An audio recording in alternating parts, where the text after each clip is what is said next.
Alright, I think I got all the advertising out of the way. Now let's launch the game. Have game 9 hours, 9 persons, 9 doors.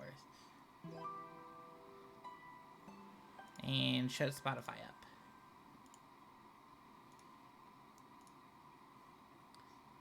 A little bit more window for me to be,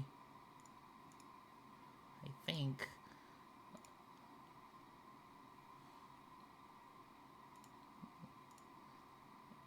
Can you, okay, whatever. It's being weird. Expand to the whole window, you fucking, whatever. Hello, everybody. Welcome back to me being stupid in video gaming. Also, hi, Tyler. Long time no chat.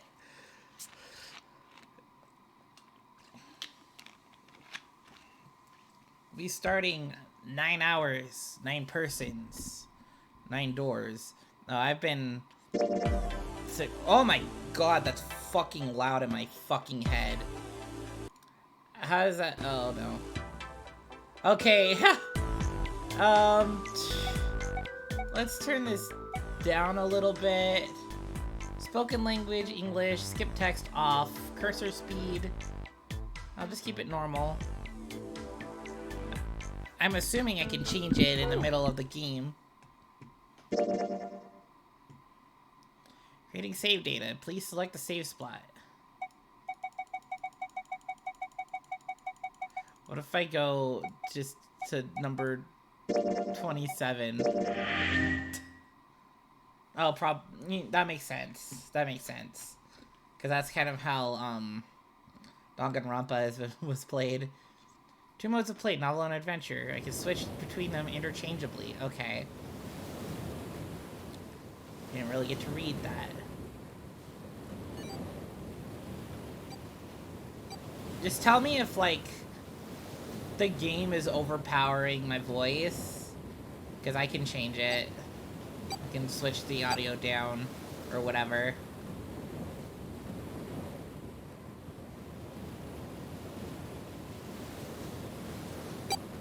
This is a boat. 3, 2, 1, 0. Everything exploded.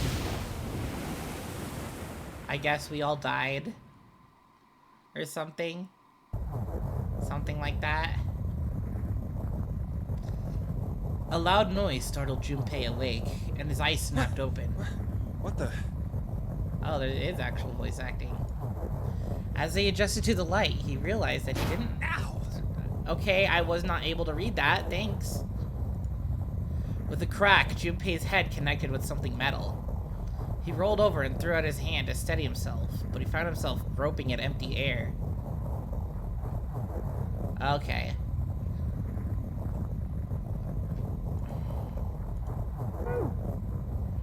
What? Whoa! His balance lost and his still fuzzy mind struggling to understand what was going on, Junpei tumbled down to the cold, gray floor. Ouch! God damn it! Ah, what the hell? A bed? I fell pretty far. That really hurt. Damn, my eyesight's kind of blurry. Must have hit my head. No, wait. That's not it. An earthquake! But it's shaking too fast for that. Anyway.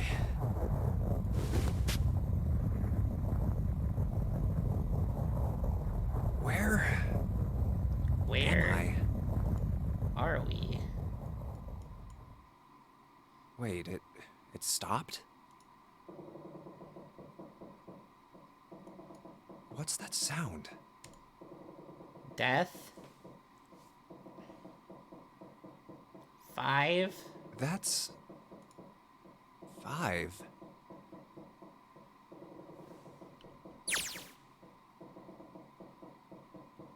What's this 5 mean? Suspicious and still utterly confused, Junpei approached the door slowly. Standing at last in front of the door, Junpei grabbed hold of the L-shaped handle. A push yielded no movement, and a pull the same result. It won't open. It didn't matter how much he pushed and shoved, the handle wouldn't budge. Next to the door was an odd-looking device that reminded Junpei of a card reader. What's this? Is this keeping the door shut? Junpei knocked hard on the door. Hey! Hello? Is anyone there? Nobody's there. Open the door! Open the door. Stop having it be closed. There was no response. Junpei threw his left fist into the door and stopped. Huh? What the hell is this? He wasn't really sure what else to say. On his left wrist was a bracelet of a sort he'd never seen before. In the center was a large LCD display. A watch? It doesn't look like one. 5. That's the same as the door. True, the numbers were the same, but he had no idea what that might mean. All he knew was that it was strange and new, and he wanted it off. Junpei flipped his hand over as if to remove a watch, but... What? How do I take this off? The other side of the bracelet was solid. No buckle, no clasp, nothing. He sighed and flipped the thing back over. There were a number of rivets around the rim of the face, perhaps. Maybe pushing something on this will work? He pushed them, but nothing happened. On a watch, they might be dials for adjusting date or time, but on this bracelet, they did nothing. Nothing. Damn. Guess I'll have to force it off. Growing more desperate, he began to tug at it. However... No good. This stupid thing won't come off. A steel ring ran from the face around Junpei's wrist and back into the face. He wouldn't be pulling the bracelet off anytime in the near future. Just cut your hand off. The easy. What the hell is the deal with this thing? If you want it off that bad. Frustration and desperation were beginning to mix as the reality of the situation began to dawn fully on Junpei. So much was happening and none of it made sense. Junpei felt as though he were about to explode. Where am I? And why the hell am I here? Why? What the hell happened to me? My head. Pain bloomed, but he did his best to shake it off. He raised his head. Huh. It was at that moment he noticed the window. This is... Okay. Oh, fuck. Not mean to move the screen. Now, wait, actually, are you fucking... Okay. No. This is what I want to move. Thank you.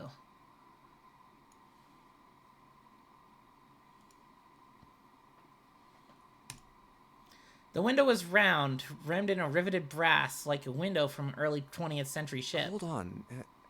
Am I on a ship? Are we? Junpei walked slowly towards the window. He could see nothing beyond it but thick, impenetrable darkness. I can't see anything. If only it wasn't so dark outside. Junpei squinted, trying to see something. Anything. It was at that moment. Huh? What the?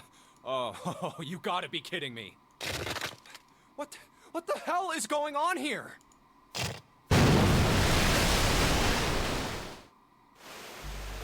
A crack split the glass of the window, and for a moment, Junpei stared at it. Then the window burst, and the water began to pour into the room. What the hell? God damn it! Junpei yelled and spun around, his feet slipping on the water already coming through the window. He ran for the door. I don't have any water right now. Hey, I just have anyone? Pepsi. Is anyone there? That'll do right now. I can't even, like, get water right now because my parents are having a project at the fucking kitchen. I don't want to drink sink water.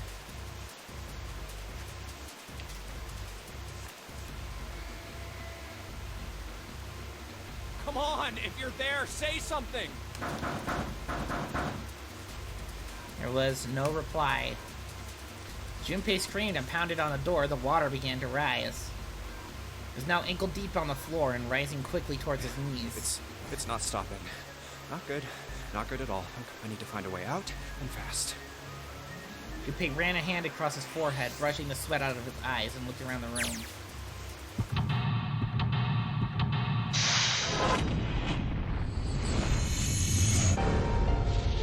Seek a way out.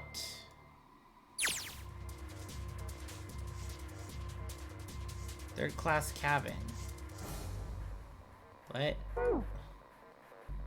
Operations during an escape. During an escape, you're restricted to an area. Your goal, search around to uncover how to unlock the door. There are items and hints in the room that will help you escape. Look on a location you find suspicious to search the room. Use Q or E to move around the room. Or hit the arrows. About items. Once you've obtained an item, you'll be able to go to the item screen. Clicking item on the top left will take you to the item screen. No way! Clicking item will take you to an item screen? Note from bulletin board.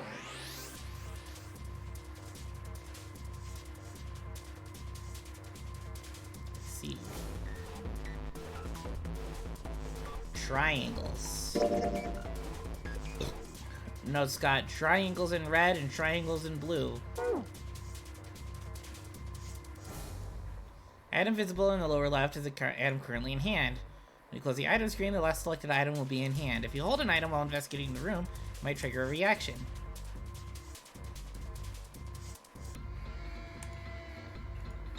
What is this? Picture frame on a boat. Combine! Darn. Thought that would do something. An old picture frame. There's a picture of a ship in it. Hey, do you like ships? Charcoal, do you like ships?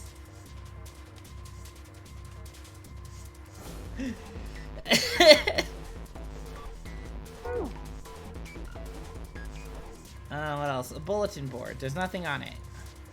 Nothing on top of the shelf. Doesn't seem like there's anything hidden in this on the sink. This is the only drain in this room. Well, let's drain the water pouring in from through the sink.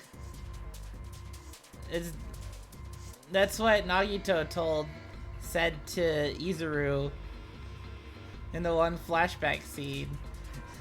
Do you like ships? The pair of simple chairs next to the table. The water's already up to the chair. What is this? This is a door to the stove. Well, it opens easily enough. Sure wish the door to get out here were easy to open. Well, that solves the mystery of whether or not the stove has been used before. What's this? It looks red. Screwdriver. Aw, yeah! Well, the screwdriver got those screws out easily enough, and here's the picture. Aha! Aha! Aha! Oh, come on. 1, 2, 3, 4, square 5. Okay. So I wrote a bunch of numbers and symbols on the back of the picture, huh? Ah! Okay, so... let me search that. Okay, what if I combine the two? No, okay. But this gives us what we probably need. So it'd be like 7, 4, 6, 3. 7, 4, 6, 3. Oh, I already did that. Thanks. I already combined. What's in here? Ooh, a key. Looks like there is a key. Yeah, there's a little blue key in the bottom of this pot. Odd. Small key, blue.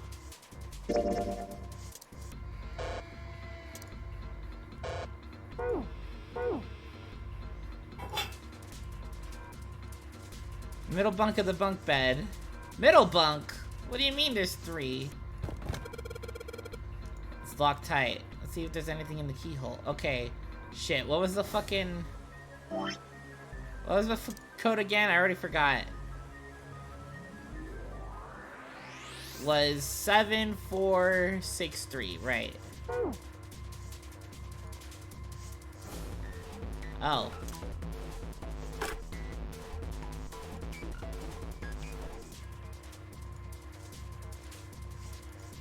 All operations for minigames are done by clicking the screen.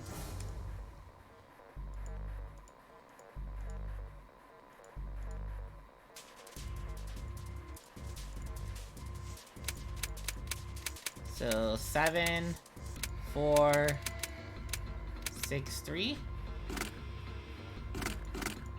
Nope.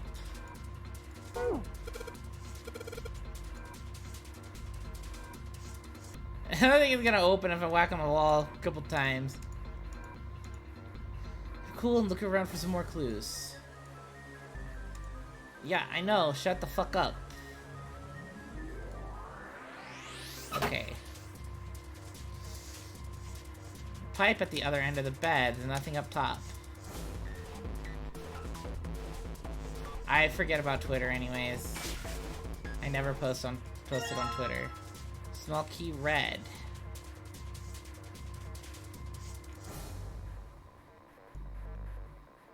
So...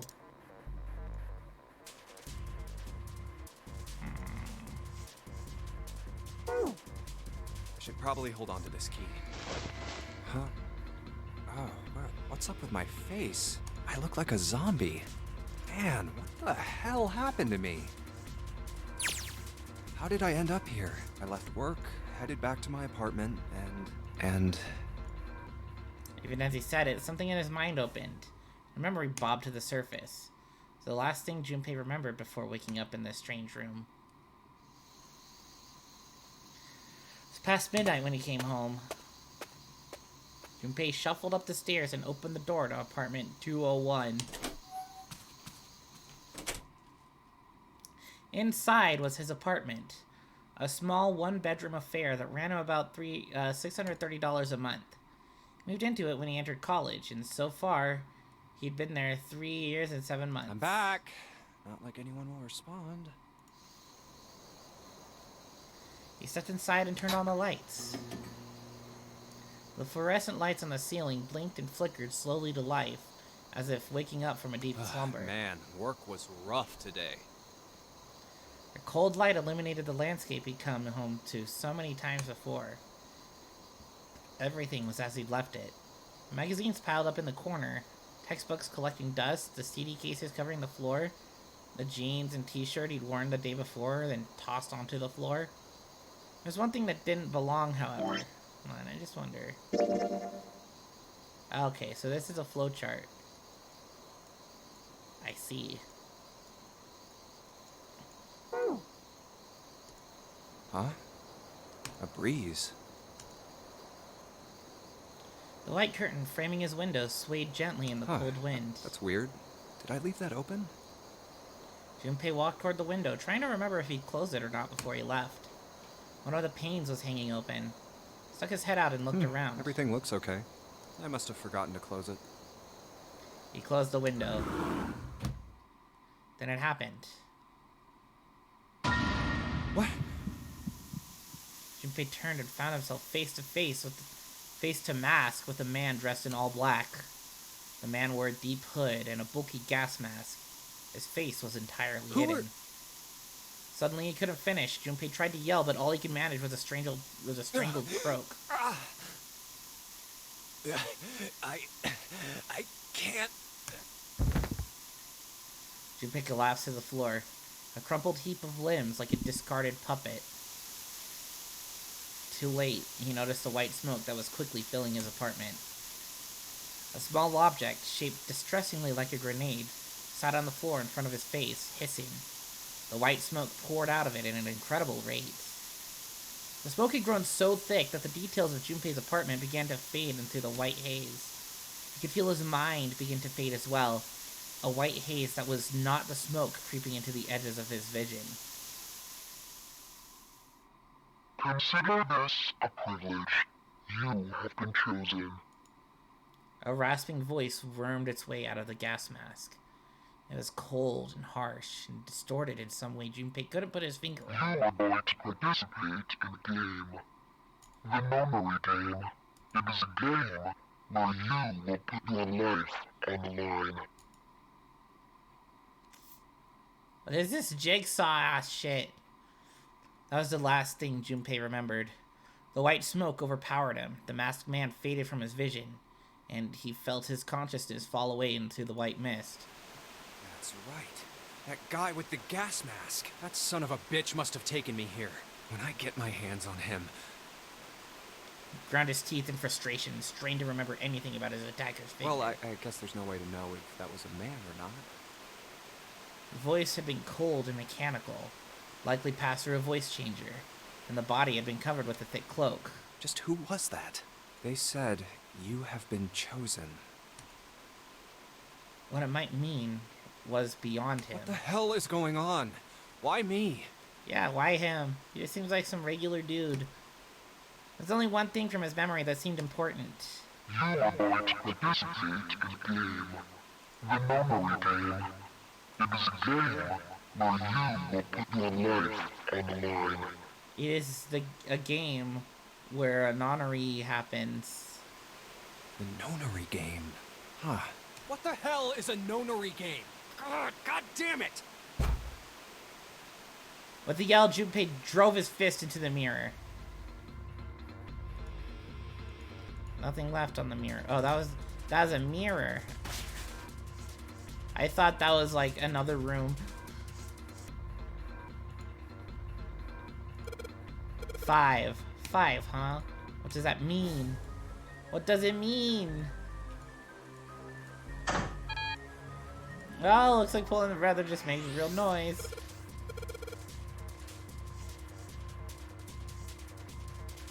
Didn't think just pulling on the lever would do anything. So I wonder,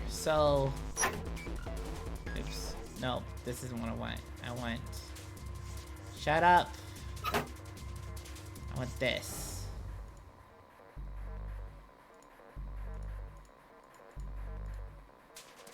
No. Back.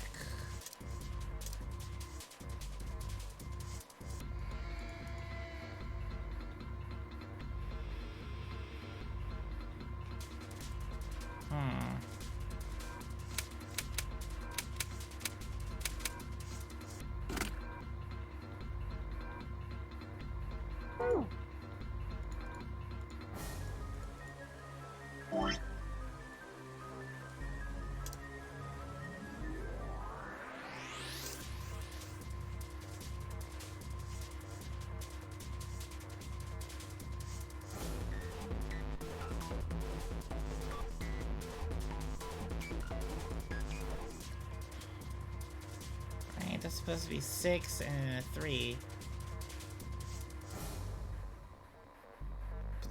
Doing 7, 4, 6, 3 didn't work because I put the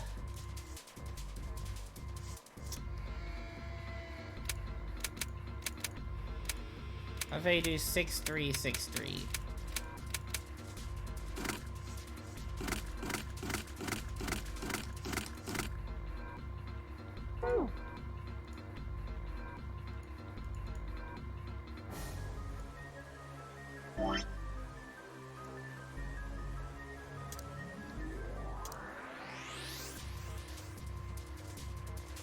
I don't see, like, any other fucking solution. And not see any other clues anywhere. There's nothing else for me to click.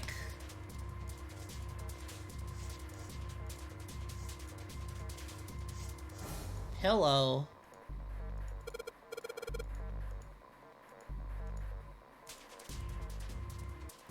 What pillow?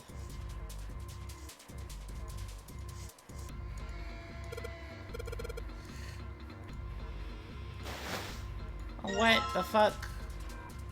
Okay. I see. Okay.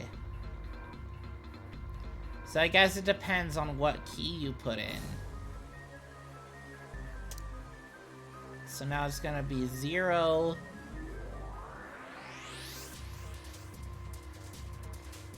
Zero, 2, 6, 3.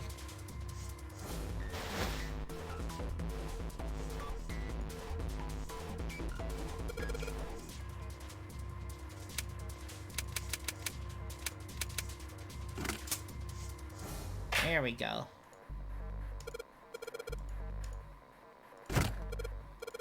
It opened, but what is in here? A file?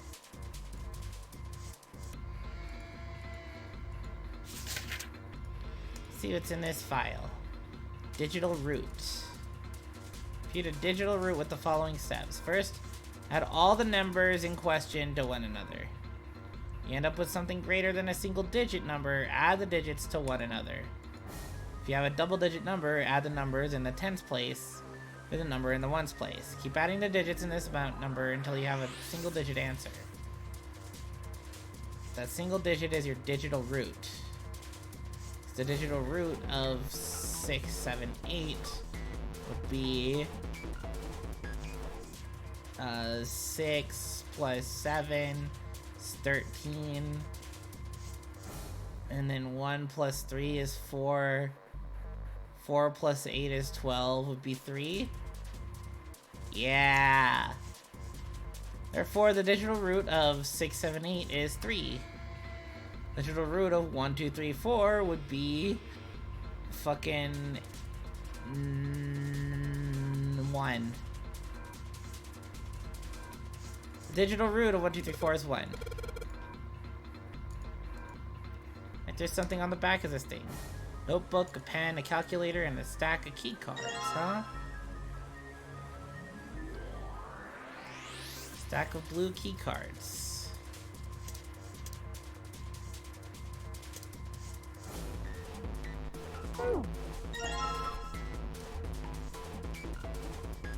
Calculator.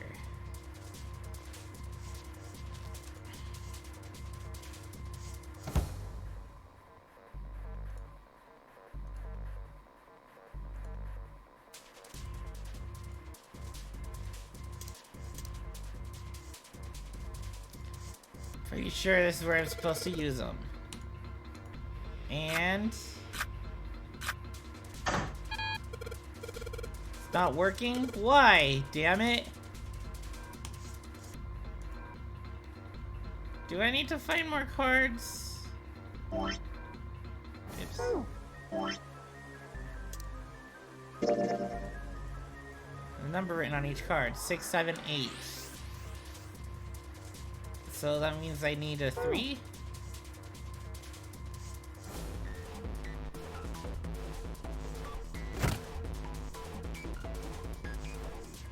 Are you sure about that?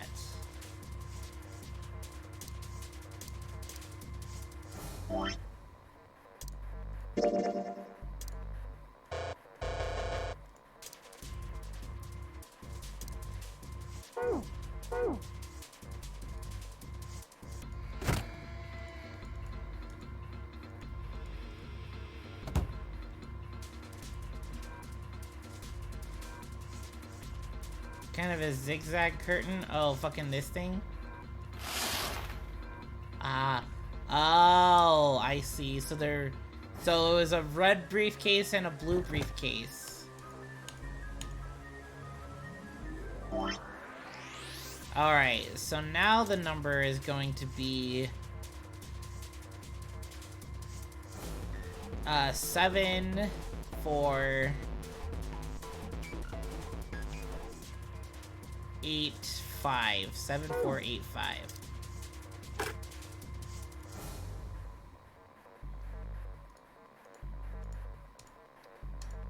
I can also just push the button.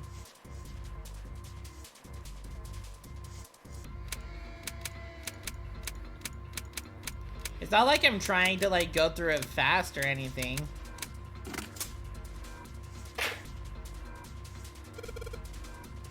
Like I could just click it. Like I don't have to use anything else. Whoa, hi Joed. Long time no see. Being in my streams.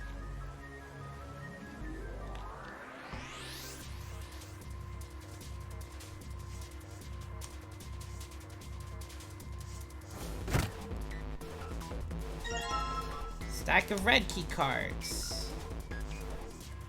Look like key cards. The number in each one. 1, 2, 3. So we probably need a 4 and 5 and 9. 6 through 8. And that's 1 through 3. It's a closet.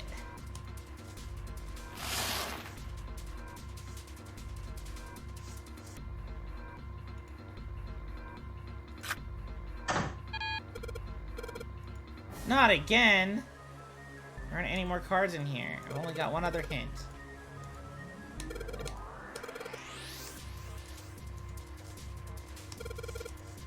Digital root of 5, come on.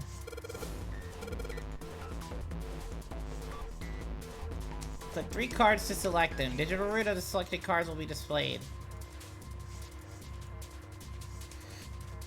Okay. So we can go...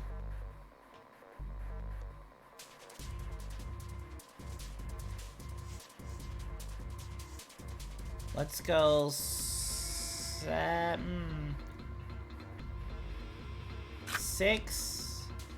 8... No.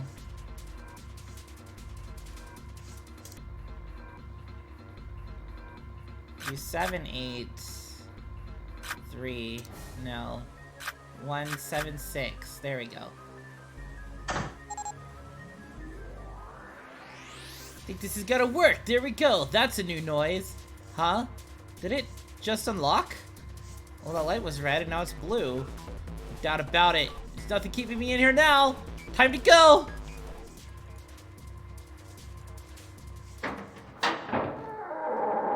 We did it! We opened the door! What did I find? Whoa! Yeah, the water just didn't actually move.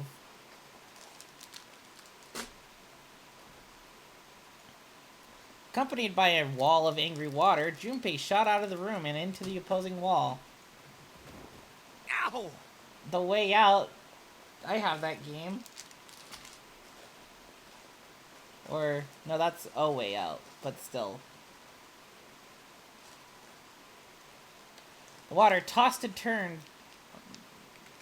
him like a washing machine. And he only stopped rolling when he hit his head on the wall.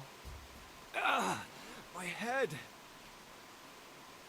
Wait, is it over? Whew. That felt too much like being flushed down a toilet.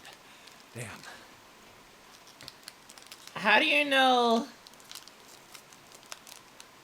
No, I can't afford one. I would if I could, but I can't.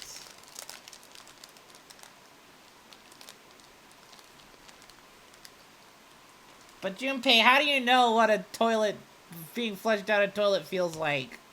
Have you been flushed down a toilet before? Better than drowning, I guess. Am I in a hallway?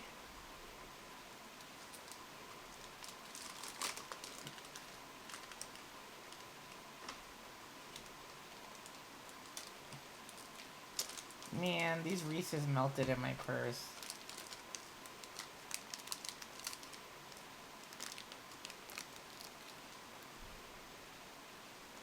The water that had followed him out of the room was rapidly pouring out of the door, flowed quickly down the hallway, and slammed into the foot of the short, light flight of stairs.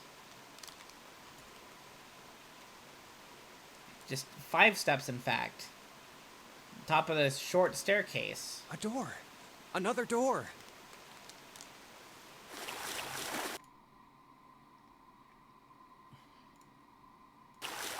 Damn this water. God, let me go. Junpei leapt up the stairs, straight for the door. Oh, yes, it opened. The door burst open and Junpei exploded out of it, only to freeze in his tracks. What other possible response could there have been to what he saw? What? What the hell? His voice trailed off, and all he could do was stare. A polished floor stretched out before him, ornate staircases rising from the edges, each one of them equidistant from the others. The stairs and pillars were solid wood, and Art Nouveau embellishments and decorations covered the walls and pillars. Looked like nothing so much as the entrance to a luxurious mansion from the early 1900s. This is the inside of a ship? Junpei couldn't help but wonder. Well... Water quickly filling the hallway behind him suggested that, yes, he was. As he looked, a fresh wave rolled out of the room he'd been in, gathering speed as it moved toward the stairs. That's what I thought. This is totally, Wait, what the hell? A wave? Oh, shit! Shit! Okay, I gotta get out of here. Junpei spun around, his wet shoes squeaking in protest on the polished floor, and ran towards the tremendous staircase in front of him. C deck.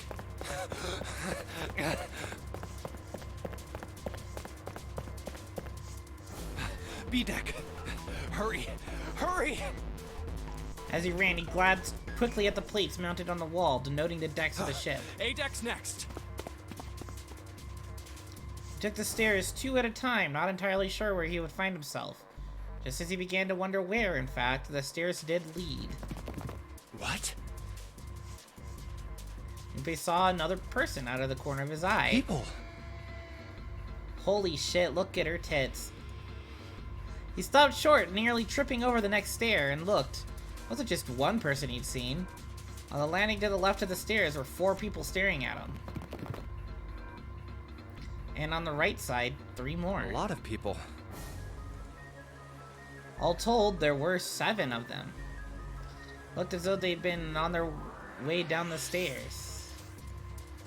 They'd stopped short when they saw Junpei, their eyes wide.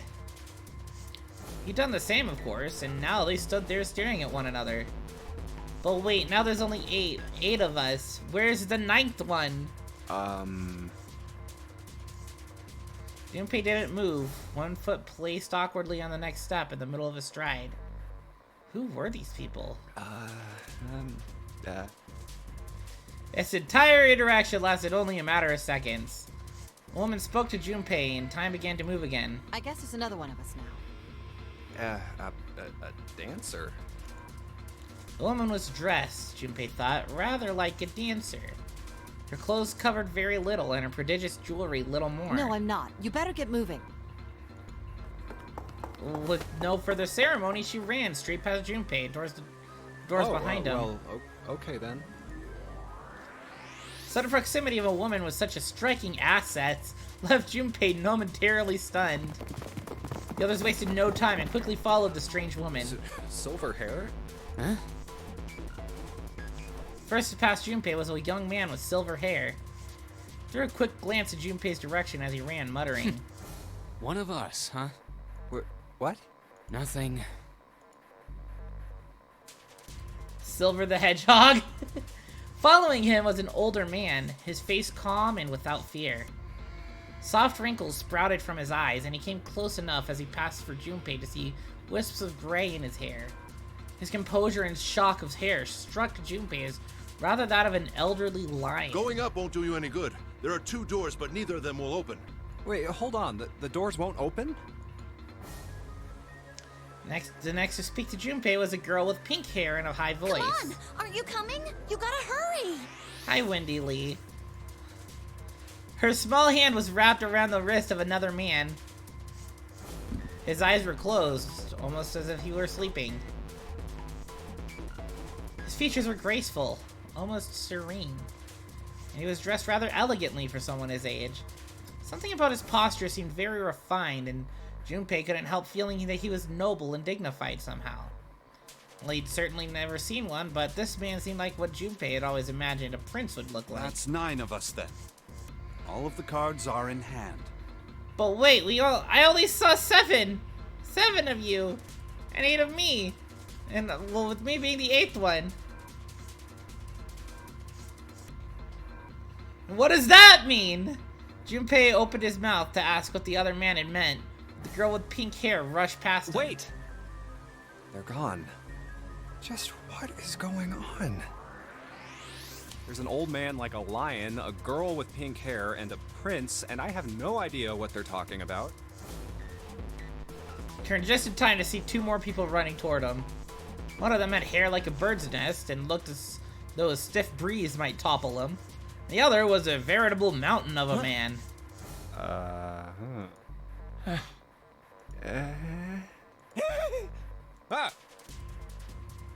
Okay.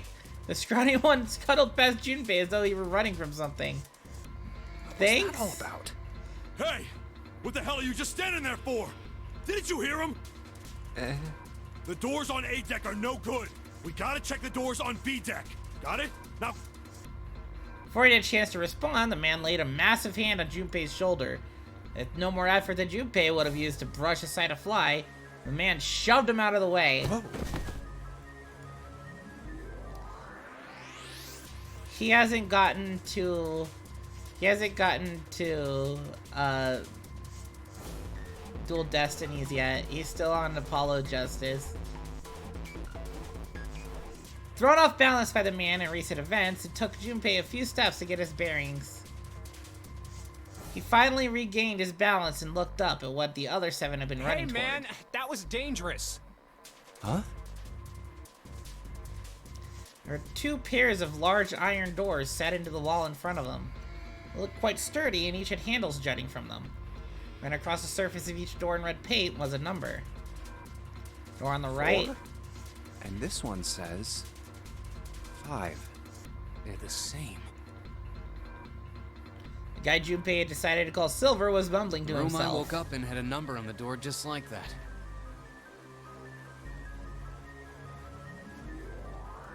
You too, eh? With an arched eyebrow, the lion looked over at My Silver. cell was the same. A number upon the door. I opened it, ran down the hallway outside, and found myself in a rather grand room full of stairs, as I suspected the rest of you. It was as though the floodgates had been opened. They all began to talk at once. Me too. Same for me. True.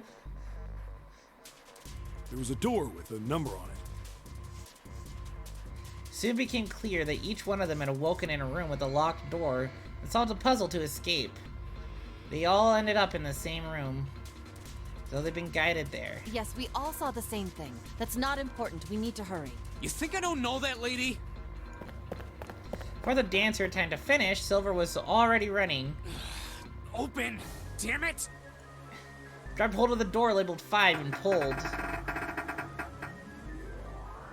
However... Fuck, it's not opening. This damn thing won't even budge. Out of my way. Mountain grabbed Silver's shoulders and tossed him aside. His path cleared, he took a few steps back, then threw himself at the door. Once, twice, 3 times, 4 times. The door shook as his body slammed into it, but showed no signs of breaking or opening. The mountain threw himself at the door again. Body slam from a guy that big didn't even budge it. There must be some other way. Junpei turned toward door 4. So the door on the wall was a small box. This looks just like the device next to the door in that room earlier. So that means this door is probably locked too. But still... He had to check. Junpei grabbed a handle and threw all of his weight into it. It was locked as tight as the door next to it, as he suspected. Junpei punched the door. It did not respond. Oh, really? Punching the door did not make it respond to you? Who would have fucking thought? Are there any other doors?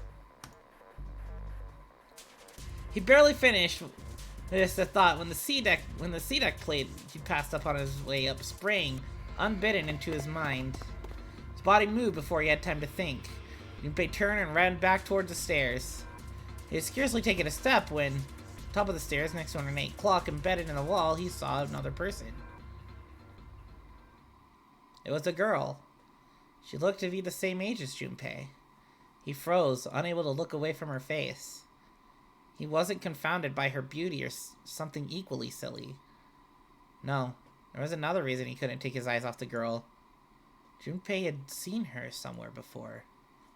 He couldn't quite remember where, but he knew. He knew he'd met her before. The girl, too, stared at Junpei, similarly stunned. Her response suggested that she'd seen him before as well. Huh? Without saying a word, Junpei walked slowly toward her. She didn't move. It was almost as though she was held in place by some sort of magic spell. As Junpei stepped onto her landing, the spell broke. No sooner had he set his foot down that the whole ship shook a second time. The quake caught the girl unprepared and she fell. Moving on instinct, Junpei leapt to catch her, or so he thought. Oh. Her face was far closer than it should have been, mere inches from his own. This anime bullshit going on. He was flat on his back, and she had landed squarely on top of him. The girl seemed as confused as he did, and her face suggested she still hadn't fully recovered from seeing him. For a moment that seemed to stretch for a very long time, they stared at one another. The ship stopped shaking.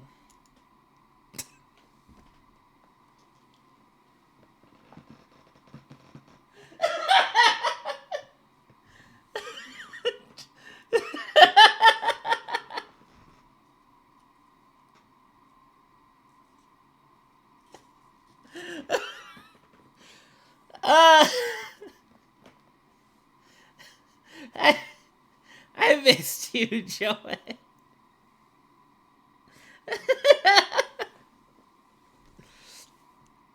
Everything was quiet. Water could be heard from the bottom of the ship, lapping faintly at walls and ceilings, but eventually that faded as well.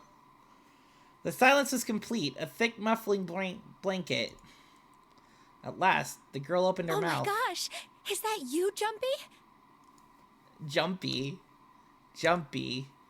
Her words echoed through Junpei's head, and suddenly his memory returned. Akane. Why hadn't he realized it before? The girl was Akane Kurashiki. She and Junpei had been friends in childhood. They'd gone to elementary school together for 6 years. But what was she doing on the ship? Her soft eyes were only inches away from his own. He could feel the warmth of her face. Feelings he'd thought long forgotten began to work their way to the surface. He could feel his face heating up. At that moment...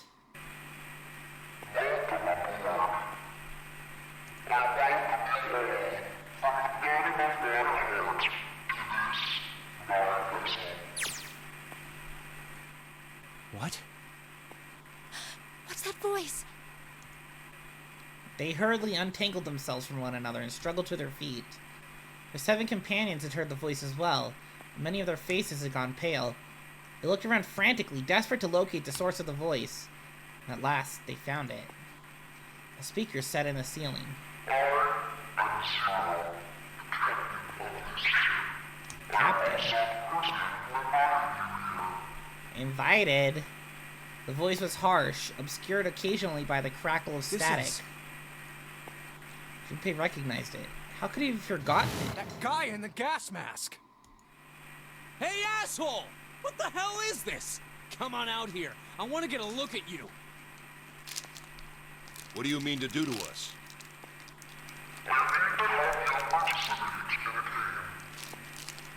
You want to play a game? This is some fucking Saw-ass shit going on. Forcing people into a game.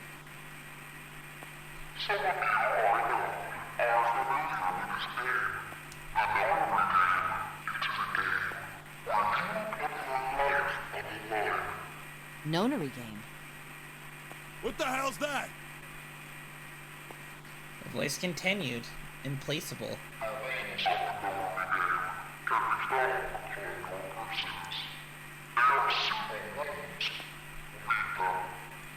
What is he talking about?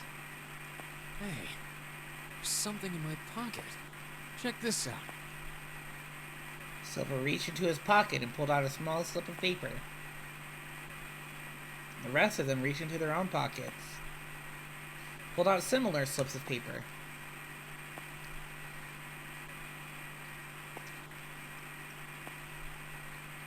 Junpei followed suit and dug into the pocket of his pants.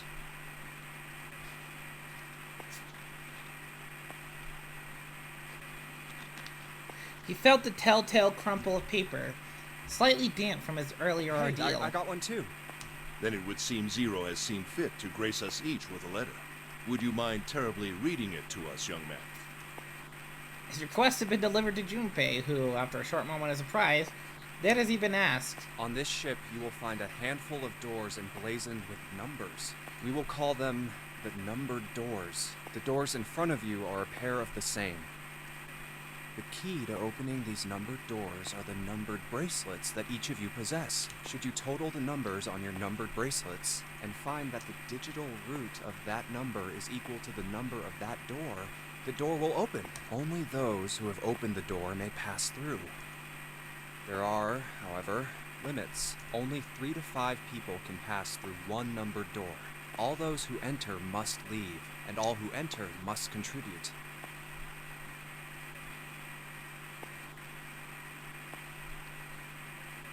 Who enter must leave and contribute? Does it mean all those who... I'm confused by this statement. All those who enter must leave and all who enter must contribute? They mean that... I mean, I get that, like, you know, people who enter the door might have to play the game, but then they must leave? You mean, like, leave through the door? Or do they mean, like, all those who haven't entered must leave the area? I am so confused. So this thing on my arm is a bracelet. He glanced around. It looked like everyone else had one as well, and had come much to the same conclusion. The purpose of the game is leave this ship alive. It is hidden, but an exit can be found. Seek a way out. Seek a door that carries a 9. 9. There's one last thing I want to tell you. As you have no doubt surmised, this ship has begun to sink. On April 14, 1912, the famous ocean liner Titanic crashed into Earth's moon. Oh my fucking god, that's tomorrow.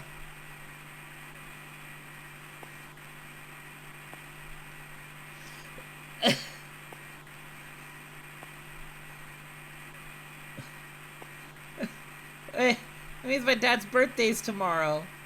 Oh, fuck.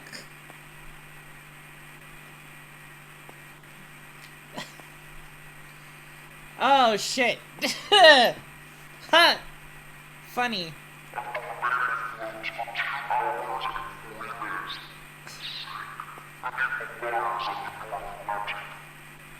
It's been 111 years.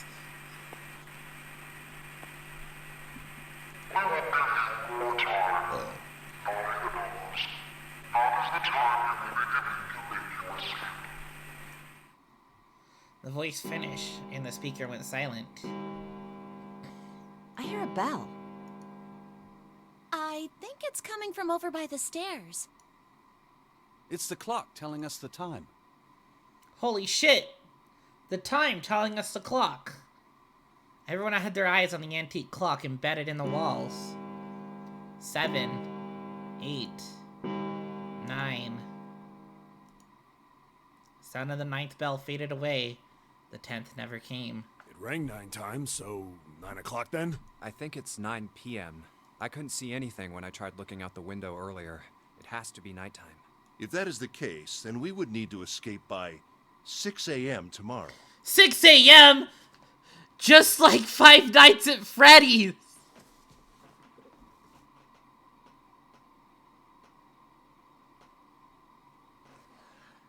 I fucking hate myself for making that.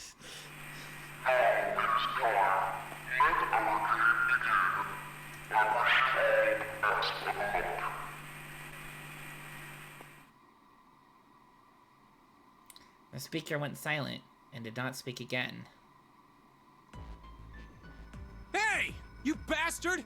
What do you mean by that? Come out here, you asshole! That guy won't stop shouting. And the others.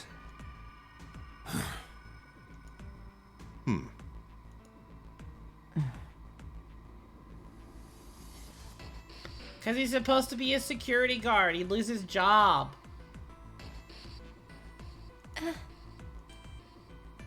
Whew. Whew. Junpei too was consumed by his thoughts. I have way too many questions. Who is Zero? Who is Zero? That is the question. For us all to question. Questioningly. What's the nonary game? What's it for? What's a nonary? Is he some nutjob just doing this to mess with us, or does he have some other purpose? Why pick me to be part of this insane game? And the others? Why are these 8 people like here? Super Mario. Hey, it's me, Super Mario. Wahoo, motherfucker. Pulls out a fucking gun. I'm here to fix your plumbing. And the most confusing of them all. Why is Akane here? I haven't seen her since elementary school. Why her? Why now? Favorite part of the movie was when Mario pulled out a gun at Bowser and said, "Hey, fuck you, I'm a Super Mario," and shot him in the face.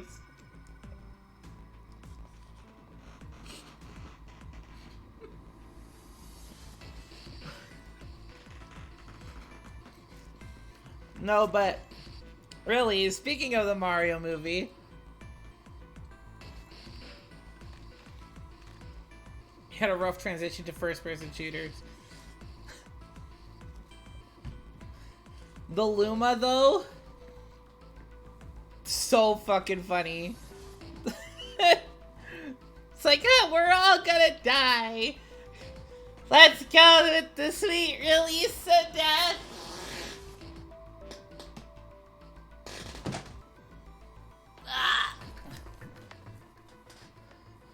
True. Why would you let me die?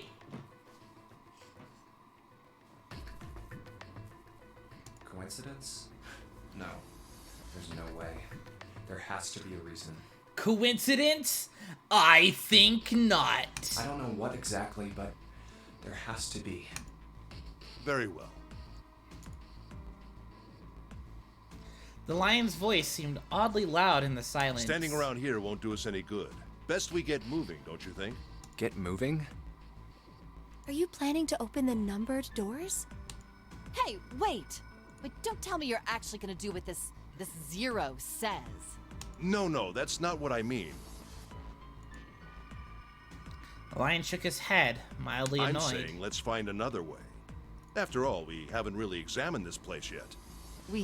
What? Where have we not looked? Everyone searched A-Deck already, right? Yeah, we were kind of in a rush though, so we probably missed some things. Why don't we check out the lower floors first? We should see how deep this place goes. I can work with that. Then let's go.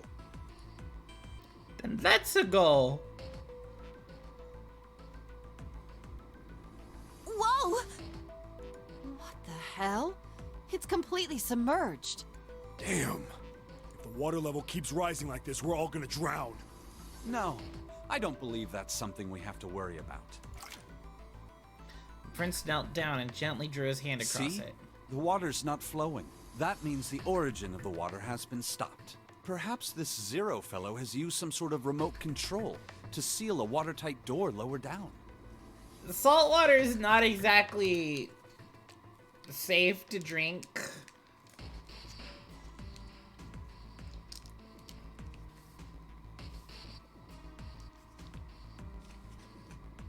He said that our time limit was 9 hours.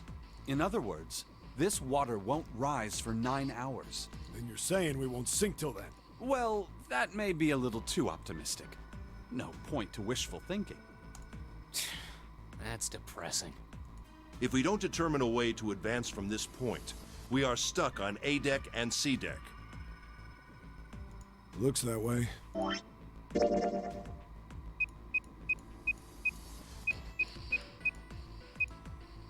Ah. Hey, hold on. How about we check C deck before we jump to any conclusions? We might find something there. Huh, you're right. I think we should look at the metal doors by the big staircase, too. They're pretty suspicious. No numbers on either door. And I don't see an authentication device either. Nope. It's locked. This one too. Damn, none of the doors are opening. Hey guys, over here. There's another door behind the stairs. This one doesn't open either. We'll see about that. Hey, old man. Give me a hand.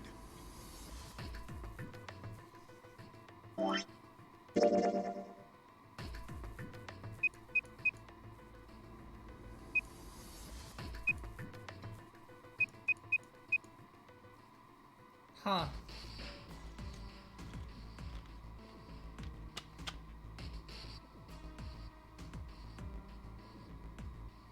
You know, I guess that makes sense. Trying to think about it.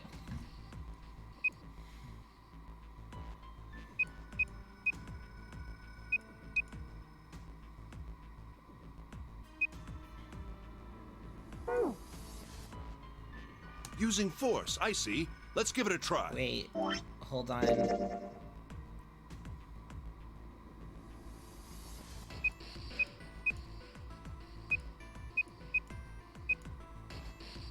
Hey, you know, if you flip that upside down, it says boobies.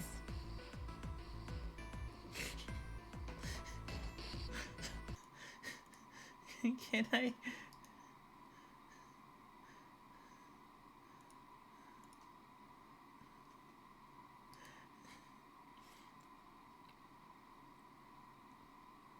I don't know how to flip on this transform. Oh, there we go.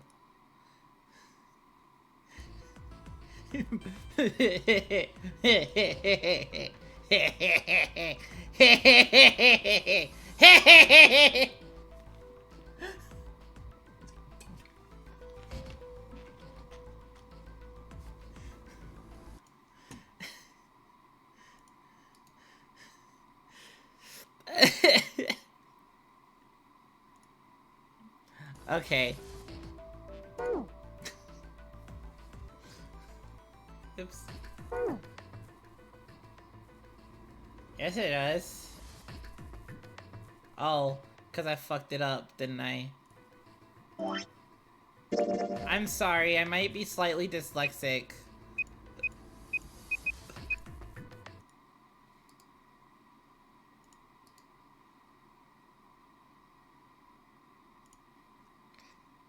There we go, now it says boobies. Ha ha ha! What's the digital root of boobies? 7. 7 is the digital root of boobies.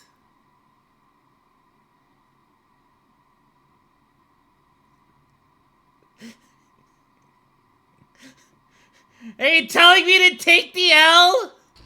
Are you telling me to take the L? For misspelling it first?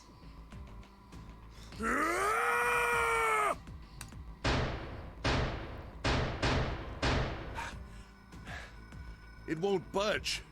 Could you not just start shouting out of nowhere? You almost gave me a heart attack, you know. Oh, sorry. It doesn't appear to have moved even with 2 of us trying. It's very well made. Try using your brain first. Huh? Take a closer look. A keyhole? Right. It's obvious what we need to open this door. Is it though? A key, huh? You got a problem? No, I just really doubt we'll find a key that easily. Ignoring the tense air between the two, Junpei moved closer to examine the doorknob. What's this? Just above it was a strange mark in the shape of a circle surrounding a die. There's a mark on it. Does it mean something? Hey, look! Over here, too! Hmm? Pink hair was looking at double doors they hadn't examined More yet. doors. More doors! I think they're elevators. There's an inverted triangle button by them. May as well try pressing it. Huh. Nothing. Maybe the power isn't on. Or we need to do something with this card reader. And there's a strange mark here, too. Maybe you need to do something with these nuts! What's this? It looks like a lowercase h with a dash drawn across the upper stem of the H. Junpei stared at it for a while. This is the symbol of Saturn. Saturn? It's an astrological symbol. Oh, she's an astrology bitch. Akane's an astrology bitch, isn't she? Then the mark on the other door. I think that was the sun symbol. We saw the same symbols on A deck. We did? I don't remember that. A deck, huh? I haven't been there, so I wouldn't know. We may as well check again since we're talking about it.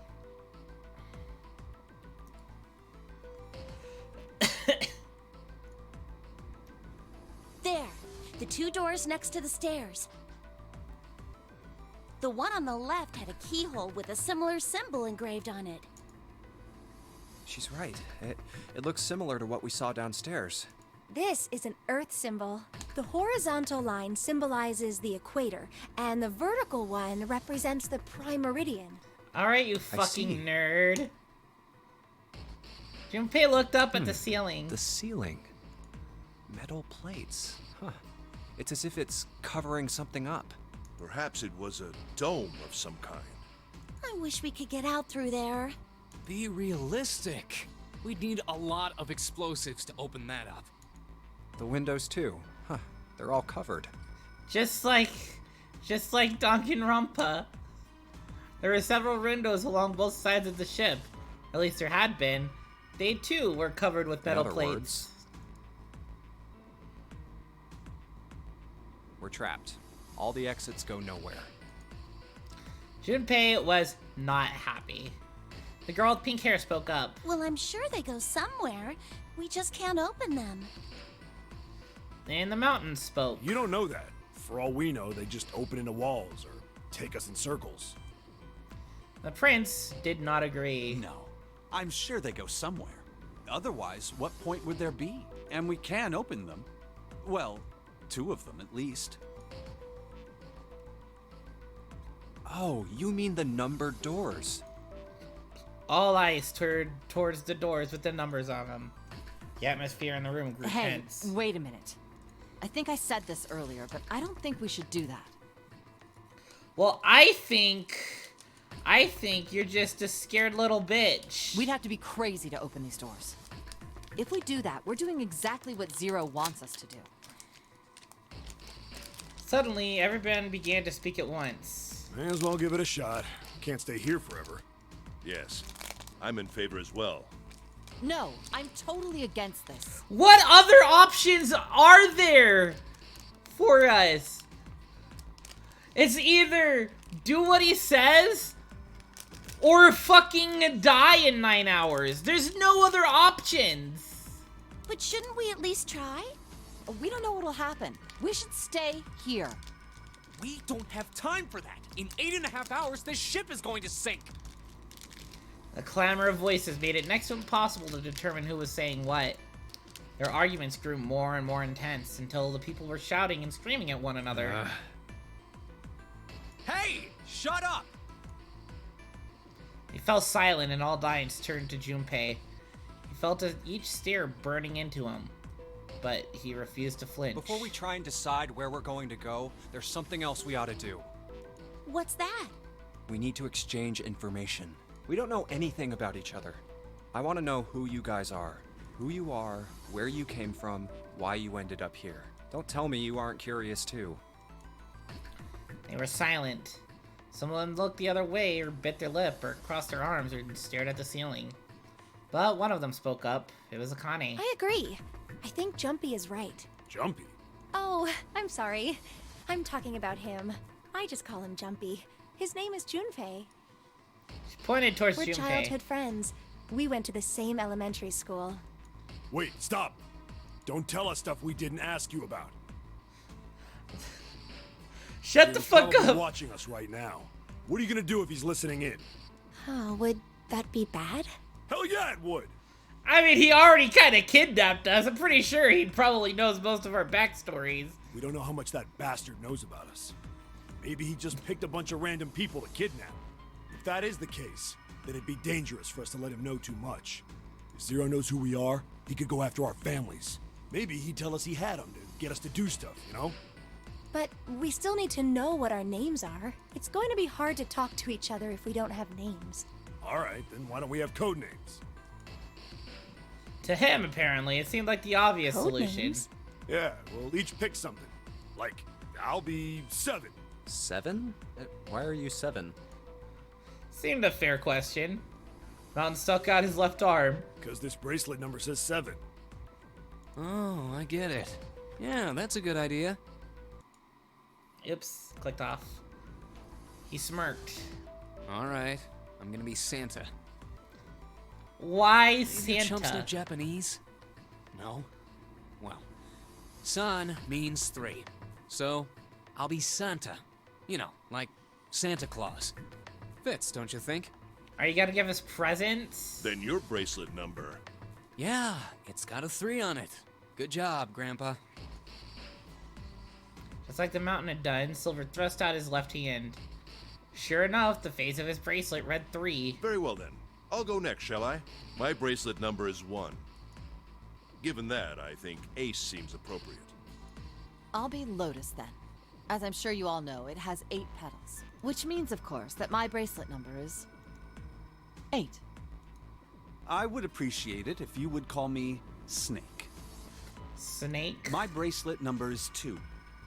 Since Ace has chosen cards, then I choose dice. Snake eyes, clearly. Which is particularly relevant given that I am blind. Interesting. You can't see? I knew it. He kept his eyes closed during their entire ordeal, which suggested something strange, but to hear it said so casually was something of a surprise. Everyone seemed a little nervous at the prince's proclamation, but no one seemed to know how to react to it. Me next! There was one person, however, who didn't seem to be surprised in the least. The girl with pink I hair. want to be Clover. You know, like a 4-leaf clover. Good luck, right? Looking almost bored, she held out her left hand. On the face of her bracelet showed the number 4. They'd come around to Junpei. He held out his bracelet. Alright, my number's 5. So my code name is gonna be... Why have one? It's not like there's any point to it now. Desert cut him off in I mean, we all mid-sentence. know your name already. You're Junpei. You're Junpei, and she's Akane. We already know your names, you fucking idiots. Akane stepped forward nervously. Then you should all call me by my name too. Because, I mean, it doesn't seem... It doesn't seem fair to Jumpy. You're thinking it's not cool for you to hide your name after you told us his. Akane fidgeted awkwardly. Junpei decided he had What's to your do bracelet something. number? It's 6. She hesitated for a moment, then held out her left hand. As she cleaned, the bracelet's face showed a 6. Junpei looked at it for a moment and thought... Alright then, why don't we call you June? June? Yeah, you know, it's the 6th month of the year. That's close... You know how... That's close to your name, So dude. you're June. Jumpy? Akane kneaded her hands and looked up at Junpei, uncertain. Smiled back at her, Are you good with that? reassuringly. Yeah. She thought about it for a few more minutes, then seemed to come to a decision and gave Junpei a small nod. What?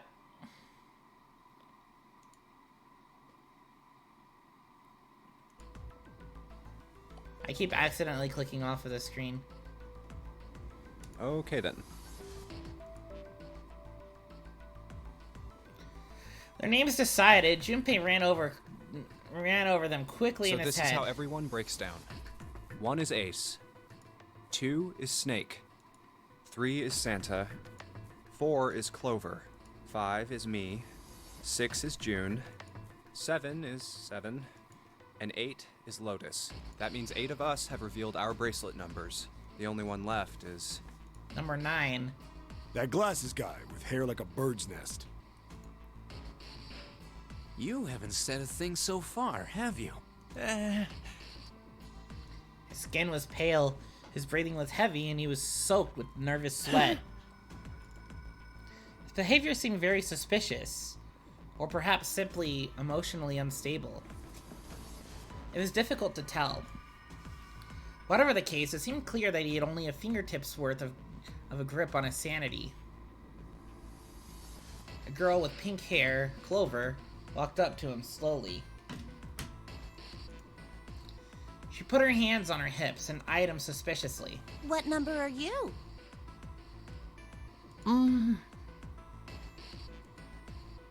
He didn't answer. His bloodshot eyes twitched from person to person, and his breath came in hot pants. Hey, I'm talking to you. The man licked his dry lips with a shaking tongue and spoke with a voice like old paper. Isn't it obvious? There are 9 people here. And you know who numbers 1 through 8 are. I'm the only one left. So you're 9? Yeah. He extended a trembling arm. The bracelet did indeed say 9. Clover looked at it contemptuously. What's your code name? Code name? What do you want us to call you? We all made up names. You should too. I don't need one. Why not? Because I am not gonna stay here with you. He took a shuddering breath and exhaled. Clover looked at him with something very like disgust. You've got some sort of plan? I do. Yeah? What's that? You sure you want to know? Yeah? All right. Let me show you. I'm gonna do this! By the time they realized what was going on, it was too late to stop him. The man's body moved like a snake's. In the blink of an eye, he had slid around behind her and wrapped his arm around her waist. What the hell do you think you're doing? Silver, Santa, leapt forward toward Clover and the 9th man. He was halfway there Stay when... back! Suddenly, the man's hand dove into his pocket. Ah! He held it to Clover's pale, quivering neck. If you get any closer, I'll cut her open! Yeah, that's right. The man's smile was neither friendly nor reassuring. Sweat poured down his neck, soaking the collar of his shirt. Clover, are you all right? Prince Snake's voice sounded oddly concerned. Yeah, I'm fine. Her voice shook, making her words even less convincing. What the hell are you trying to do? I told you, this is my plan. What are you gonna do to her, you sick son of a bitch? Don't worry. I'm not gonna do anything to her. If she just does what I tell her to, I'll let her go. He started to move backwards, slowly keeping his grip on Clover. Slowly. That's right. Just follow me. Keeping their distance, Junpei and the others followed. Eventually, the man reached the wall. He gave a start as his back touched it, then glanced around quickly and spoke. Here. Verify. The left. Look on your left. Do you see the device on the wall? Place your hand on the scanner panel, the round part. What if I don't? Man's nostrils flared and he looked like he was about to choke. Are you an idiot? What do you think? I could slit your throat right now. I'll kill you if I have to. All I need is your bracelet. Just do it. Do it now. He pressed a knife against Clover's neck, hard. Okay, I'll do it. Slowly, she stretched her left hand out toward the device. Like this? Her back was to it, and she had to feel around for a moment before she could find the circular panel. It made a cold electronic noise, and on the display above her hand, an asterisk appeared. So that's how it works. He called that round part of the device the scanner panel.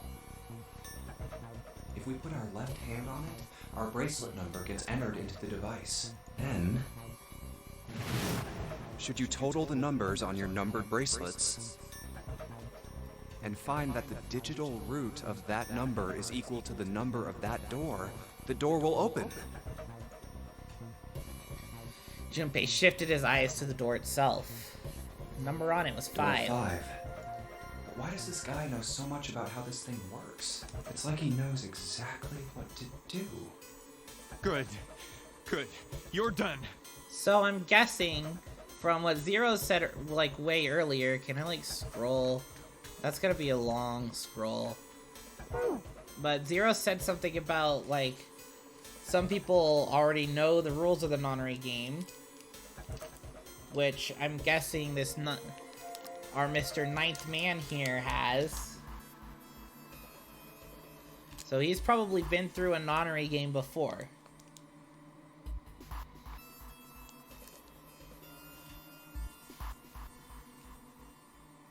So he kind of knows what these rules are. Next. His bloodshot eyes crept from person to person until finally stopped on the lion, Ace. You, right? You're the one with the number 1 bracelet, right?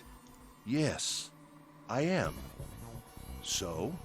Then you're next. Just verify your number like this little brat did. What are you doing? Do it! Don't you care what happens to her? Okay, just calm down. Ace held up his hands, palms out. The Ninth Man jerked his chin toward the device. I'm coming over. Slowly, cautiously, Ace moved toward the device. After what seemed like an agonizing eternity, he reached Now, it. Verify. All right, this is what you wanted, right? Ace nodded and placed his hand on the scanner panel. The device beeped again and a second asterisk appeared. Now the device has both Clover and Ace's numbers, 4 and 1. 4 plus 1 is 5. It's the same as the number written on the door, but it won't open yet. Only 3 to 5 people can pass through one numbered door. One more person. If what Zero said is true, he needs one more person. Who? Who does he need? Get back. His voice shook, but the knife he held to Clover's throat made his words a command. Ace took 2, then 3 steps No! back. Farther! More than that! Go all the way back! Okay. Slowly, Ace did what he was told. Ninth Man's lips curled into a cruel, twisted smile. Don't tell me. That was when Junpei understood his plan. Clover's 4, and Ace's 1.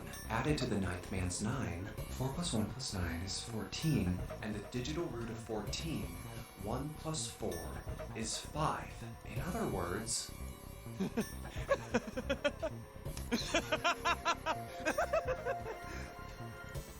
Thank God you were all so cooperative. Now I can get out of this nightmare. He pressed his own hand against the scanner panel. Third asterisk appeared on the screen. He dropped his hand on the lever onto the side of the device and pulled.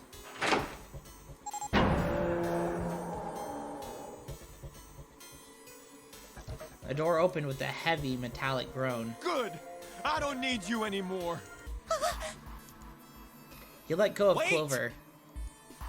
Junpei leapt toward the Ninth Man, but he wasn't fast Here. enough. She's all yours. The man shoved Clover and hopped through the door. Okay. Have a good one, guys. I'm going off ahead now. Well then, goodbye. He raised his hand and waved, a twisted smirk on his face. Then he was gone. The door ground shut with the dull clang of metal on metal. Clover, are you all right? Snake ran to Clover's side as she lay on the floor. Yeah, I'm fine. She climbed unsteadily to her feet, and once there, leaned heavily on Snake's shoulder for support. Damn it! Junpei ran to the door. Bastard! The others followed him. Several pairs of hands grabbed hold of the handles and pulled. Open, damn it! They grunted and strained, but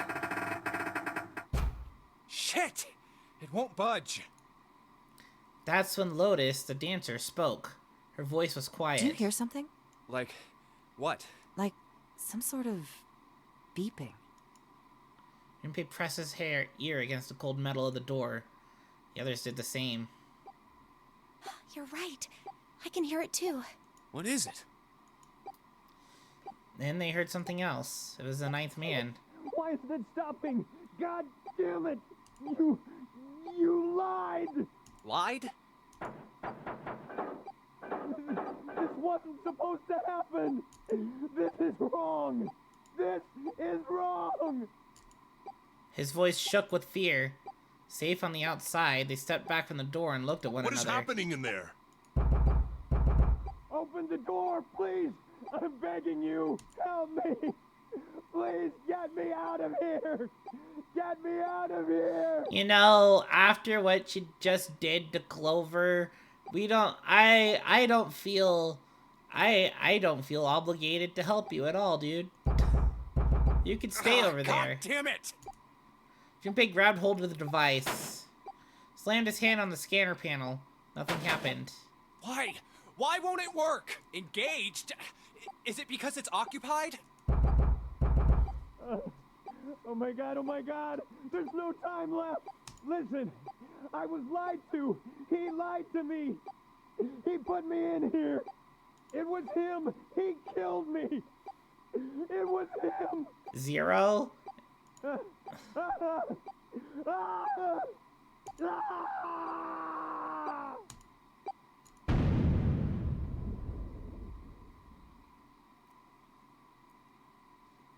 That was either a gunshot or an explosion. The explosion rocked the room. Instinctively, they ducked, then stood up slowly when they realized there was no danger. No one spoke. Silence filled the room. A beep? All eyes turned toward it. Did that thing just make that sound? The display changed from engaged to vacant. Let's see if we can open it. 7, the mountain, swallowed Okay. hard. Junpei nodded and placed his hand on the scanner panel.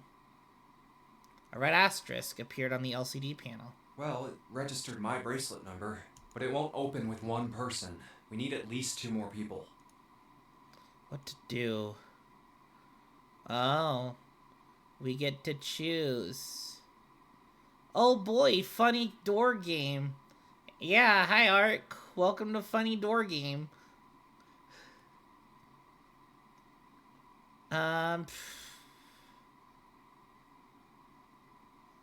Who do we go with? Oops.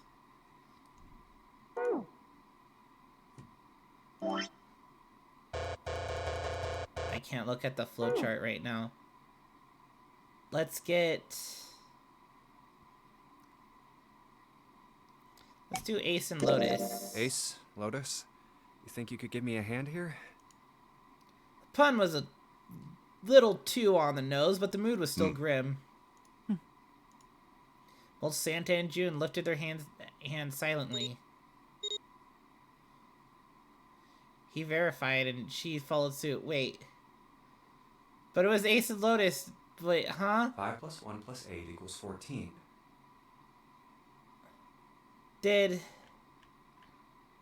So... Wait, we said Ace and Lotus, but then they said Santa and June? Was it expecting me to pick Santa and June?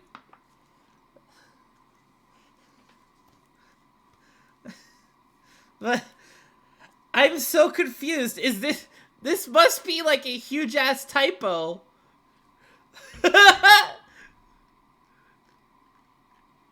This version of the game is actually just bad. Oh well. It's the version I'm playing. Digital root of 14, 1 + 4 = 5. This should do it. Now we just need to pull the lever on the side. You guys ready?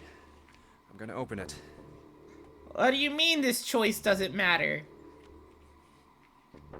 Junpei grabbed the lever and looked back over his shoulder. He stiffened and nodded. Junpei nodded back and set his mouth in a grim line. Then he slowly lowered the lever.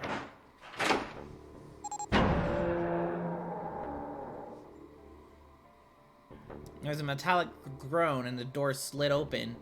A breath of air drifted out of it, carrying a stench that nearly made him gag. Junpei grimaced and put his hand over his mouth. God. Good God. Lotus and Ace shuddered. Seven grunted. Whoa, that's pretty bad. Even Santa's voice shook. Can we see it? No. He blew up. It appeared that Santa was right.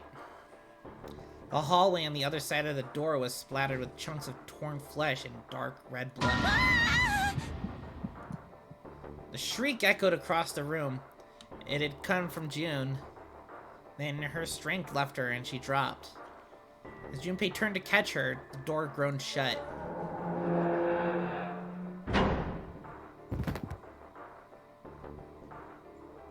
Rip Liquid? She crumpled to the floor. June, are you okay? Junpei dropped to his knees and put his arm around her shoulders. That was when he noticed. Her whole body was feverish.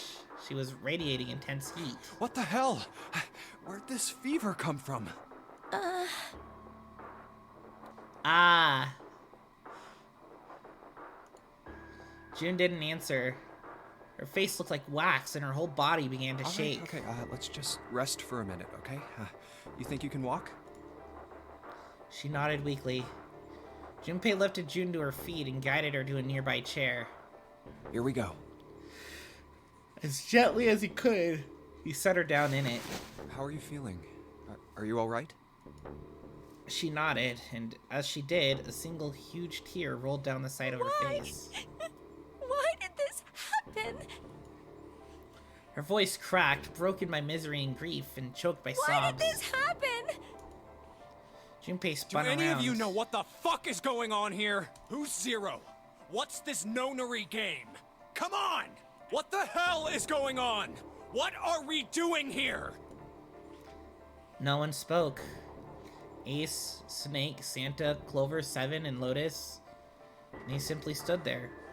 7 pairs of downcast eyes and 7 grim lines for mouth. June's body shook with silent sobs. They slowed as the minutes ticked by, and eventually they stopped.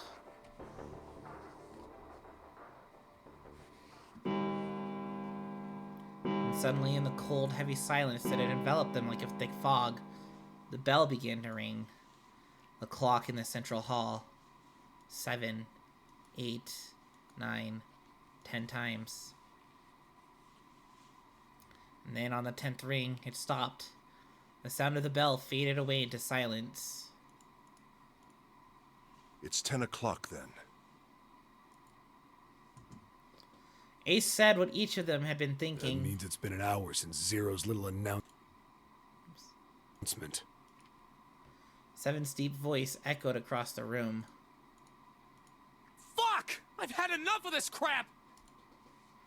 Santa leapt to his feet, his fists clenched. How long are we gonna pussyfoot around like this? We've only got 8 hours until this time limit Zero is going on about is up. Let's get going already! Go! Go! Santa's outburst fell on deaf ears. No one seemed to agree with him. They stared back at him, their eyes blank and their faces tired. Finally, Lotus spoke. No, I refuse. I'm not gonna end up like him. Daga kotoaru. Him? You mean the 9th man? Of course, who else? In his mind's eye, Junpei saw the corpse again. Blood and pieces of flesh. A dark, reddish-black pool of blood. The scattered pieces of flesh. Organs strewn across the floor like the blossoming of a grotesque flower. The explosion that had torn through his body had been powerful. There's no way for a person to die. The 9th man's neck had been twisted at such an odd angle. And you don't even get to see it. Junpei felt something flip in his stomach. I think he just screwed up. Eyebrows went up and Santa continued. Probably set off some sort of trap and that killed him. I'm not gonna screw up like that. I'm getting out of here alive. Whatever Snake was laughing at, Santa did not find particularly humorous. That's so goddamn funny. Oh, my apologies. You were just, so very confident. I couldn't help myself. So very confident. What the fuck? I think you've mistaken the situation. Huh? The ninth man's death. It had nothing to do with the trap. Or at least, not the sort of trap you imagine it did. Because you can't make the meme you want to make? Does it involve making the blood pink? That's the meme I want to make. Then? He broke one of Zero's rules. That was why he died. Quite simple if you think about it. Huh? You still don't... All right. How about you take a moment and think back to what Zero said? Why don't you use your fucking brain? Specifically, what did he say about the number of people?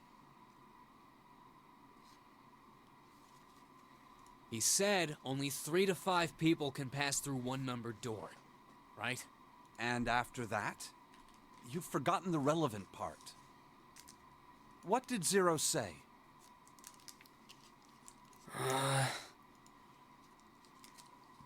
Sienna furrowed his brow in thought.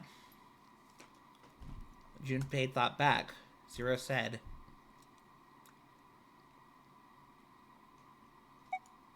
All those who enter must leave, and all who enter must contribute, right? I think it was something like that. Whatever it was, it means that groups of less than 3 or more than 5 can't go through. That is correct. A gold star for you, Junpei.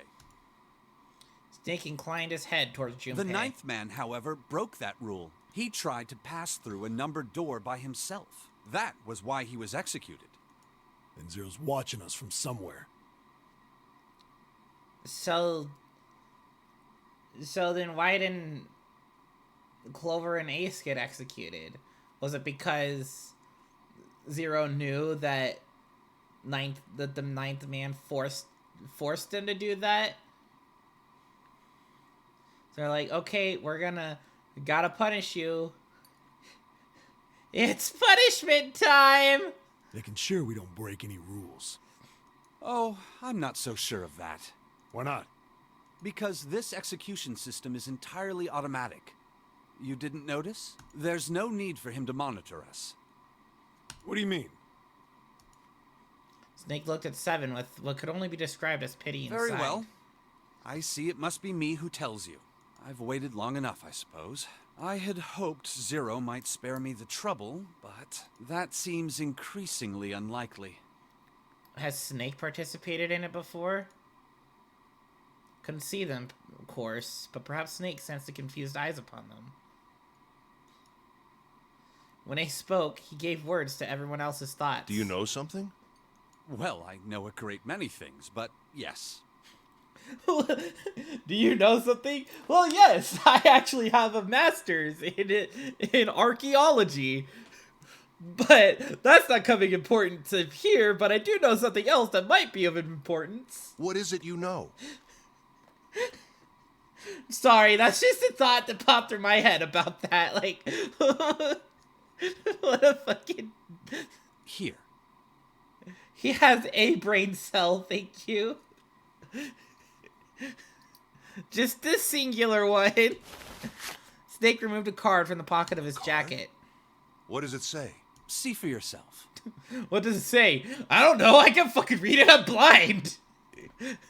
With the flourish, he presented it to Ace. He took a close look at it and Come spoke. on now, what's the point of giving me this? Because he can't read it. Ace, have you forgotten that he's blind? Santa snatched the card from Ace, but his expression of disgust quickly turned to one of confusion. Huh? The hell is this? Seven tugged it out of Santa's hands. I see. Card went from Seven to Lotus, from Lotus to June, and finally to Junpei. He looked at it and understood. This is Braille. Oh, it's Braille.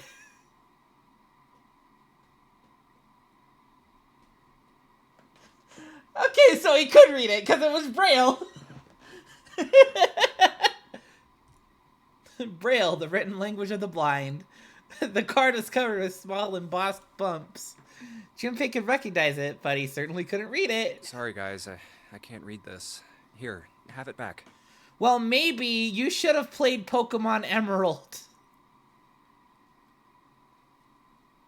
And got the Reggies.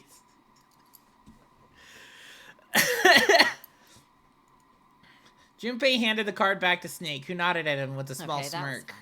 What's so important about that card? I found it in my pocket. I can only assume it is a message from Zero. From Zero? A message? What does it say?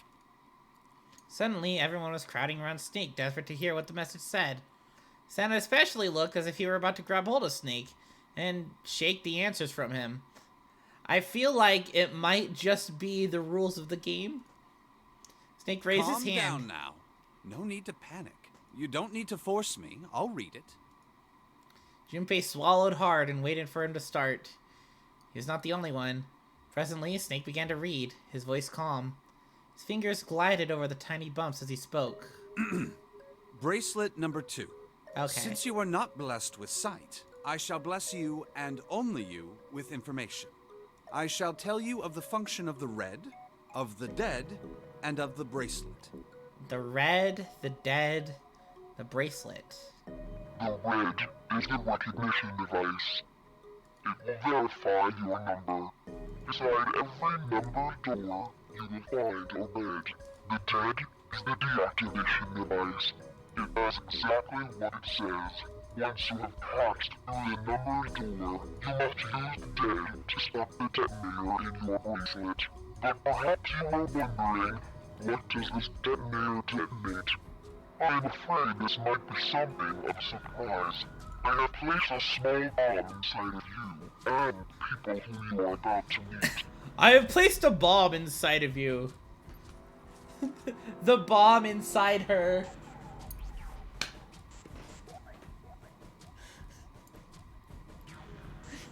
Damn, the entirety of Ultra Despair Girls was really just a Zero Escape reference.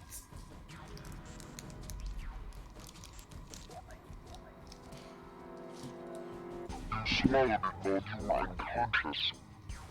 Swallowed it? Does that mean we can poop it out? I have no doubt. By the time you read this note, the bomb will have passed your stomach and found its way to your small intestine. In other words, you will be unable to regurgitate it.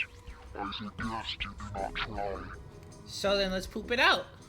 As I mentioned before, the bracelet on your left hand contains a detonator. Think of it as a remote fuse, or timer, for the bomb in your body. There is only one condition which will cause it to detonate.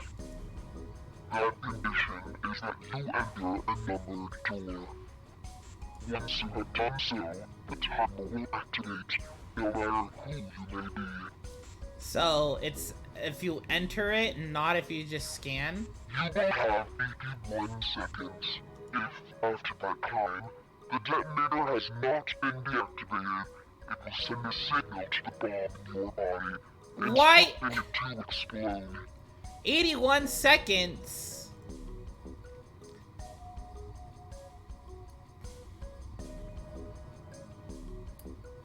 Wow.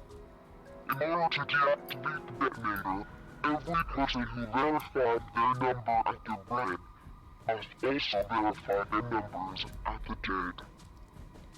Yeah, but I feel 81 seconds is just too quick. Too fast for escape rooming. Once all numbers have been verified by the dead, you need only pull the lever at its side.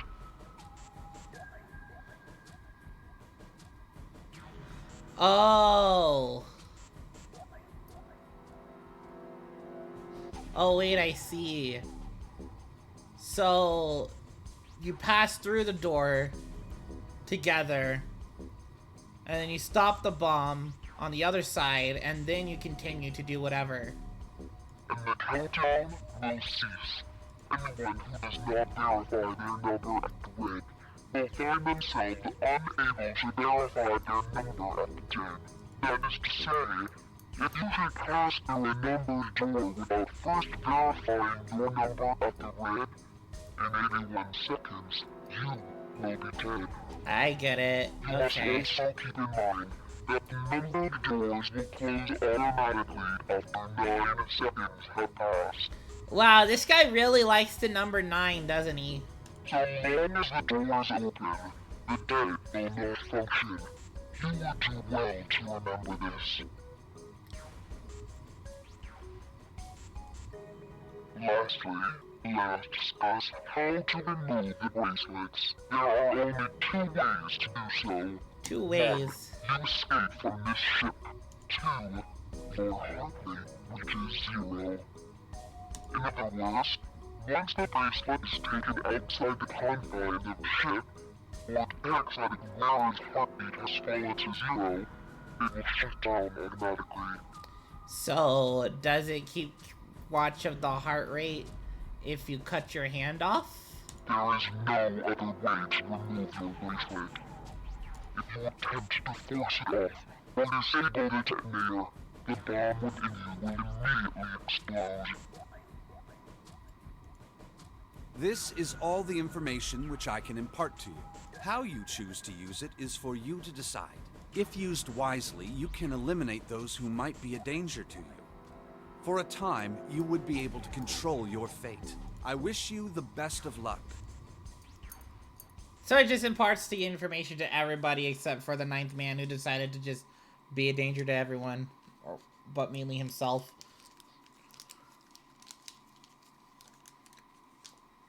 Don't trust anybody, not even yourself.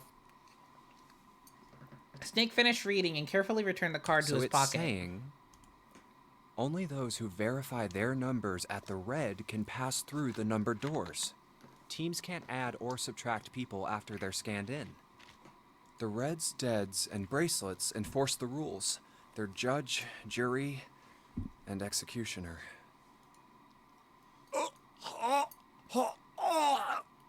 You alright, Seven? Shit! A fucking bomb! Come out! Come out, damn it! They're trying to regurgitate it already. Defiance of Zero's suggestions, both Santa and Seven put fingers down their throats and began to gag. If it's in our intestine, we can't gag it out. The rest stiffened. Some touched their stomachs, some simply stared at their bracelets. Junpei gingerly touched his stomach. Bomb inside me.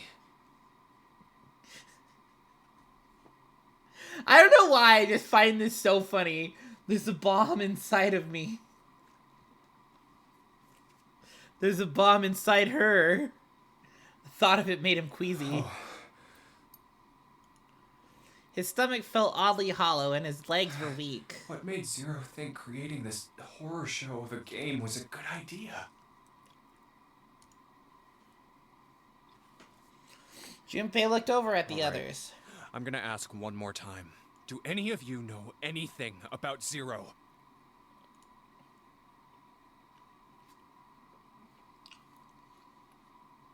They were all silent, each person waiting to hear what the others would say. Finally, Santa spoke. Actually, I saw him. I saw Zero when I got grabbed. I didn't see his face, though. Son of a bitch was wearing some kind of gas mask. Same for all of us. What the hell? Come on, guys, give me something. You know, like surprise or something? Instead, it was Santa who looked surprised. There was a moment of silence and everyone spoke at once. I saw that too. I did as well. Me too. I didn't see inside the mask, though. That mask, it was really scary. Huh?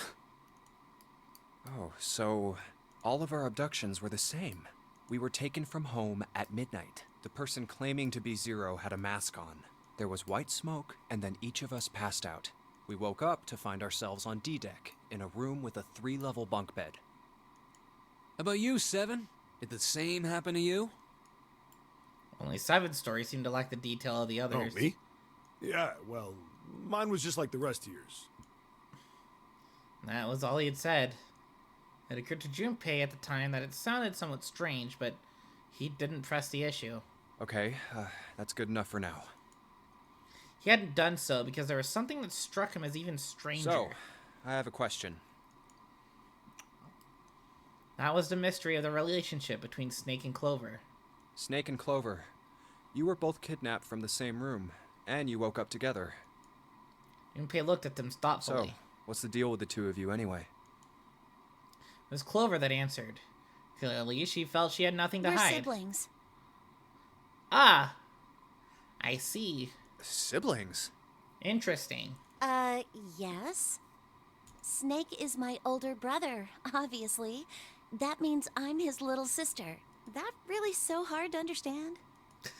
No, but you look so different. The other seemed... Junpei was taken aback. The other seemed just as She is surprised. correct, of course. Laid his hand on Clover's shoulder. Are you, surprised? Well, yeah, but... Why? There are other people here with connections to one another. Those two, for True. instance. Snake pointed at Junpei and June. How did he know where both of us are? Oh, you mean between Jumpy and me? Ah, yes. You did say you were childhood friends, didn't you? Wait, you went to school together? Yeah. June glanced at Junpei, uncomfortable at the sudden attention. Yeah. Junpei felt somewhat nervous as well and tried to scratch his head as casually as possible. Hey, you think maybe we could figure out who Zero is this way? Yeah, you're right. You connect the dots between the victims, and that leads you to the perp. Textbook stuff. Junpei. June. Does any of this ring a bell? Ring a bell. Ring a bell? Like from... Like Bravely Default? Ring a bell? Ring a bell!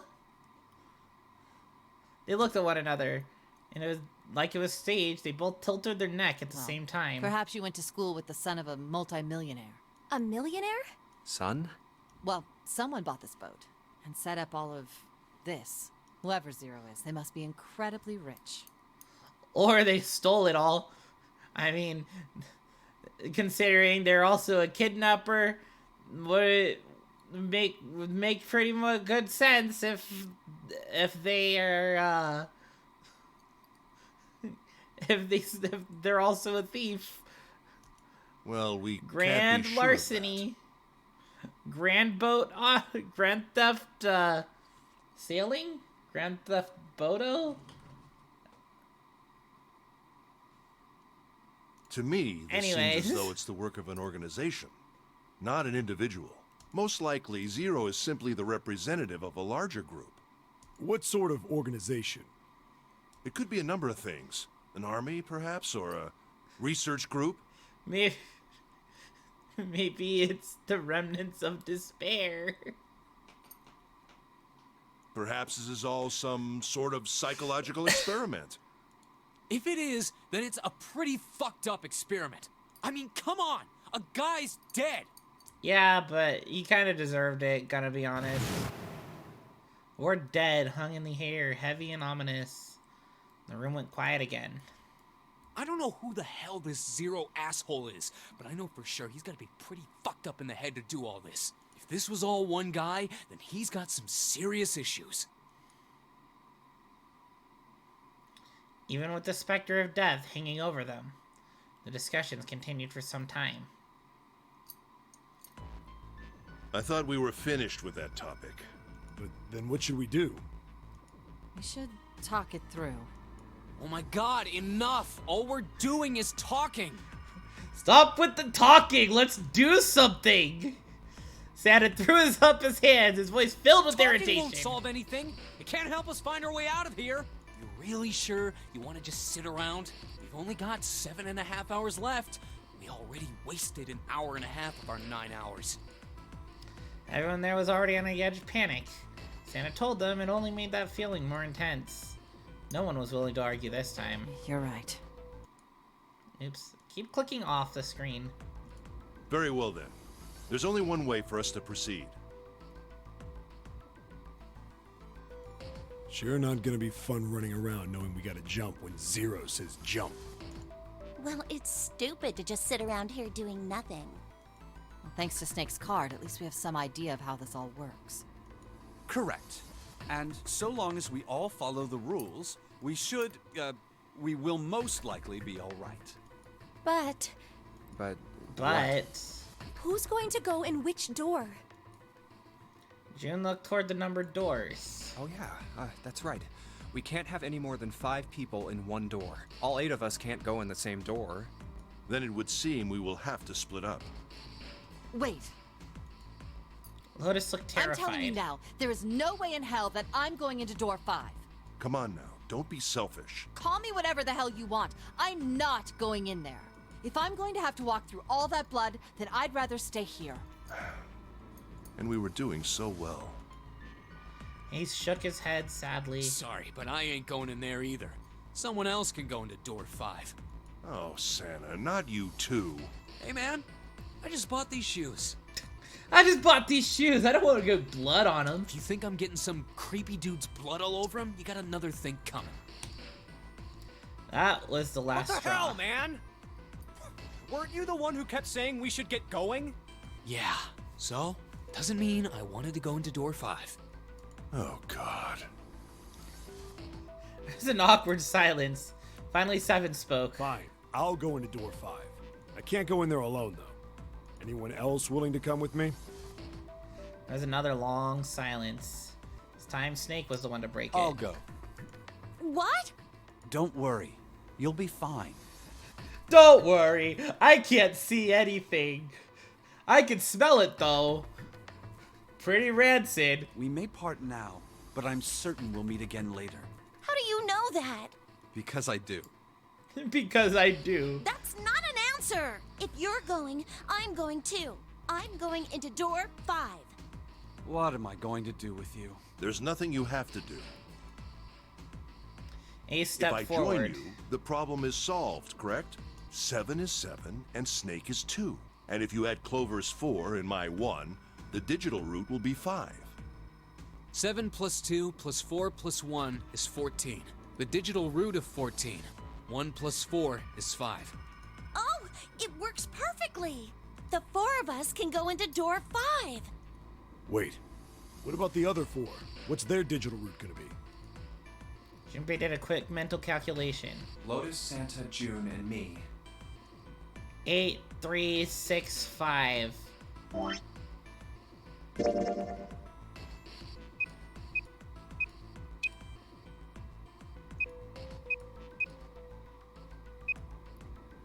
Yeah, it will be 4. Okay. Our bracelet numbers are 8, 3, 6, and 5. 8, 3, 6, 5. What would our digital root be? 8 plus 3 plus 6 plus 5 is 22. So, the digital root of 22, 2 plus 2 equals 4. Holy shit! No way! 2 plus 2 is 4? I thought it was fish! Repeated It's what 4. he determined. Add up our 4 bracelet numbers and the digital root is 4. Then we can go into door 4. Yeah. Huh. That worked out well. So the team assignments will be like this. 7, Snake, Clover, and Ace. They would go through door 5. Lotus, Santa, June, and me will go through door 4. Are these really the teams I want? Beyond door 5 is what remains of the Ninth Man. I never want to see that thing again, but something's telling me that it'd be a good idea to examine the corpse, even just a little closer. Of course, if I went through door 5, I wouldn't be going with Lotus and Santa. I could bring June with me through door 5, but that means she'd have to see the body in there. I don't want to put her through that. Junpei was Should I torn. stay silent and go through door 4? Or should I stop them and insist on door 5? He turned his options over and over in his mind. Ace spoke up. All right, then. It seems we've reached a conclusion. Shall we go? We began to walk toward door I'm 5. going through door 5. Clover and Snake followed, with 7 a short distance behind. We're over there too, right, Snake? The door's not going anywhere. Slow down. Which door? I decided it had to be door number 5! Wait. Junpei's cry had echoed across the room. The 4 people walking toward the door stopped. and turned back I toward want him. to go through door 5 too.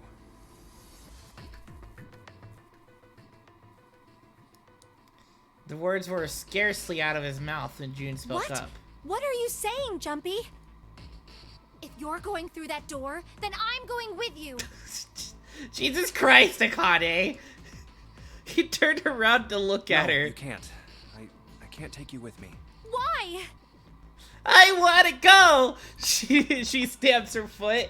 Well, you know what's in there, don't you? Are you sure you want to see that? Well, June opened her mouth as if to say something, but instead closed it again and looked at the floor. Junpei felt an ache in his chest at her clear distress, but the choice was not his to make. There's nothing else he could do. Junpei turned away from June, doing his best to silence his turbulent emotion. Please, let me go into door 5. Seven scratched his head and looked at the young man. And we're right back where we started, you know that? Junpei's bracelet is number 5, right? If we are going to add Junpei, then we must subtract 5 from the rest of us. Snake turned to Ace. Please, take good care of Clover. Oh, true. All right. That's fine. 1 + 4 = 5. Don't go away! You need to listen to me, Clover. Go to door 4 with the others. No! Don't be so selfish. I don't want. She stamps her foot too. Snake's tone was harsh. Why? Tears welled up in Clover's eyes. She bit her lip and did her best to fight them off. Snake's expression softened and he put his arms around Clover, held her close and whispered into her You'll be ear. fine. Just relax. Looked as though he whispered 2 or 3 more words, but whatever they were, Junpei didn't hear them. What did he tell her? Couldn't help but wonder what the other man had said. Snake pulled back from his sister, his eyes kind and inquiring. Okay. I understand. Her voice was barely audible from where Junpei stood.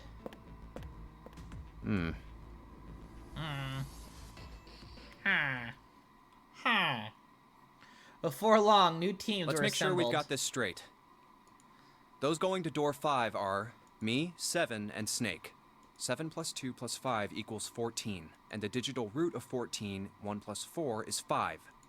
And those going to door 4 are Lotus, Santa, June, Ace, and Clover. 8 + 3 + 6 + 1 + 4 is 22. 22! And the digital root of 22 is 2 + 2, 4. Maybe 4 is the fish. 4 is the We're fish okay with door. this. No problems here. Yes. Let's do it. All right then. 7, Snake, and Junpei scanned their numbered bracelets in quick succession. The screen of the red showed 3 The asterisks. lever's all that's left. Okay. All right then. Let's go. Let's go! Junpei glanced around one last time, his hand resting on the lever of the red. okay. Please be careful. Concern was written plainly across her We will. face.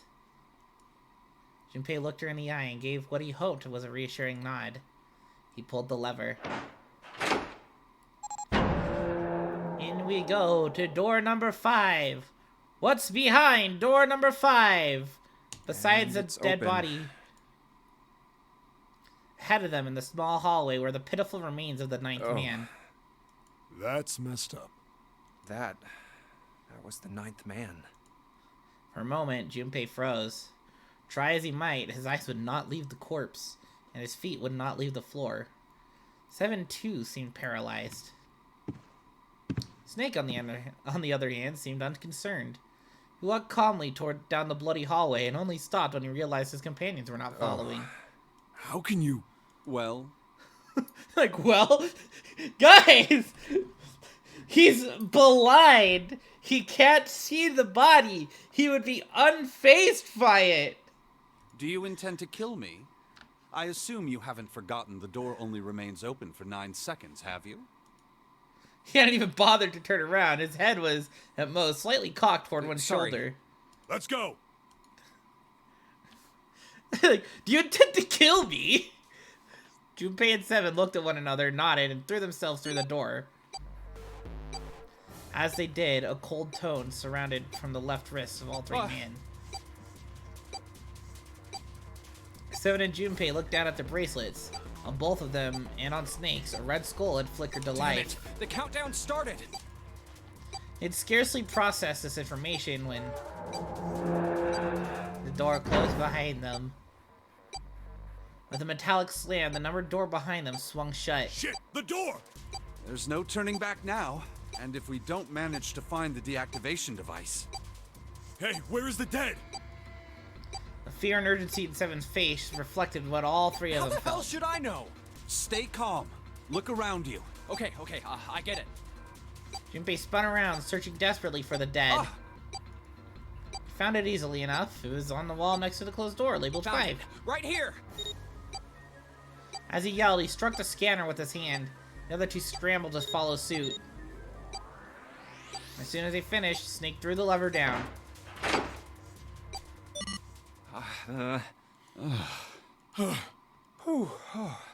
Well, it looks like it stopped. As he spoke, Junpei wiped the sweat from his forehead with a trembling hand. I see the flowchart, so I've gone to the right side. But either way, we meet up at in the middle anyways. No matter which path we take.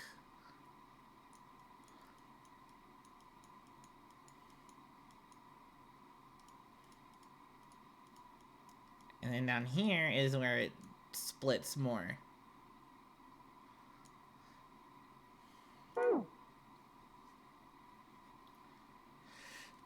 Goddamn thing's gonna give me a heart attack. A muscle stood out in Seven's neck, and the corners of his mouth were twitching. I almost misread Seven as Steven. Jumpy, are you alright? What if that's his actual name? What if Seven's actual name is Steven?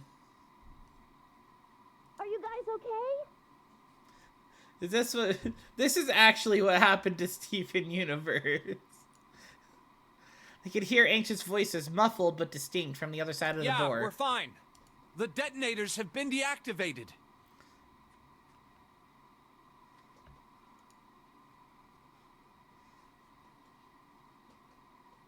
What? Why? My fucking god. You guys.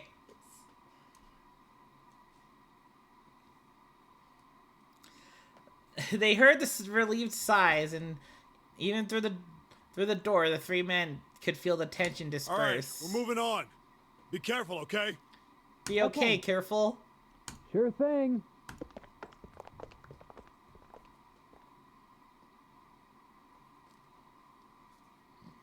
Dot, they're dot, gone. dot. They heard footsteps moving away, and before long, they were alone again. Junpei looked around. Get a ping. Oh my god. Why?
I'm fucking stupid. I didn't have the fucking microphone on this. So let me read it again. Steven was a normal and happy kid. Girls, let's go on an adventure! But one day, Steven got cancer. No turning back. Don't worry, girls, I'm fine. I'm cold, that's all. Until one day, he died, turning into a skeleton called Sans, which stands for Steven after not surviving. I fucking hate this. I fucking hate you. Why would you do this? Anyways, back to the game. Junpei looked Doesn't around. look like we can go any further this way. The hallway ended roughly 20 or 30 feet from where they stood. Maybe this wall can be moved. Or not. It's not budging. Hey, there's a door over there. To the left, however, was a wooden door that looked positively inviting by comparison. In the middle of it was a plaque that read, First Class. First class cabin, huh? Well, it seems like it. Let's have a look then, shall we?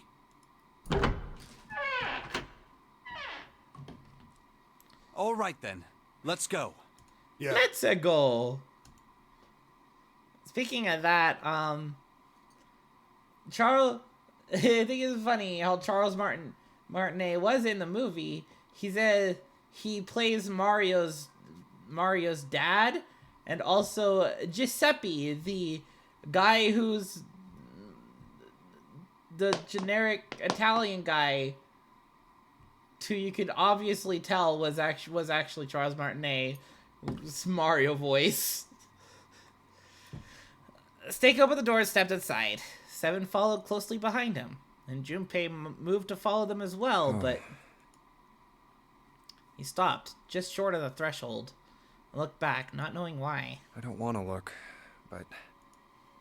Lying in the small hallway was a man's body, or at least what was left of it. He tried hard to avoid looking at the grisly scene, but just wouldn't leave his mind. It's so horrible. I can't even tell what's what. What had once been a man's internal organs now looked like so much vomit, as though something had chewed up and spit out the better part of his torso. It was hideous, but worse still, it was cruel. It's hard to believe the thing on the floor had once been human. A black pool of thick blood, the lumps of glistening flesh spread across the floor, the awkward, twisted tangle of shredded intestines. The head wrenched to some grotesque, unnatural position. He'd been wearing these. The man's glasses lay next to his head. The lenses were cracked and the frame bent and distorted. And next to the glasses lay a bracelet. Number 9 still displayed on his face. The bracelet's off. Oh wait, Zero did say. Lastly, let us discuss how to remove the bracelets. There are only two ways to do so: escape, reach 0, The blah blah bracelet comes blah. off when you're dead. When you're dead. But what the hell's the point of getting it off when That's you end not up at all what he this? said. Ugh. He said escape from the ship or your heart rate reaches 0. Your heart rate could reach 0, but you're not technically dead.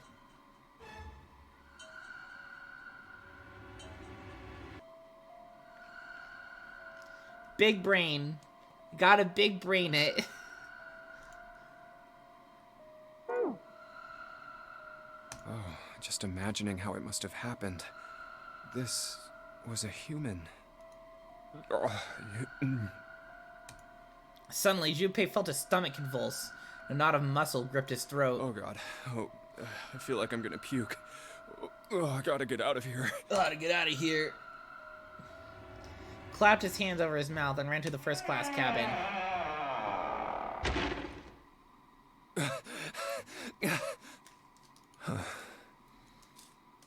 The atmosphere changed immediately.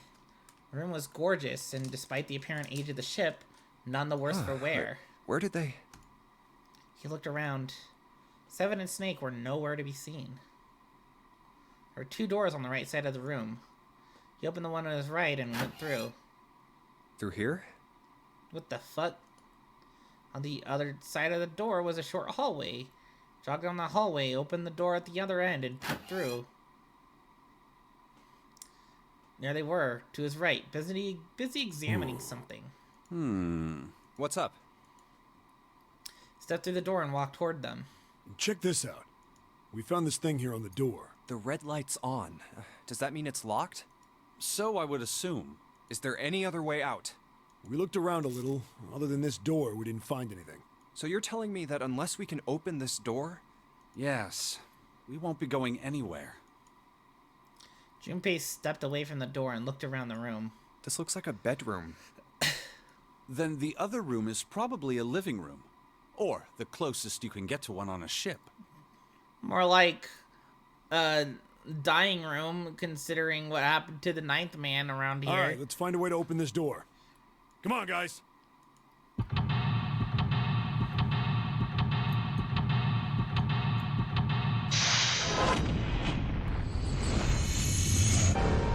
Seek a way out. First class cabin.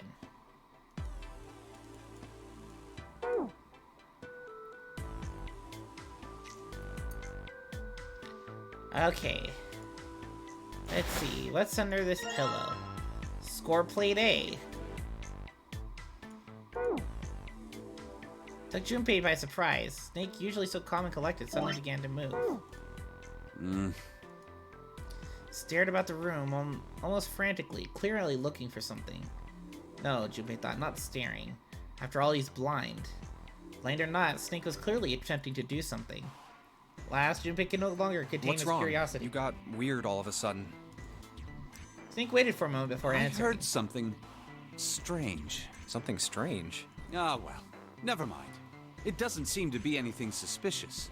I don't wish to toot my own horn, but my auditory senses are considerably more advanced than those of most humans. I notice even the slightest of noises. Right. Are you gonna tell me you can hear a needle drop from a mile away? No, such a thing would be impossible.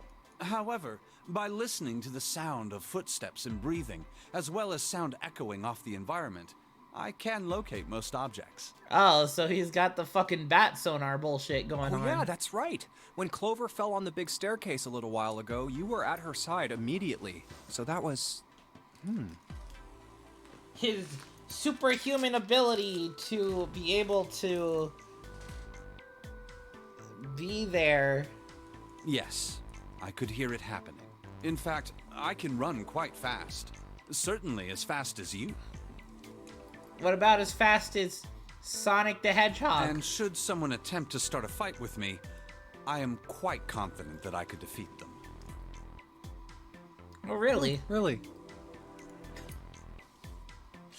Yeah. Junpei was somewhat taken aback by this revelation. He stared at Snake, skeptical. You don't believe me, do you? Care to give it a try?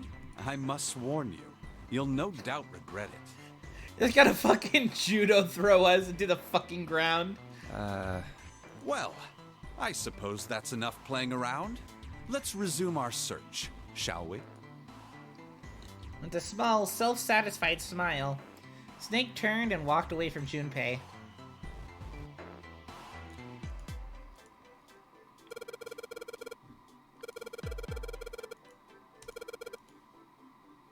A microphone.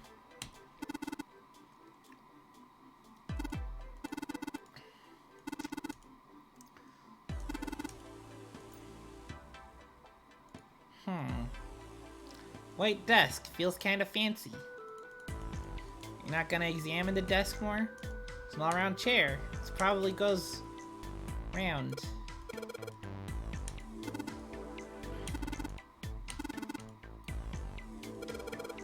Clover wants one of these? Yes. She wants a princess bed. Didn't I say that? Do you think it doesn't suit her? Yeah, I guess you could say that. Junpei, judge her by appearances, will you? And, well, you should not.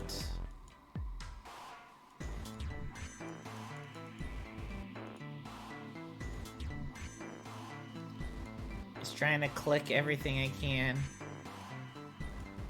What about these lights?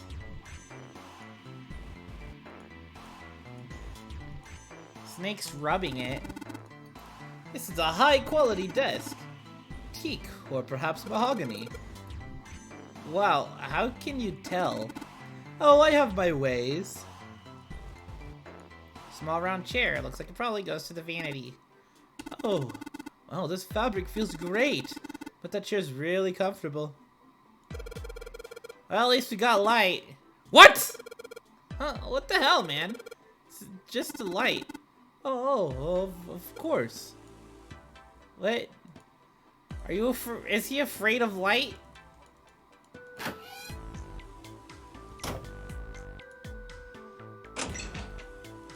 Ha!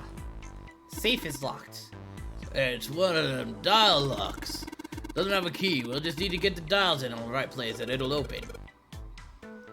Did you find anything, Seven? Nope. How about you, Snake? I also found nothing. Another score plate.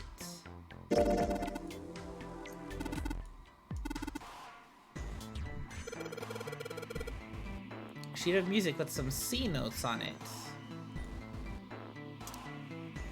Oh. No.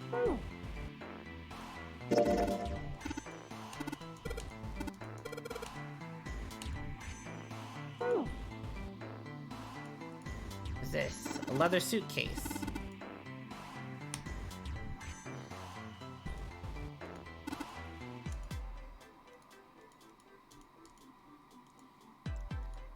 Are you sure there's nothing inside?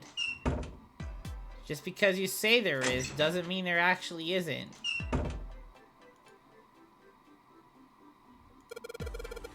It's totally a table with a mirror. Ah yes, you know, that sort of thing is known as a vanity. Were you aware of that, Junpei? Of course, vanity also refers to self-love, conceit, and narcissism. As such, you could say that every day when a woman looks into one of these, she is staring at her own conceit and narcissism. Does that strike you as terribly sad?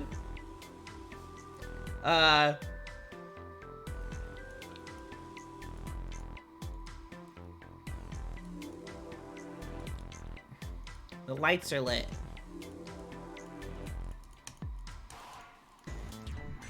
A window. An iron plate nailed to it. What? What's this? This isn't a score. It's a map of the ship. A map? There's a map of the ship here? Yeah. I imagine it will prove very helpful. Best hold on to it, Junpei. Okay. Now possible to use the map screen.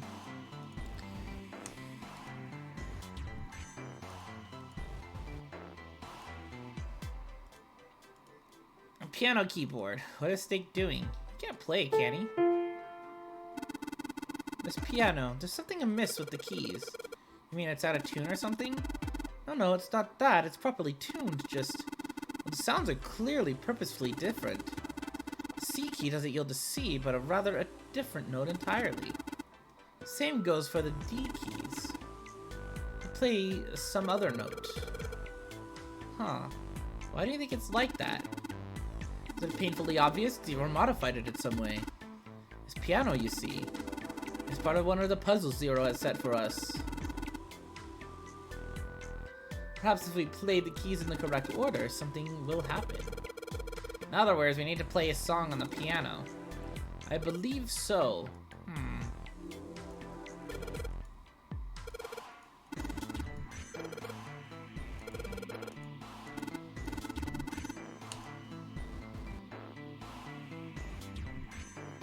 Oh. Could like... Oh, never mind. I thought we'd be able to like use the app.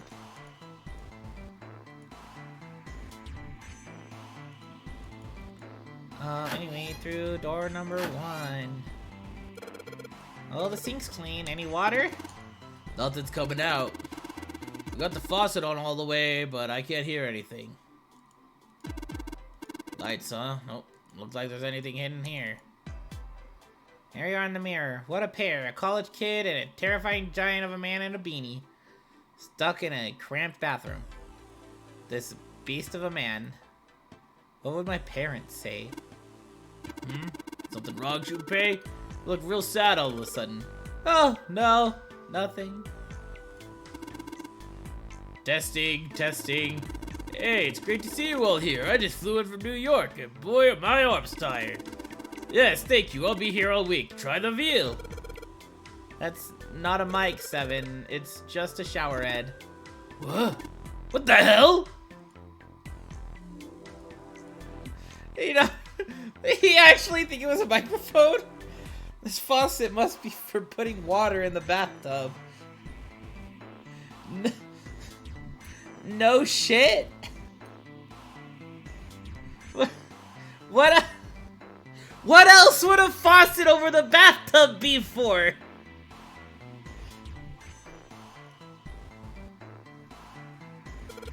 There's a plug at the end of this chain. Let's see if I can pull it out. Whoa, hold up!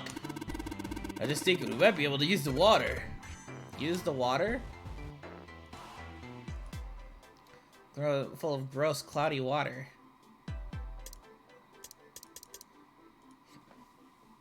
Use the water. Couple lights on the wall here. It's a heavy piece of paper that's been folded in half. It has score printed on the front of it.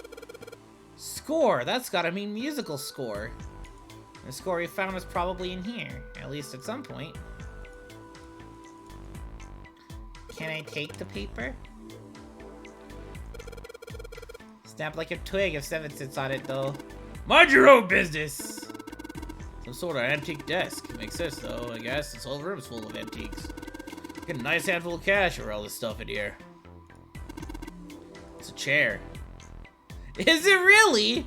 I had no idea. Oh, hello. There's an iron gate in front of the fireplace. There's something behind it. Huh? Something in the back. See if I can reach it. Little... Ah, goddamn, that's hot!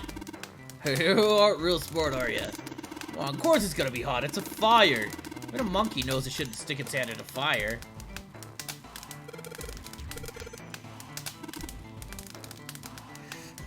There aren't a lot of people these days with real places, real fires. This couch looks big enough for 3 people. Looks perfect for me. What? Perfect for an elegant gentleman like myself. This couch looks a lot more elegant. Hey, there's something you aren't saying. Never mind.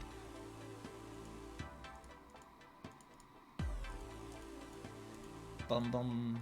It says score on the paper, so you just put music in it? Probably. Can we put music in it? I get it, you're gonna use this vase, right? That's pretty clever, Junpei. Gotta fill this thing with water. Sure. Is there anything in here? Anything in the vase? Looks like a vase. Maybe you could use it.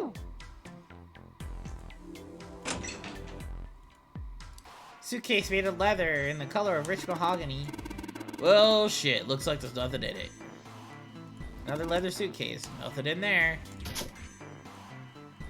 There's something inside this cabinet.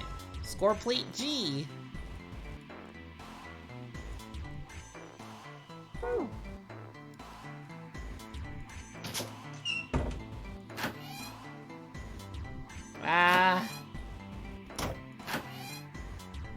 Oh, hello. Some toilet paper on the wall there. Although it looks suspicious. It's a toilet. Doesn't seem to be anything in the toilet or the tank. It's a toilet. Nothing strange going on there.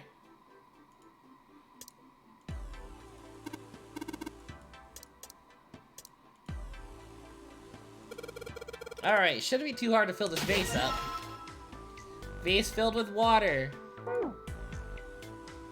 Cool. Nothing suspicious here, I think. Junpei, look! There's a head coming out of the toilet! Just a joke there, kid. Not funny, man. I'm too old for this shit. Incontinence is a problem many older men struggle with, but there's help.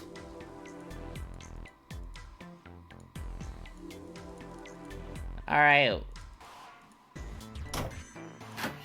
What do we use this water for?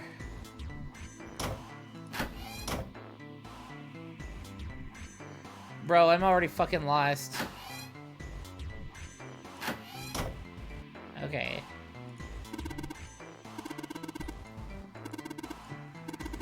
Did we come out of that door?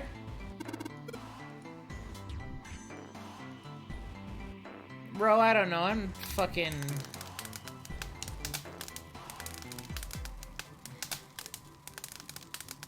Can I get rid of the grate then?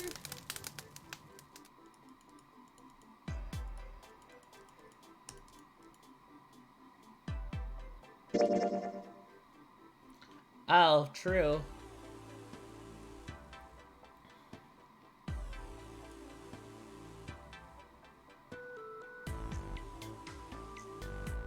So these are the rooms with the suitcases.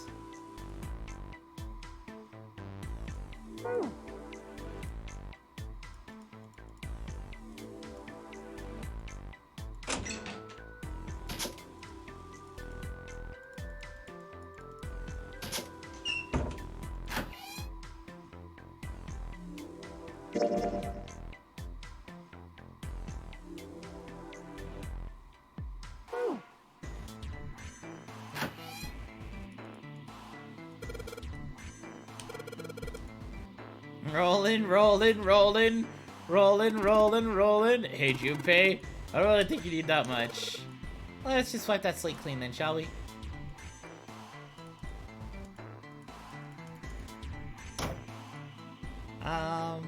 What's this? You're a tourist, right? What? Why? Well, you're so well organized. Most people wouldn't bother to search something that didn't seem to mean much. So he's the actual astrology bitch! It's not Akane! It's Seven!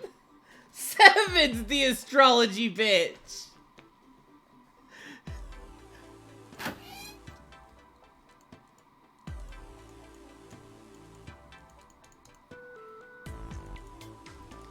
There's a mirror here. The mirror here.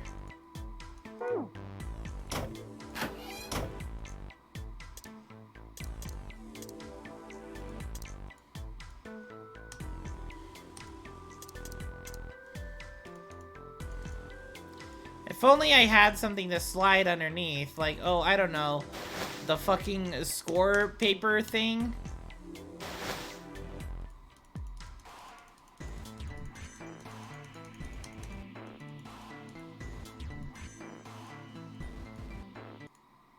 Oops. Bro, I'm just clicking everything.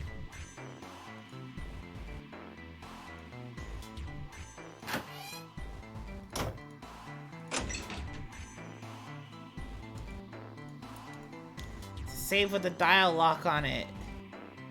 Not seeing anything about numbers.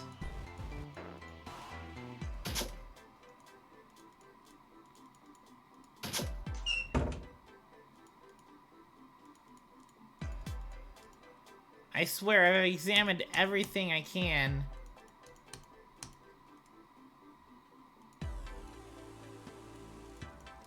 Oh, right. I thought we might need more water later. Or whatever.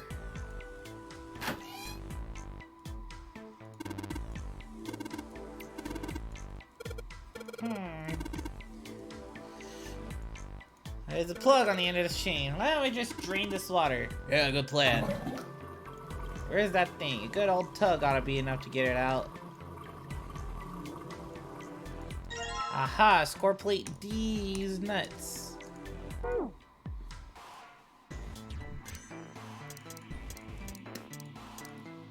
We have A, G, D, C.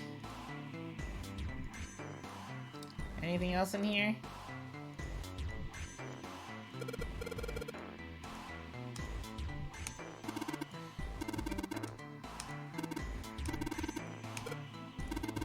Damn it, nothing. Might as well be a damn rock.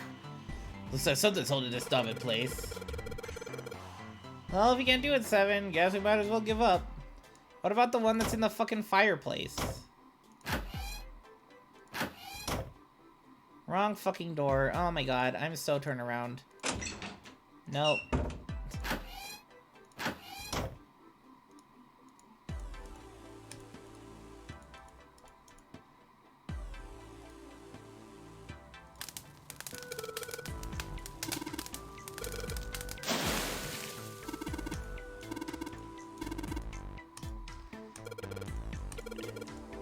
Let's just pull down the sleeves.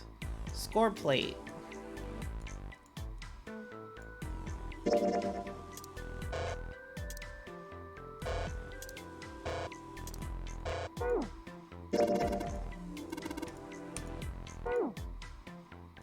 Junpei tucked the plate into his pocket. You alright, Seven? Seven cried out and stumbled, his balance lost. Drew out a hand and caught the wall in time to steady himself and avoid the floor, but his face was flushed and he looked startled. Hey, Seven, what the hell was that? Are you alright? Yeah, I'm fine. I just felt a little dizzy, that's all.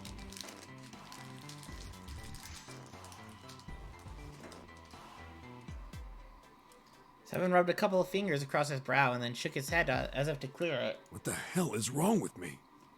First memory loss, now I'm getting dizzy for no reason. Memory loss? Junpei couldn't hide the surprise in his voice. Seven, for his part, seemed unconcerned. Oh, yeah, I guess I didn't tell you, huh? I told the rest of them before we ran into you on the stairs. I told them I couldn't remember a damn thing from before I woke up. Didn't realize I hadn't told. Whoa, wait a minute. You're talking about amnesia, right? Yeah, I guess so. Yeah, amnesia. It's definitely something where you forget.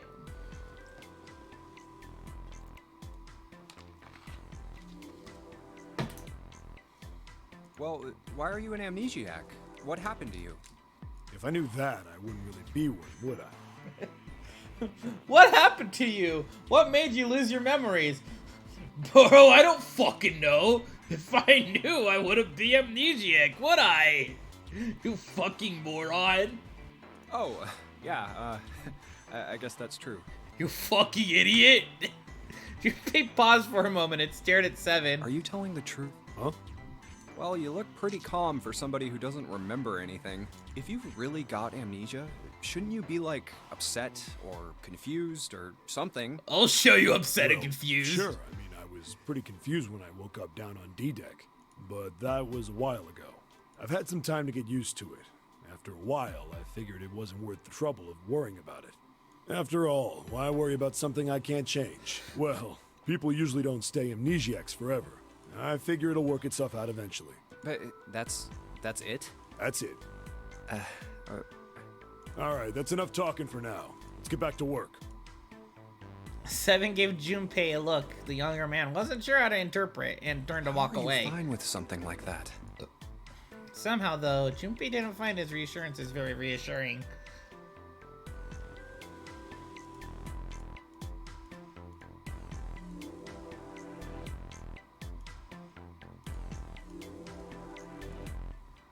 Blip, blip.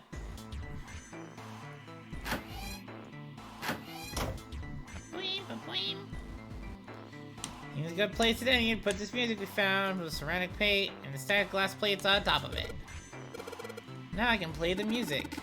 Junpei, would you be so kind as to play the piano? I am unable to, you see. I'm sure I needn't tell you, but the keys on this piano are not what you might expect them to be. C won't be C, D won't be D, and so forth. You must listen carefully to determine which keys to strike. Do you understand? Yeah, alright, let's give it a shot. So...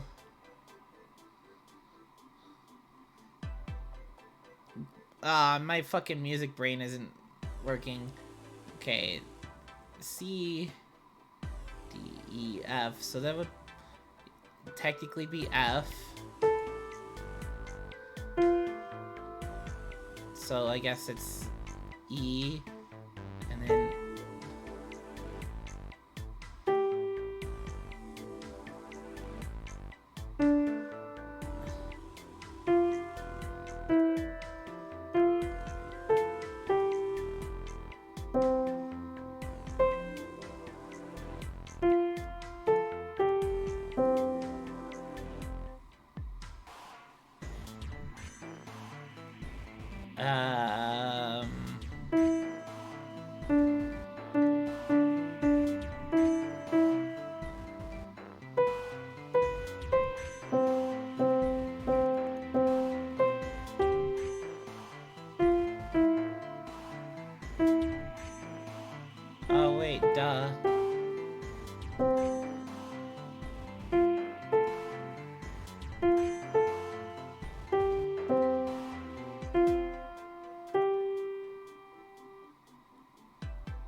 I'm fucking already confused.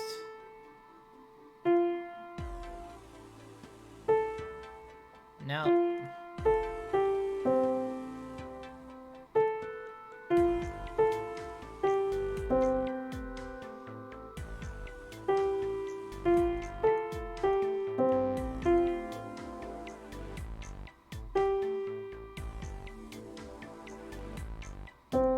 No.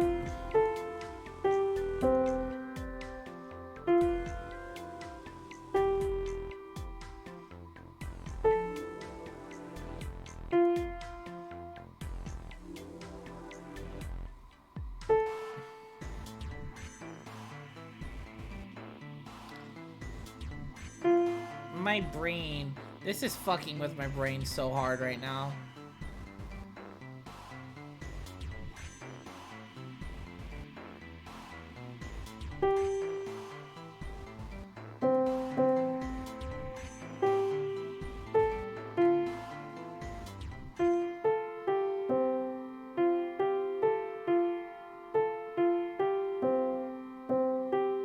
Oh, that's what it is. And we're done. Music is not my forte. Hey, wait, what was that noise? Junpei, we did it! Looks like it worked. Heard something unlock over by the exit. Let's go. Good plan. Stand order! Bow! Be seated! Well, I guess he hasn't forgotten that. At least Snake thinks it's funny. Yes, I suppose that was the classroom bell, wasn't it? I don't imagine that's what Zero was thinking of, however. No, Zero almost certainly meant to suggest Westminster, not middle school. Westminster? The palace in London that plays host these days to the Houses of Parliament. You've heard of Big Ben, the famous clock tower, yes? Big Ben plays that very collection of notes on the hour. London. Capital of England, huh? At any rate, the door is now unlocked. Let's leave this place immediately.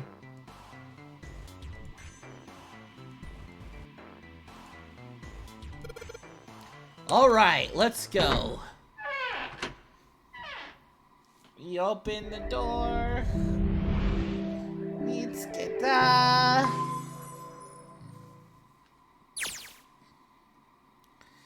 Came out of the door and into a long, straight hallway. Another hallway?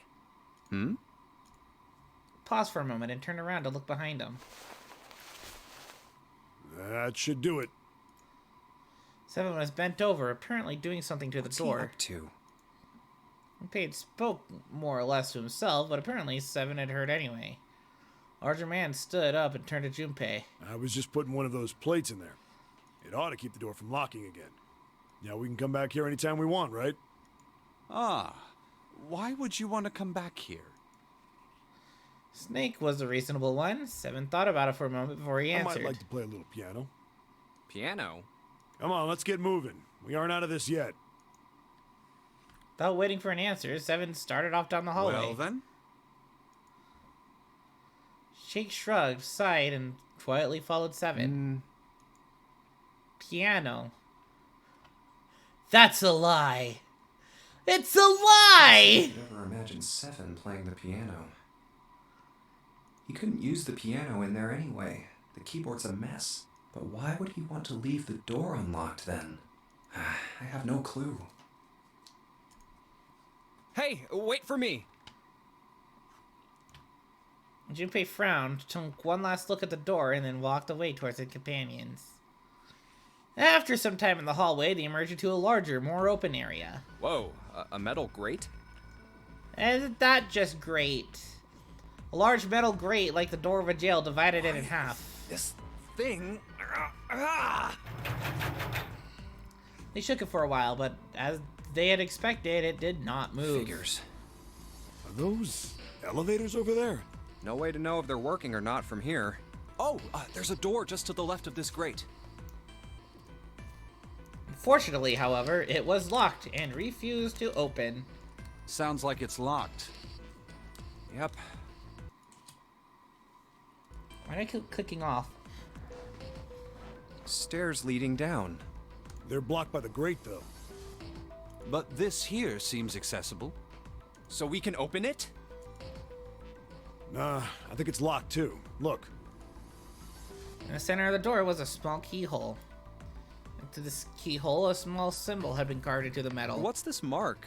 The female symbol. He wasn't quite sure what to make of it.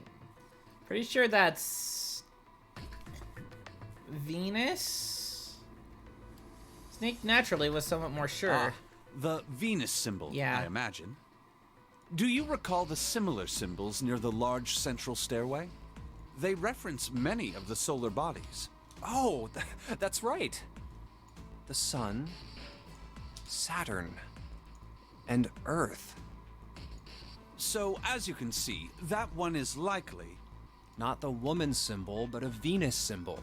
So I assume. Hold on. Where's 7? While they've been discussing the symbols, Junpei now realized 7 had slipped away. Absence now felt, the Snake and there he Junpei is, turned to look down for that his hallway. missing companion.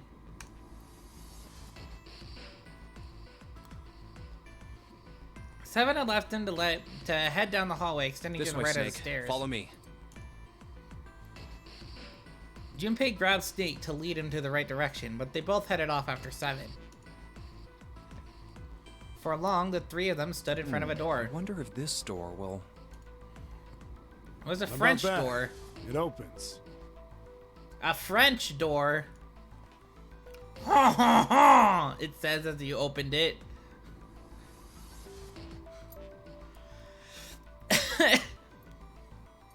Junpei tested the door and realized that, unlike so many others they'd encountered, it was unlocked. Almost as though he was afraid it would suddenly lock itself, Junpei threw the door open. Did you hear that? It really went ha ha ha! Oh, wow. It's a casino! Took only a moment for Junpei to take in his new surroundings. Is this some kind of casino? Sure looks like one. Before Junpei could commit further, a noise from behind him made him turn around. Snake was shaking the door they'd just come through. Well, this is troubling. As 7 and Junpei watched, he threw up his hands in frustration and then kicked the door for good measure. Seems we are once again locked in. Damn. There's no reason to panic, Even if however. that door was open, it's not like we had anywhere to go that way. So we must find another exit then. All right, guys, let's split up and search this room. Come on, no dawdling. Let's go. Quickly. Oops. Spurred to action by 7's words, Junpei and Snake began to examine the room.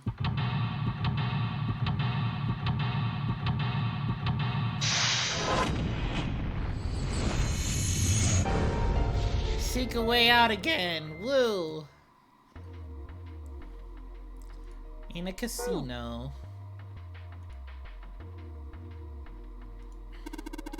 Hey, Junpei, isn't that a card sitting on a table there?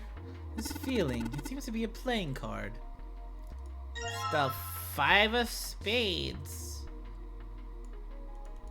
The 5 of Spades. Holy shit, no way.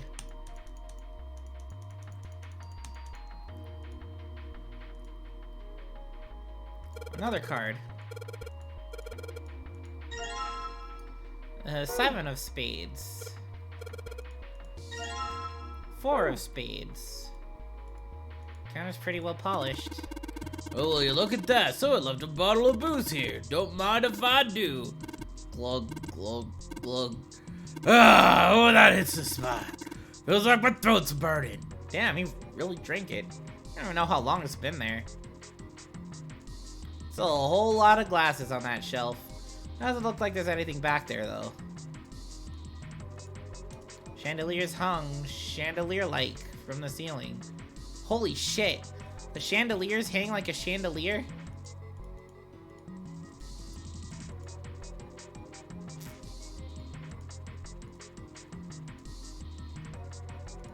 And here's a 3 of Spades. Suddenly, 7 began to speak. Ah, Baccarat. Baccarat? Junpei. No. Yeah, I have no idea what Baccarat is. No, never. Alright then, how about I explain the rules to you a bit? See, Baccarat is kind of an unusual game. You've got the banker and the player. The whole point is that you guess which one's gonna win. And whether the banker or the player wins, it all depends on their hands. The way each hand works is different from other games too. You see, you take the number from the ones place after you add up the value of all your cards.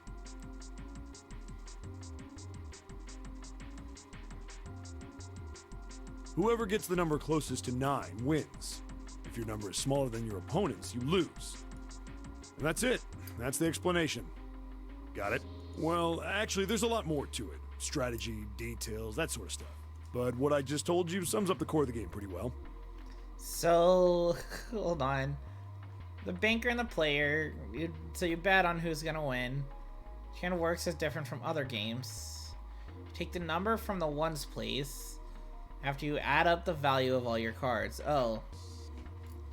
So it's almost like... So it's almost like getting the digital, the digital route, but instead of going all the way down, you just end up at the end. You just end up with the ones value. The single digit of the sum of all the cards you have. The strongest hand is a 9, and the weakest hand is a 0. You just ignore the number in the 10 spot. So if you get if you have a 10, that's the worst card you can have.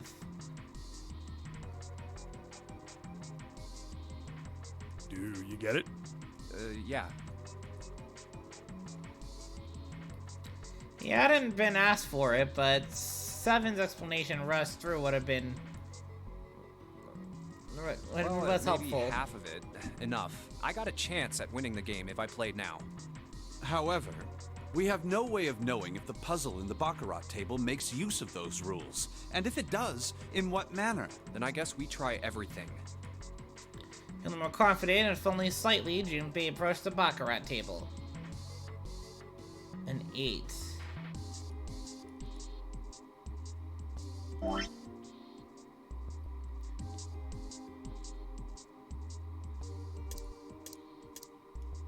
Do we need to have...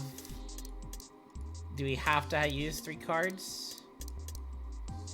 Probably do. Which means nothing of what we can have.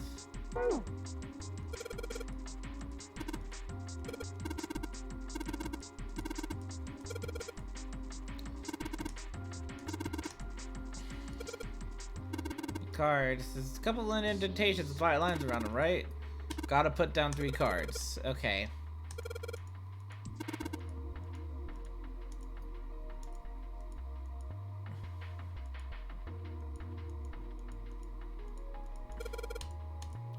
I do not have the cards that I need, though.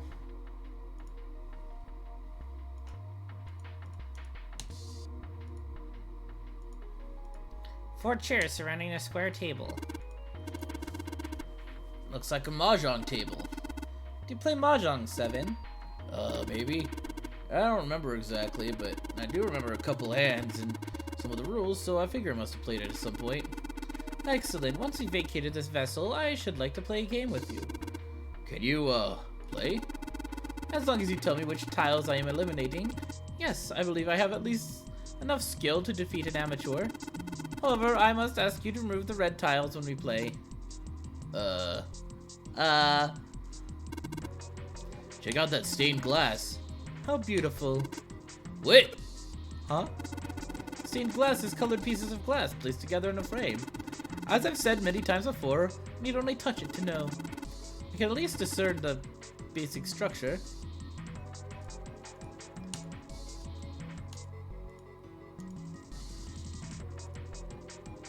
I want to know what's in that pot.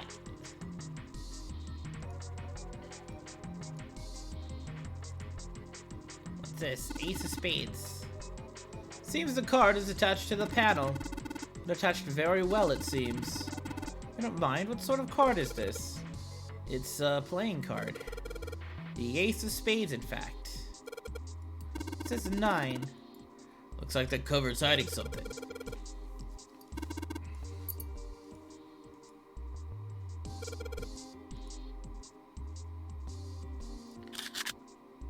No, we need the fucking 8, don't we?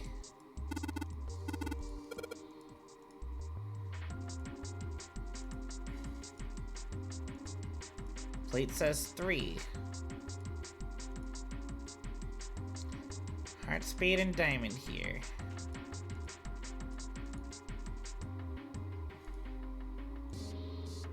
Heart, spade, diamond. And this one says 1.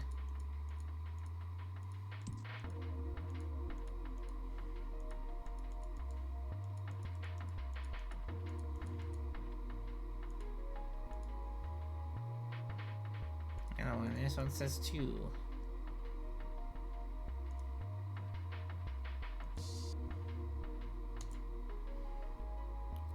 Aha! And we can find a card here. Card 6. Weird looking thing floating here. A weird looking thing floating in there. Oh. Wait, there's 2 lights turned on. I heard something from the bottom of the fireplace. So that's gonna be club, diamond, heart. Coin bag. Cool.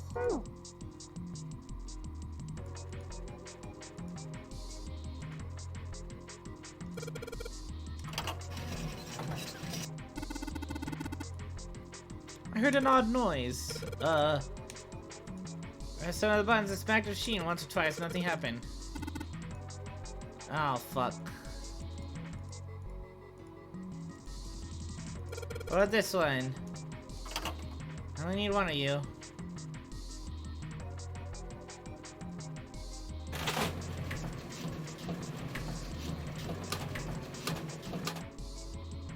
Haha!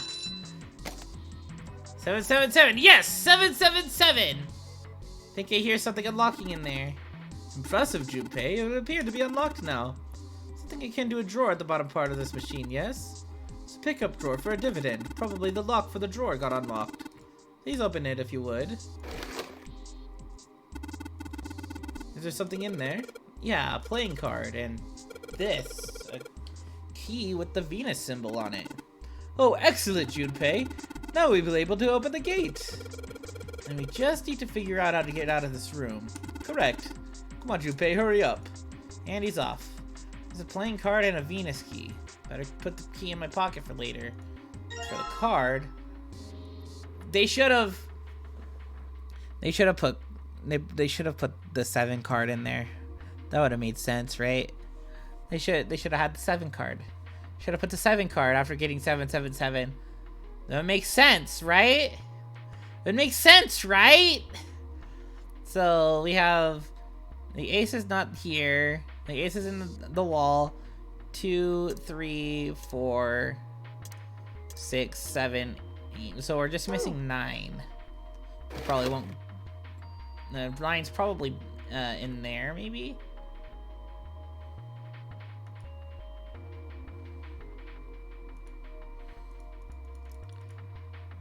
I want to open that jar, the mysterious red jar on the table.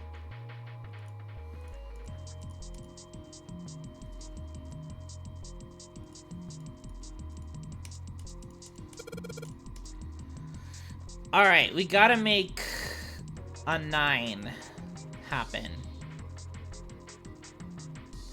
And we can easily do that. 2...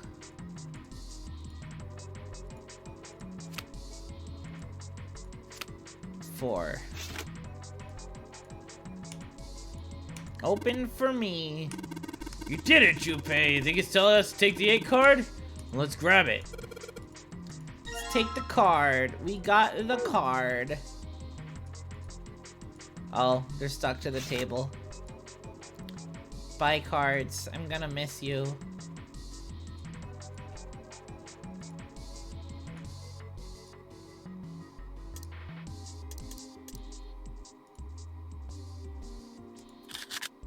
The 8 in there. Another device to contend with. There's 3 slots in this one.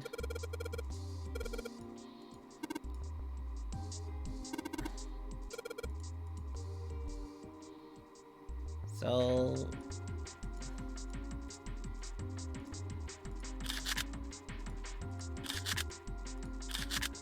like, you don't really have another choice.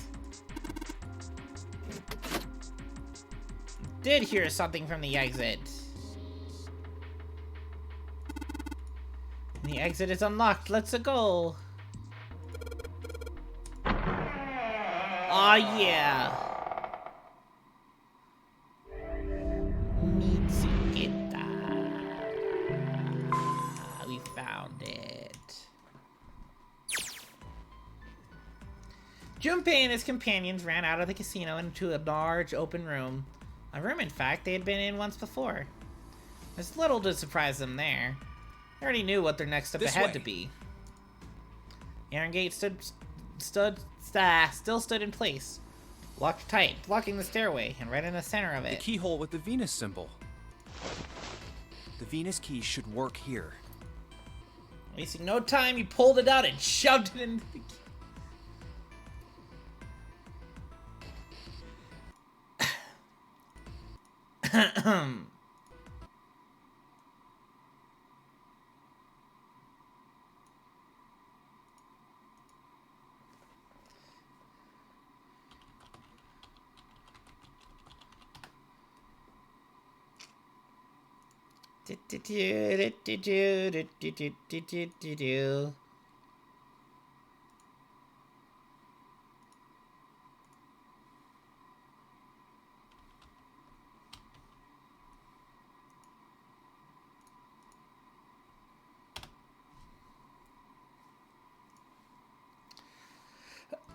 Okay.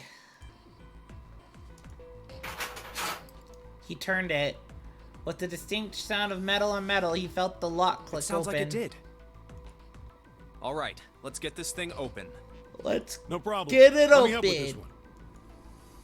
Junpei grabbed the handle on the left side, and Seven took the handle on the right. On Junpei's signal, they both pushed, and the grate creaked open.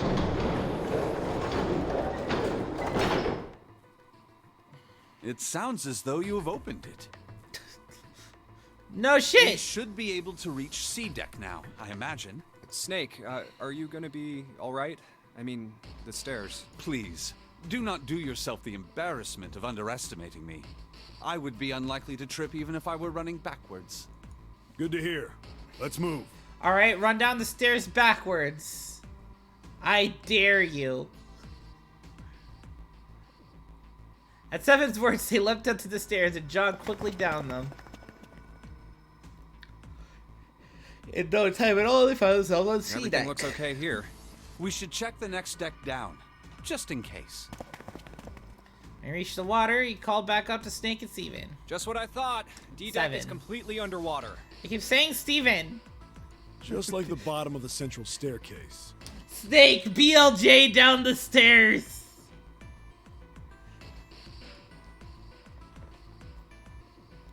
The surface of the water below them was flat, like a I'm mirror. just glad the water level hasn't changed much. Back to the C deck then.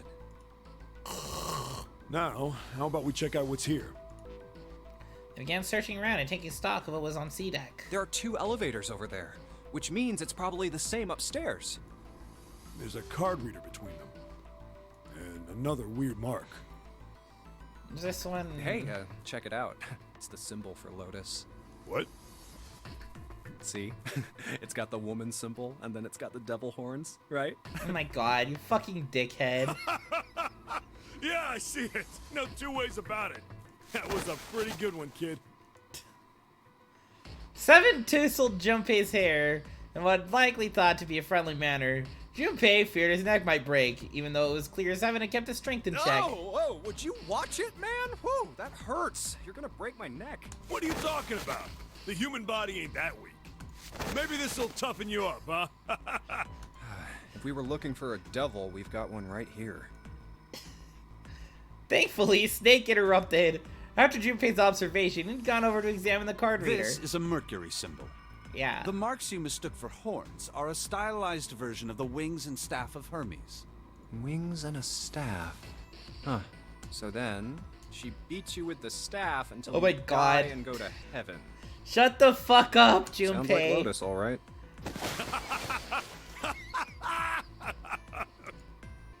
Seven shook Junpei's head even more vigorously. And the younger man began to feel as though his brain was being jostled about inside his Seven, skull. oh, that's too much. Oh, my head.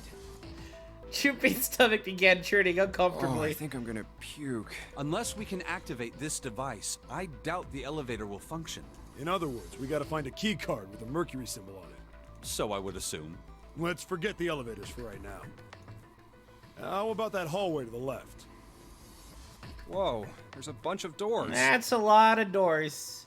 There were a great many doors lining both sides of the hallway. They seemed to stretch on forever. And all three men suddenly felt very small. Ah, shit. We're not gonna have enough time to check all these, are we? Maybe we can come back here later. We should check out the other side. Let's head back. Ooh, right at the stairs, another hallway stretched out, reaching deep into We're the right bowels this of the time. ship. After a few moments of moving briskly down the hallway, they emerged into an area roughly the same size and shape as the one at the top of the stairs. On the left side of the room were 4 French doors. There are doors here too. Well, I guess it's just 4 this time. Let's open them up, starting with the closest one there. Okay, I'm on. Junpei nodded and grabbed the one closest to him. Give it a small tug and felt it move. It isn't locked. I'm going to open it. Thrilled to have found another unlocked door, he threw it open!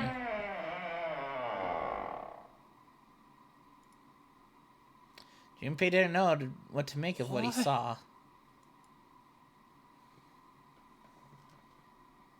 3, 7, and 8. Simply stood, unable to speak.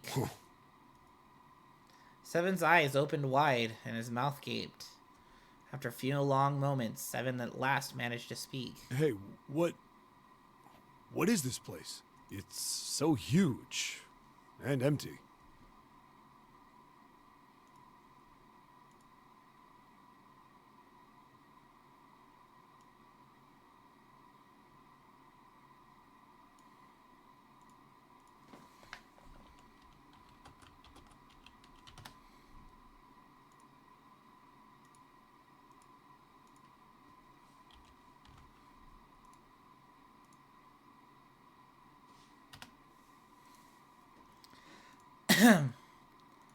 A massive room stretched out in front of them, more a cavern than a room. Its vastness was oppressive, and it bore down on Seven and Junpei. It was not empty, however. The entire room was filled with lines upon lines of beds. They were simple things, little more than pipe and thin mattresses. Oh, there are beds everywhere. Is this a hospital? The harsh scent in the air is reminiscent of antiseptic solution. I think so. There are shelves in the center of the room with medicine and surgical tools. Hey, look there. The 4 doors at the end. 3, 7, and 8. 3 of them were emblazoned with large, single-digit numbers, made with thick red paint. The left door says 3. The second door is blank, but the third has a 7. And the rightmost door is 8. There's no doubt. They're numbered doors. Yeah, no Are they really? Are they really, Junpei? Are you sure that they're numbered doors?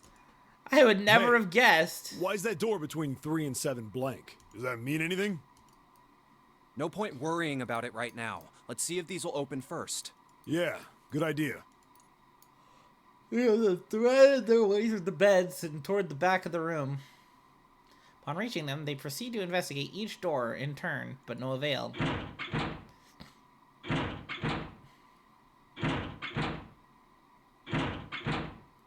Yep, locked. Just like I thought. Naturally. After all, there are rules to the nonary game, and to allow these doors to open easily would violate those rules. Unless we can authenticate ourselves with the red, the numbered doors will... Whoa, check this out. Suddenly, Seven spoke up, interrupting Look Snake. at the red. There's nothing on it. Huh? Don't you remember the red back at the main staircase? If there wasn't anyone in it, it said vacant on the little screen, remember? Yeah, you're right. But this one, There's nothing. right? You think it's broken? Only one way to find out. No, nothing. Junpei and the others put their hand on the panel, but nothing happened. The red refused to change. They tried pulling the lever, and still nothing. They soon discovered it wasn't only the red on door 8 that seemed to be malfunctioning. How about the red on door 7? And door 3? I didn't think all of them would be malfunctioning. What does it mean? They've got to be broken. Man, that bastard. I didn't think Zero was the kind of guy who'd screw around with something like this. Or maybe they'll activate when everybody is present. Whoa, whoa. Zero's been prepared for everything so far, and you're saying he's gonna make a mistake now? Maybe it'll change when everybody is present, which means you just gotta wait for the other people. Well, that's the only thing I could think of. This thing ain't working at all. While Junpei and Seven talked, Snake busied himself with examining the red. After a time, he lowered his hands and spoke. It seems as if some of the internal hardware has been removed. Internal hardware? That is what I said. Take a look at the underside of this red, if you please. The bottom?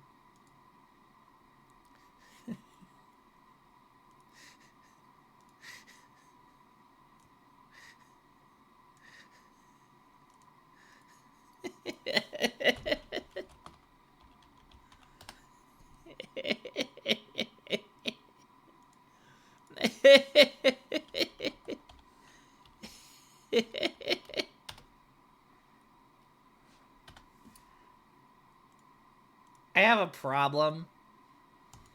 Huh, there's a thin slot here. I think it's a slot for something. Probably electronic. The other two reds are the same. Something's been removed from all three of them. I get it. So the reds aren't working because somebody pulled out their guts. So I assume. But why? And who? I mean, it really doesn't make sense. I have no idea. Why on earth would I know something like that? Just then, they heard the sound of a door opening. What now? They then turned and saw Akane! Oh no, Junpei thought it's... June! Oh no, Junpei thought it's... She stopped short, surprised to see them, and was very nearly bowled over by the rest of her companions who were coming through the door behind her. Ace! Santa! Clover! And Lotus! Guess everyone's here.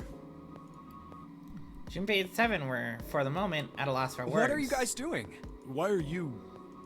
That's my line? Perhaps we should exchange information. After a moment of silence and surprise, everyone suddenly began to talk, desperate to exchange information. Talked about the rooms they'd been through, and how they ended up in the same place. Of course, none of it was very useful information, but that hardly mattered. They were happy to simply see one another again. Although the level of cheer varied greatly from person to person, each one of them was wearing some manner of smile. Almost as though they had already forgotten about the death of the ninth man. No, thought Junpei, perhaps that wasn't it. Perhaps thoughts of his death were what drove them to smile at one another. Not in a morbid or hateful way, no. The ninth man had died. But they were still alive, and that was something to be happy about. Sort of simple, uncomplicated joy. Junpei thought, the joy of being alive. Still alive. He felt sorry for the ninth man, but more than anything, Junpei was happy to be alive. And that's what we know. With that, Junpei finished his own explanation. Well, this isn't good. If the red is inactive, we can't keep going. What about that big hallway? Maybe there's somewhere in there we might be able to go.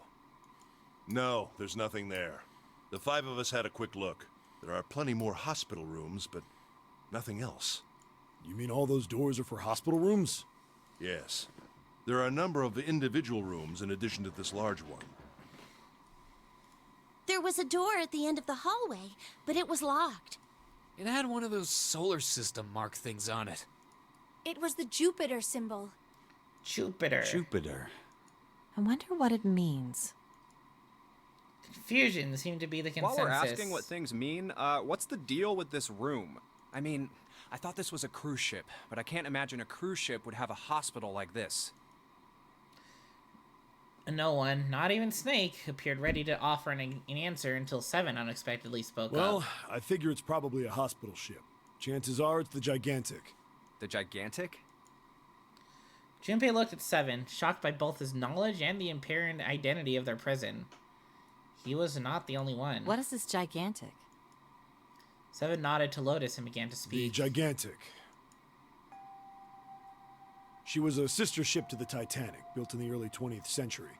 Actually, the Titanic had two sister ships, and they looked exactly the same. The Gigantic was said to be one of them. They intended to make her a passenger liner like the Titanic, but World War I began soon after the ship launched. The British Navy took her over and made her a hospital ship. At some point during the war, the Gigantic was damaged by a German mine in the Aegean Sea. She ran aground afterwards, so she didn't end up sunk. What happened to her after that? One theory going around is that a man named Lord Gordain bought her. So, how does Seven know this when he's got amnesia? Is he just amnesic from how he got captured?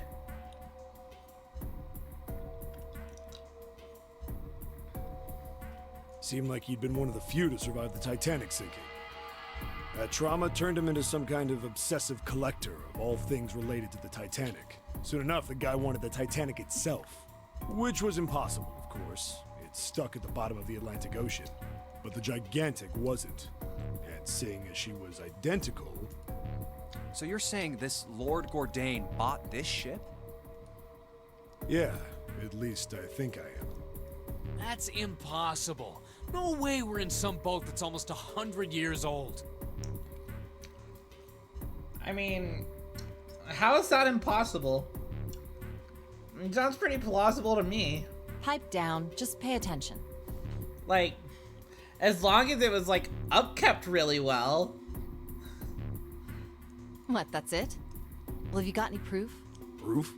Proof that this ship is really the Gigantic. Well, this ship's got stuff that's like the Titanic and a hospital ship. So, I just figured... Oh, for goodness. Don't tell me that's your only reason. Oh my god, shut up. No, I've got more. Like? Well, I mean... Seven looked around desperately, doing anything to avoid meeting Lotus's piercing stare. He scratched his head for a moment, then gave up. Finally, he opened his mouth. Know. Lotus sighed and shook her head. I guess your memory isn't back yet, is it? Yeah, sorry about that. And almost as if to save Seven from further embarrassment, a bell began to ring from far away. A bell? It sounds like the clock in the main stairway. Junpei counted each chime carefully. 11, 12. 12. It's midnight. Then we've still got 6 hours left, right? Let's get going. We gotta find the missing parts for the Reds. What do you mean, find? How on earth do you propose we do that? We've looked everywhere in this room.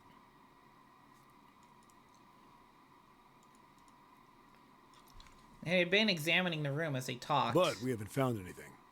Right. That only leaves one place to look. One? Well, not just one. Uh-huh. Wait. Don't tell me you mean we need to search all of the other rooms. Well, you already checked some of them out before you came here, right? We each checked a single room, so 5 rooms in total. All right then. That's 5 rooms we don't have to search. We just have to split up the rest between the 8 of us. If each of us can do 6 rooms apiece, we'll have the other 48 rooms cleared in no time. There are 48 other rooms? Lotus did not seem excited by the prospect. Yeah, but she can suck it up.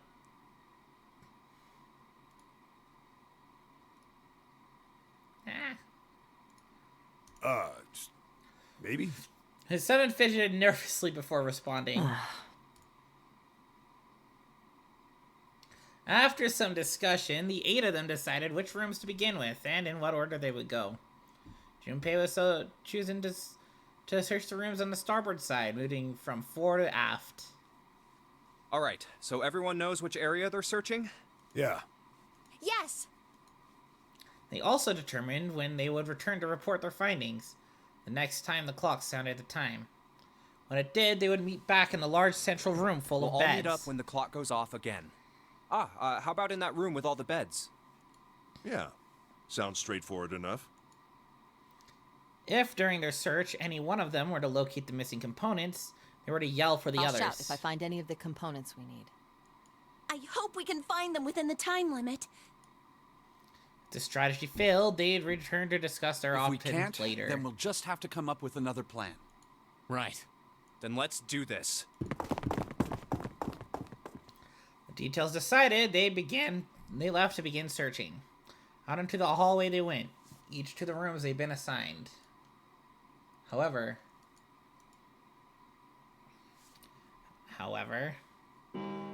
what?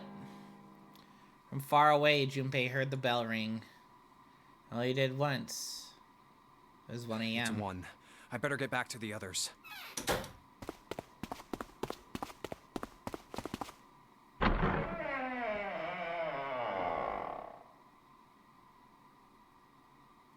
Jogged to the entrance of the large hospital room to find 6 of the others already there.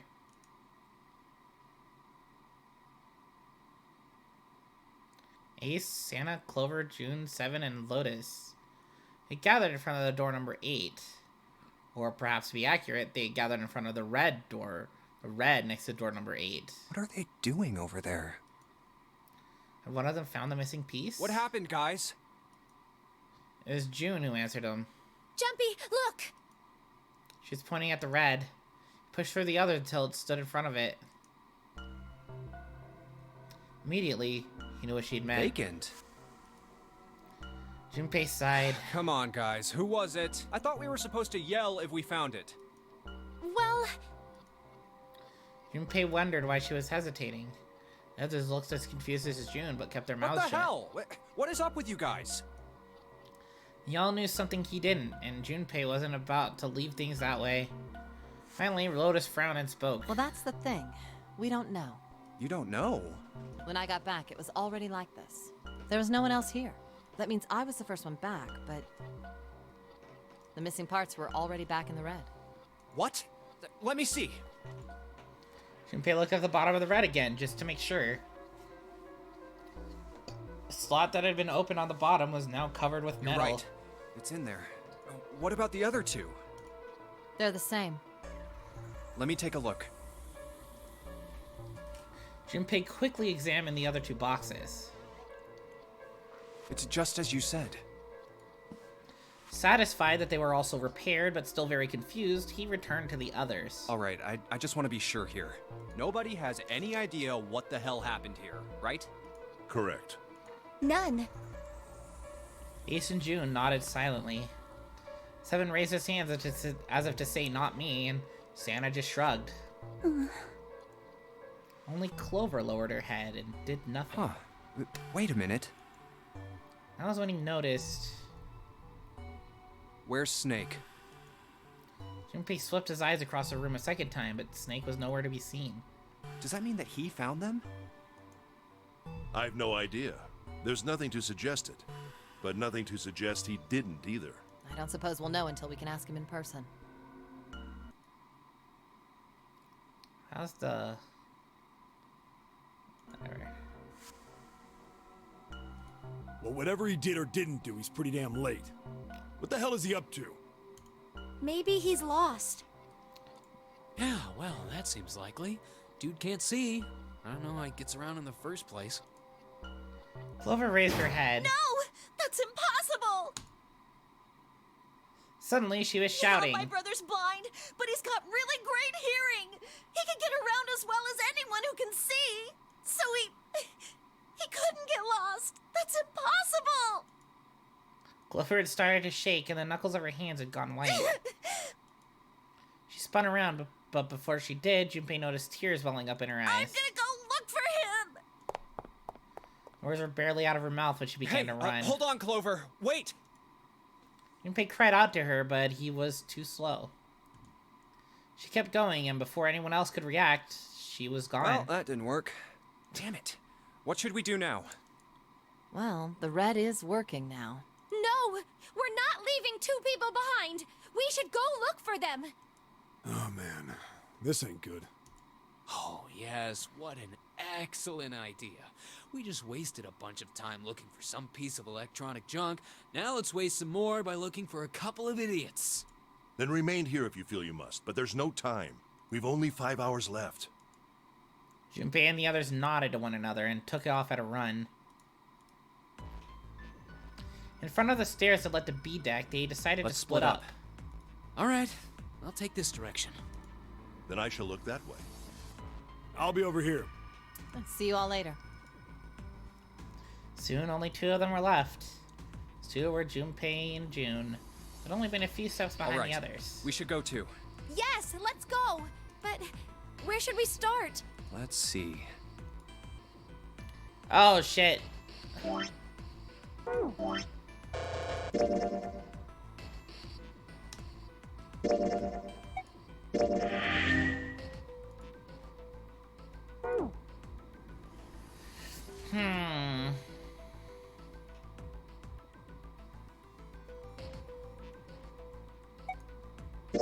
what about the first-class cabin on B deck? Okay, let's go, Jumpy. They took off at the stairs at a run. Inside of the first-class cabin, they found Clover. She was standing in front of the wall. She was staring at a meaningless point on the wall. Her eyes blank. What should Junpei do? I'll leave her alone for now. Something told Junpei that Clover probably wasn't in much of a mood to talk. Leaned over and whispered quietly Maybe to we June. should leave her alone. Yes, I think you're right. He turned and walked quietly down the stairs. Clover had driven home the misery of their situation, but Junpei told himself that getting depressed would get him nowhere but depressed. We really need to find Snake, for Clover's sake. He did his best to push away the misery and depression and force a smile. Where do you think we should go next?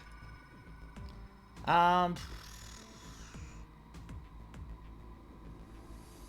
How about the casino? Let's go take a look. Turned and headed off down the hallway to the right at a jog.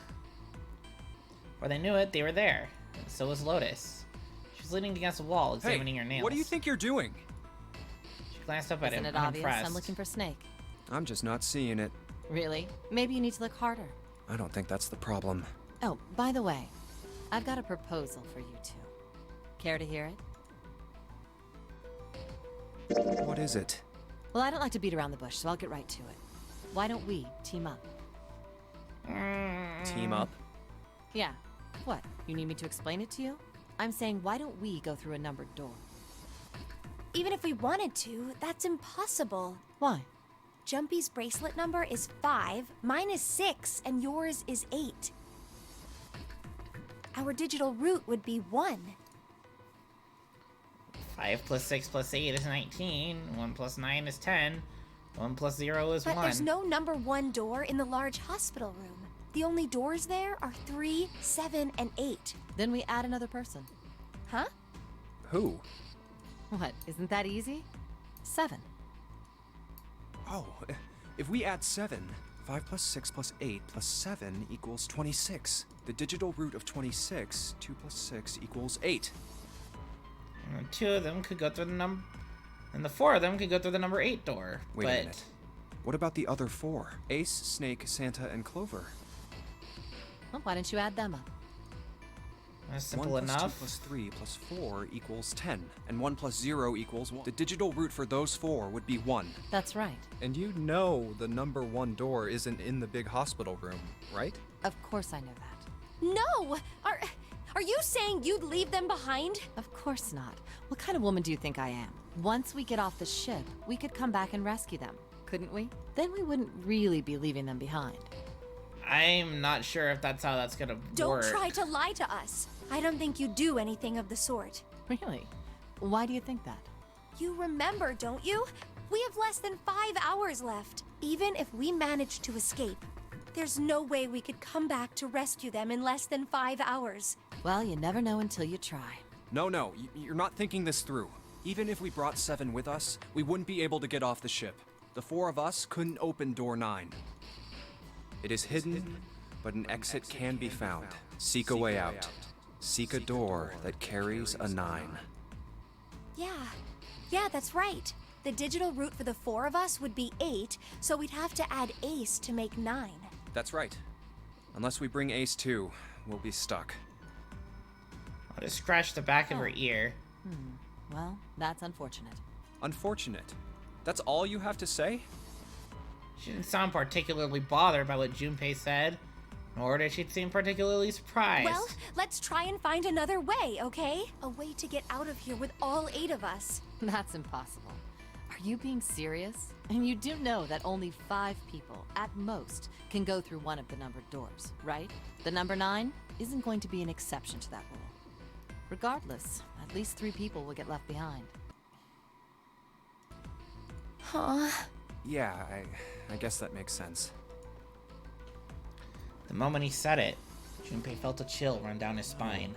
Wait just a second. You're skipping over a really big detail. She said was true, but how Lotus could remain Cavalier about so terrifying a prospect was beyond him. Is that really okay? That means 3 people will die in the end. Are you okay with that? That's just... Lotus's forehead I furrowed. think I could have a moment alone. There's some things I need to think about.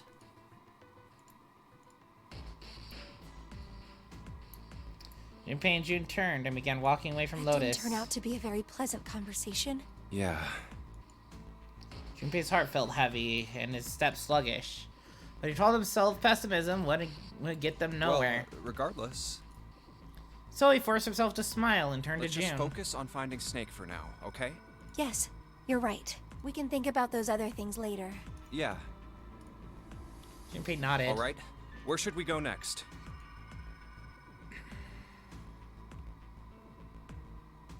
Hallway with Let's go all the back rooms. downstairs and check out that hallway with all the doors.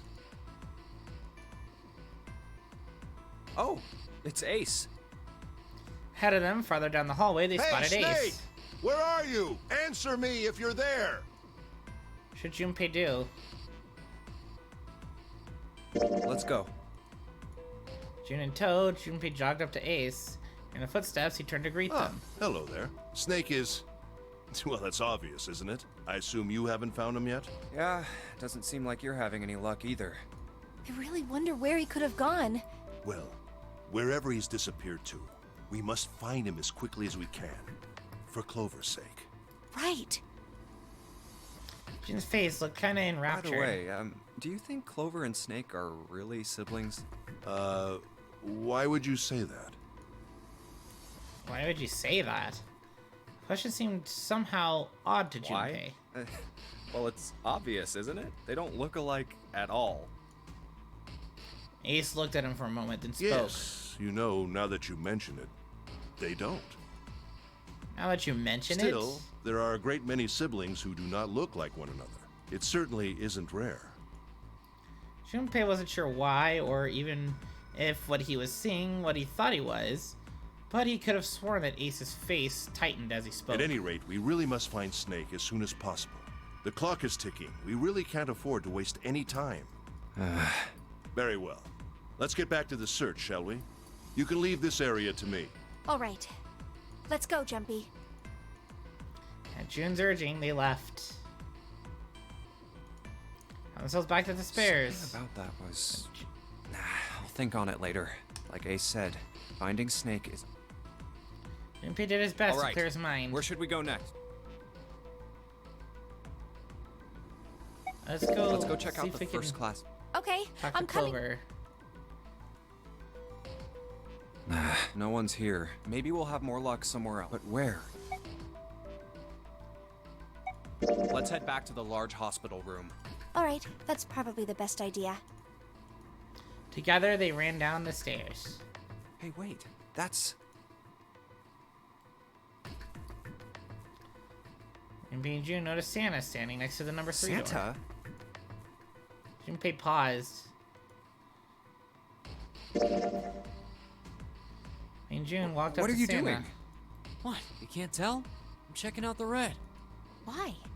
Is there something bothering you? What? It's not bothering you? Huh? The guts of this red.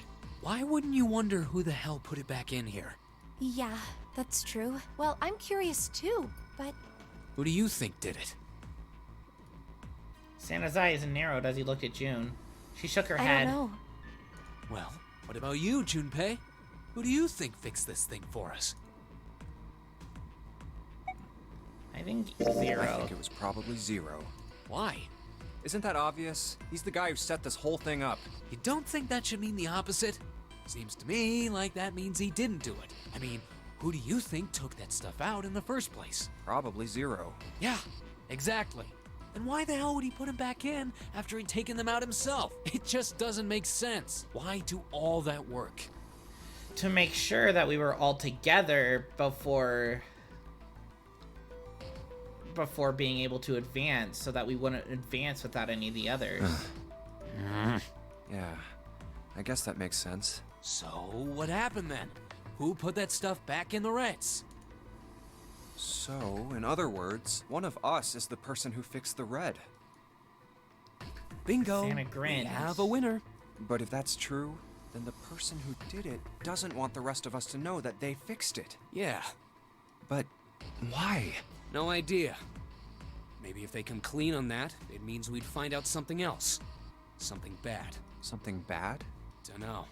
But whatever it is, it's gotta be worth hiding. Of course, it could have something to do with Snake's disappearance. You think maybe they did something to Snake? Yeah. Junpei stared at Santa.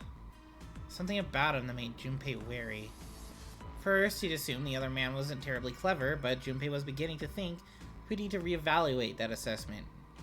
Santa spoke again. His voice was quiet.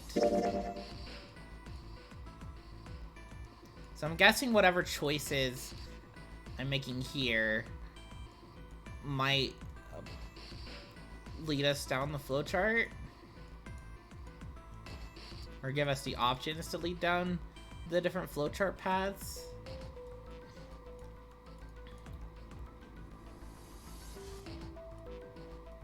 Like, this path is a very straightforward one.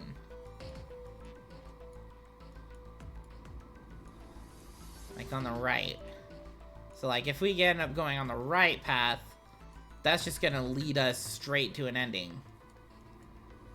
But either of these other ones, like this one's just gonna have us meet back up with the group. And this one splits off again.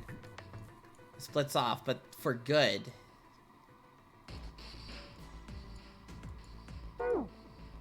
Look, if you trust anybody in this game, you're gonna lose. You've gotta be careful. The person you trust the most could turn out to be the one who stabs you in the back. That depressing suggestion, he turned and quietly walked away. That's that, I guess.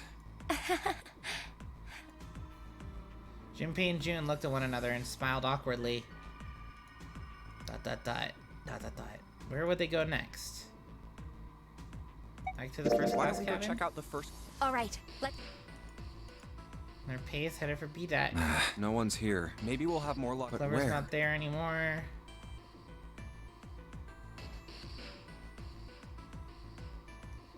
Back to How the about the casino. casino? let's go take a look. I didn't get to talk to Clover. Let's try somewhere else. I kind of just walked by her. Let's go back downstairs. Nobody's here. Let's look somewhere else. But where? Why don't we go back? Okay, let's. I don't think anyone is... They looked everywhere they could think of, but Snake was nowhere to be found. ... Snake hasn't been anywhere we've searched. Lotus looked around at 6 frustrated faces and We spoke. can't keep looking for him. Wherever he is, it's not here. We need to get moving. Junpei couldn't disagree with what she was saying. Snake seemed to have been completely disappeared. No point in wasting any more time. The others seemed to be having similar thoughts, but they stayed silent. Finally, Seven spoke. We don't got a choice. Lotus is right. We're not gonna find Snake. There's a problem, though. We've got to figure out who's gonna go through which door. Yes, I have a proposal. She walked back and forth across the floor, her heels clicking against the wood. Finally, she stopped. Why don't we decide on one person to sacrifice? I'm sorry? Sacrifice? Well, perhaps that's a bit of a harsh word, but yes. You've all figured it out by now, haven't you? We can't all make it through those doors. If we split into 2 teams of 4 and 3 people respectively, then 3 people will be left behind. If we split into 2 teams of 5 and 2 people respectively, then 2 people will be left behind. But if we split into 2 groups of 3 and leave 1 person out, then only 1 person will be left behind. So none of our numbers... So even if we split into 2 as a 4 and 3, like, we could split our 7 people.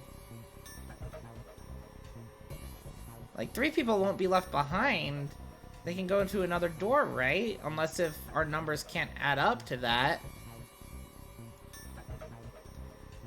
Leaving behind 3 people with 2 teams of 4 and 3.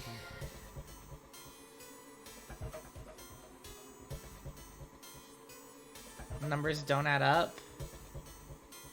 Well, let's think about this. So, who do we have again?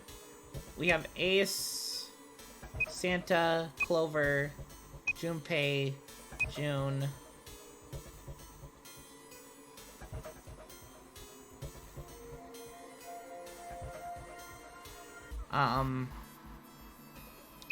Yeah, 7, Lotus. Digital root of everybody together is 7. So what we need is 3, 7, or 8. But obviously we can't take everybody.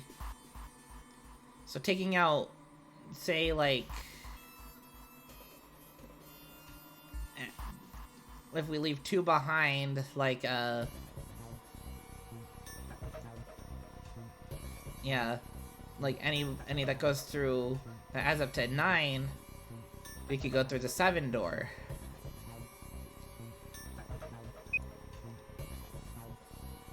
So we have 1, 3, 4.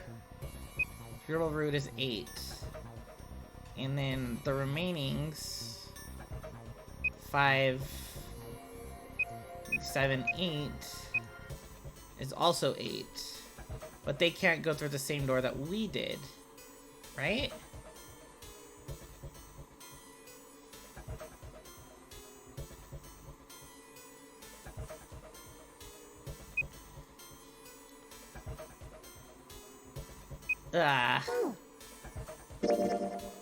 If it wasn't quite sure Wait that a was minute. true. 2 people get left behind if we split into 5 and 2, and 1 person is left behind if we split into 3, 3, and 1. I got that part. You can't go through the numbered doors with any less than 3 people. But if we split into 4 and 3, then why do 3 people have to be left behind? Just run the numbers. Let's say we go through door 7 with 1, 4, 5, 6. Who's left over? That would be 3, 7, 8. What's the digital root for that? 3 plus 7 plus 8 is 18, so add 1 and 8, 9. Oops. Exactly. But door 9 isn't here, right? That means 3, 7, 8 won't be going anywhere. That was just an example, of course. There are a lot of different combinations, but the result will always be the same. It doesn't matter which 4 it is. The 3 that are left over can't go through any of the doors. Go ahead and calculate it if you have the time. You'll see. Anyway, that's how it is. I want to calculate everything. So let's try every single combination. This is gonna be a lot. Okay, so 1, 3, 4, digital root 8. 1, 3, 5, 9. 1, 3, 6, 1. 1, 3, 7, 2. 1, 3, 8, 3.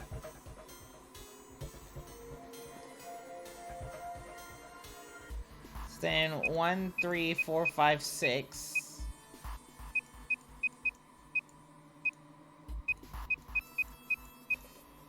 Okay, it's just gonna be a lot anyways. Fuck it. Now, if we can get back to my proposal. We only have to sacrifice one person if we split into 3, 3, and 1.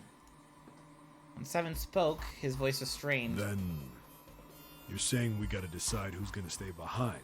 Yes, we do. Given our circumstances, it's logically and morally the best solution.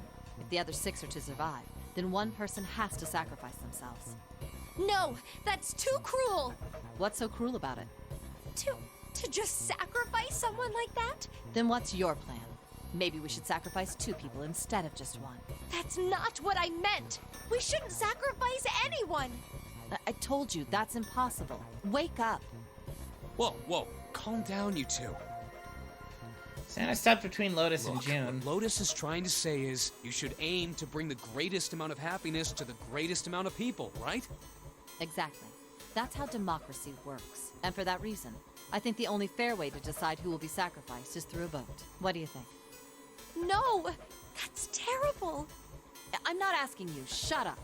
What about you, Santa? Jesus Christ. Me? Well, I agree, I guess. Like, I begrudgingly agree with Lotus, but Jesus Christ. All right, that's 1 vote for. Counting mine, that's 2. 7. I can't say I agree with you, but we don't exactly have a choice. If we don't Yeah. do something, we're all gonna die. I agree with 7. I am... Oh, glad to see you 7... 7 so far has been my favorite character. If I can get one more vote, then it's decided. What about you, Clover? Clover had moved away from the group and was sitting in one of the beds. Her whole body drooped. Junpei didn't know if she'd even heard Lotus's proposal. Clover.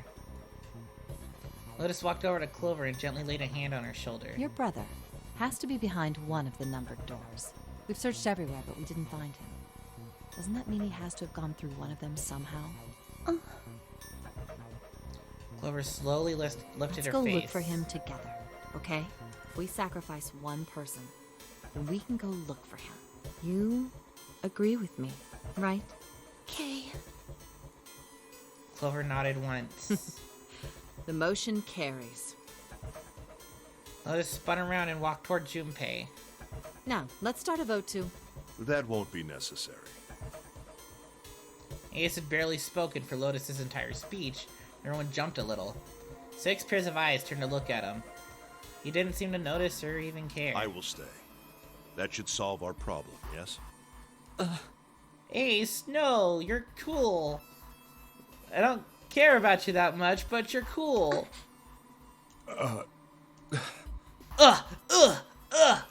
Ace, what are you saying? No, you can't do that. That won't solve anything. Akane, please, calm down. I get how you feel, but in our situation... I didn't read that. June's voice shook. She looked around desperately for someone to agree with her, and Ace simply looked at her. June, I'm afraid you may have misunderstood me. I said I would stay, but I never said I would sacrifice myself. Huh? I trust you. Each and every one of you. I believe you'll come back for me. Whoa, whoa, whoa. There's optimistic, and then there's just nuts. Those doors only go one way. You go in, you don't come out. If we go through them. You won't be able to return, correct? Yeah. True, but that will not be the case once you've escaped from the ship. What? This is what they're thinking, but I don't think that's gonna be the case. I think once they escape from the ship, anyone who's left behind... Like if the 9 hours are up, will die anyways. Please, I beg you. Once you've escaped, come back and rescue me.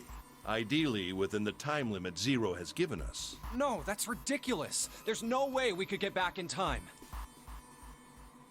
Finally, Junpei couldn't hold his tongue We've no only longer. got 5 hours left. We don't even know where the hell we are. How on earth are we gonna find someone to come and rescue you? Then, Perhaps you would prefer to stay instead of me? Or perhaps you would be willing to leave June behind? Ace's voice was dignified and without a hint of cruelty or malice. Junpei had no rebuttal. You see, there's no other choice. Then I see we've come to our conclusion. Go on. Don't worry yourselves about me. Go, quickly. Junpei stood frozen by indecision, unable to move. June bit her lips so hard that Junpei feared she would break the skin. Santa stood against a wall, calm and aloof.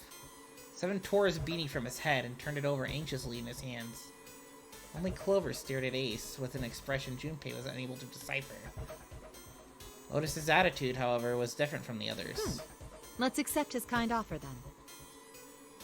She smiled, her eyes bright. Ace answered with a smile of his own. I think this is the best for me. Perhaps I'll be able to take a nap. It may be my age, but I get tired so easily these days. As he spoke, Ace lowered himself down onto the floor next to one of the beds.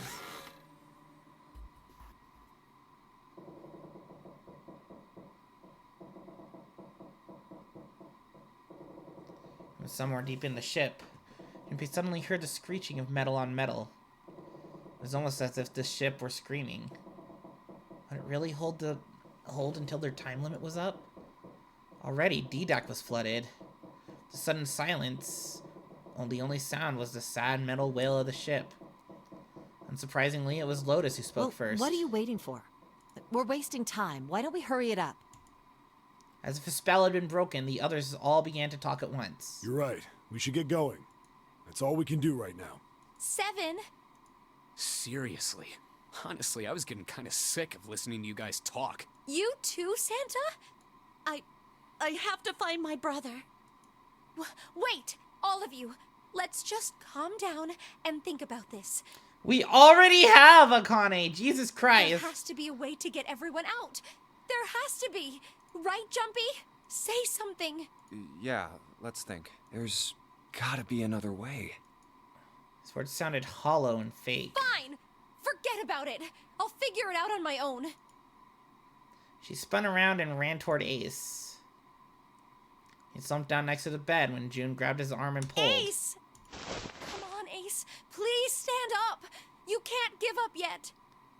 He's already dead, We isn't just he? have to sit down together and think about this. We'll figure out a way that we can all get out of here. Then it happened. He's already dead. Ace fell forward. He slumped over onto the wooden floor. His body folded in half like a boxer out cold. June cried out and dropped to her knees beside him. She put her arm around his neck and did her best to lift him up. What happened? Ace, say something. She shook him frantically. His eyes fluttered open. I'm all right. His voice was weak and slightly slurred. How are you all right? This.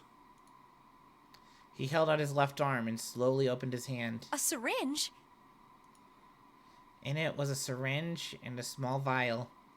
The vial was empty. It had only been recently emptied.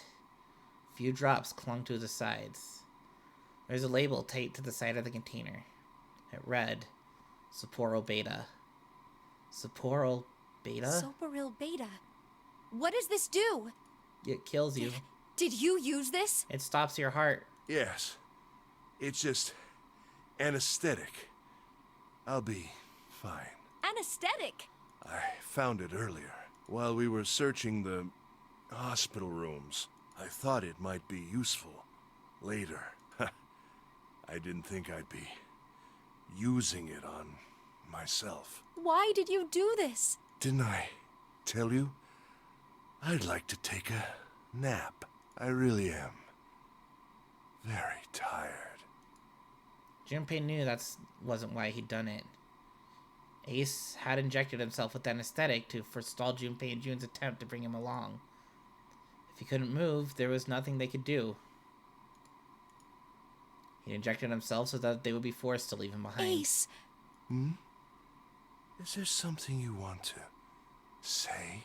I just like to sleep a little. Could you keep it down? No, don't, Ace. Don't fall asleep. You feel warm, so comfortable. I think I'll have a nice dream. Ace's eyelids drooped further and further, almost as though he were dying. Ace! Ace! She shook his shoulder again and again. This time, he didn't respond. Only the gentle rising and falling of his chest told him that he was alive. Junpei was relieved to see he was, in fact, still breathing. Let's get him up on a bed. Lifted Ace up off the floor and laid him on the bed he'd been leaning against. Junpei turned around. Lotus gave him a look of Well, pity. we really don't have a choice now. Yeah. We can't let his sacrifice go to waste. Yeah. Right? Yeah. Like you even mean that. Yeah! You say something? No, nothing. It felt wrong, but he had to agree. Then suddenly, Santa spoke. Yeah, but we're not done choosing yet, are we? Huh? What do you mean? Well, we haven't decided who's going in what door. Oh, yes. Yes, that's true. Enough of this screwing around. Let's decide. You first, Lotus. Which door do you want? I want door number 8. Of course you do. That way we have to decide on someone who adds up to 9. It's the same number as my bracelet number. Yeah, fuck Got you. it. You're 8. You're next 7. Which one do you want? Does he want? He's gonna choose 7, isn't he? I'll take 7. Can't get along with that old lady. What? What did you just say? Her face distorted by rage, Lotus took a step forward towards 7. Threw up his hands and made a face like a child caught with his hand in the cookie jar. I didn't say nothing. You're gonna get it next time. That means with who we have left, Junpei has to team up with Clover, and Akane has to team up with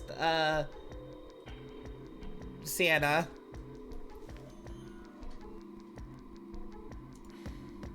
She shot him a glare that would have melted steel and then turned and stalked off. All right, who's next? Santa's gaze moved across the 3 people left.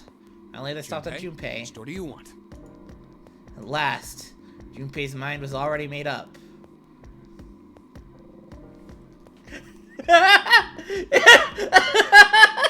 I can choose door number 3?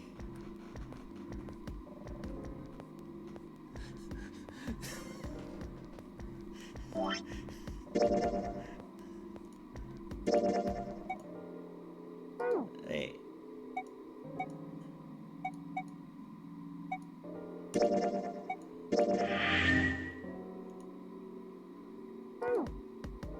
I want to go through door number 3. Nope, you can't. Because it's impossible.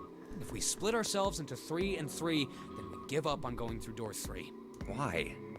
The bracelet numbers for the 6 of us are 3, 4, 5, 6, 7, 8. There are 2 combinations that can go through door 3 with 3 people. 3, 4, 5, or 6, 7, 8. That's it. Of course, 2 teams can't go through the same door. I see. That means one team would get left behind. That's right. That doesn't happen if we go through door 7 or 8? No, they're fine. We've got 3 options. Santa began to explain. Option A, have 3, 5, and 8 go through door 7. I wanted to save anyways, because this is how my brain works, okay? I'm not used to flowcharts in a game. And 4, 6, 7 go through door 8. Option B, 4, 5, and 7 go through 7. And 3, 6, and 8 go through 8. Option C, 3, 6, and 7 go through 7. And 4, 5, and 8 get 8. Those are the only 3 options. That's it. At least if we want to get all 6 of us out of here. Wait. As Junpei realized, Plan A divides into 2 teams, 3, 5, 8 and 4, 6, 7. B divides into 2 teams, 4, 5, 7 and 3, 6, 8. C divides into 2 teams, 3, 6, 7 and 4, 5, 8.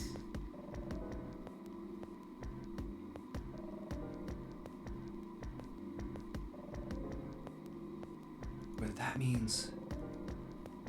There's one thing they all had in common. 5 and 6 can never be on the same team.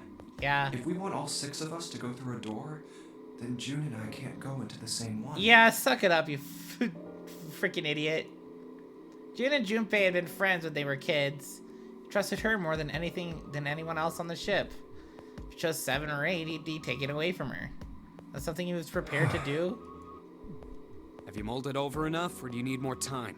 Anyway, that's the deal, so think it over. You've got 2 choices, 7 or 8. You can't choose 3. If you choose 3, you're gonna be leaving 3 people behind to die. So what are you gonna do? 7 or 8? Time to choose. Junpei thought hard. Thinking it over, his conclusion was... I really want to do it. I really want to do it.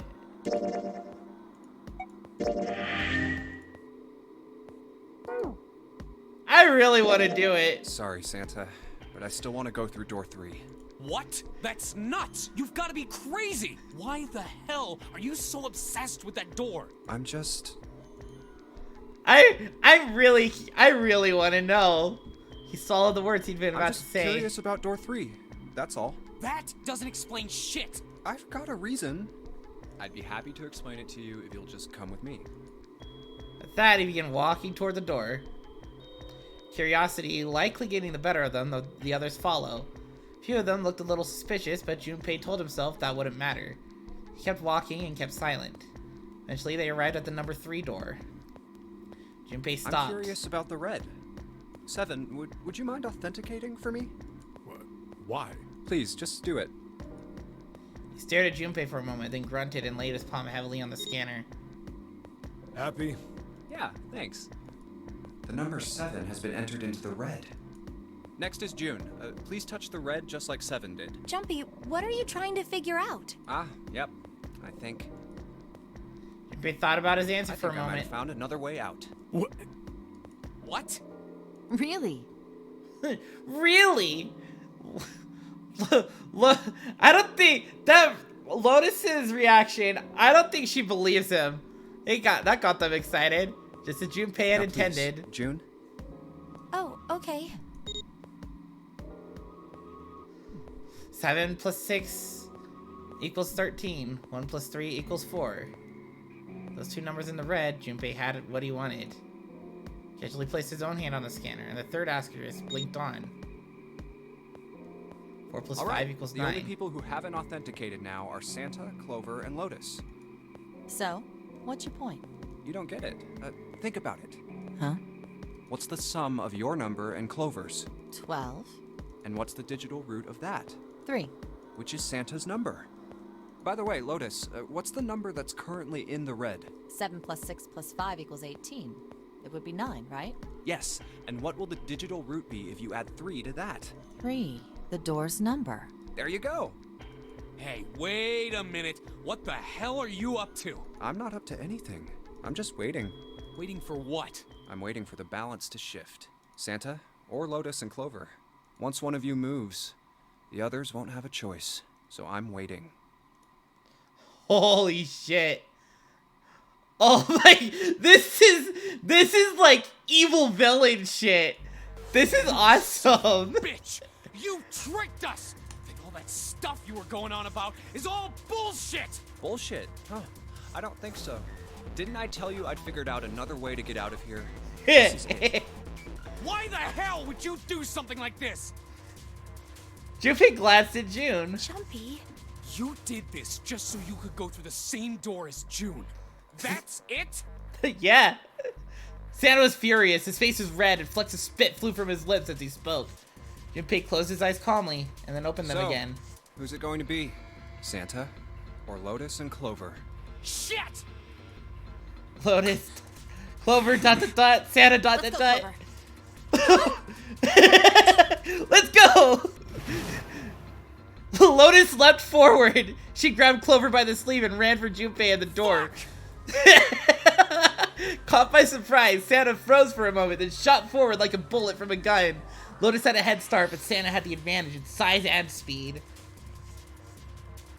Almost immediately, he passed Lotus and Clover. No, wait. Santa did not hesitate. He slammed his hand down on the red. Oh my god! This isn't right! He glared at Junpei, his chest Yeah, heaving. well, you may be right. Junpei's voice was cold, but not without effort. He turned to the red and pulled the lever.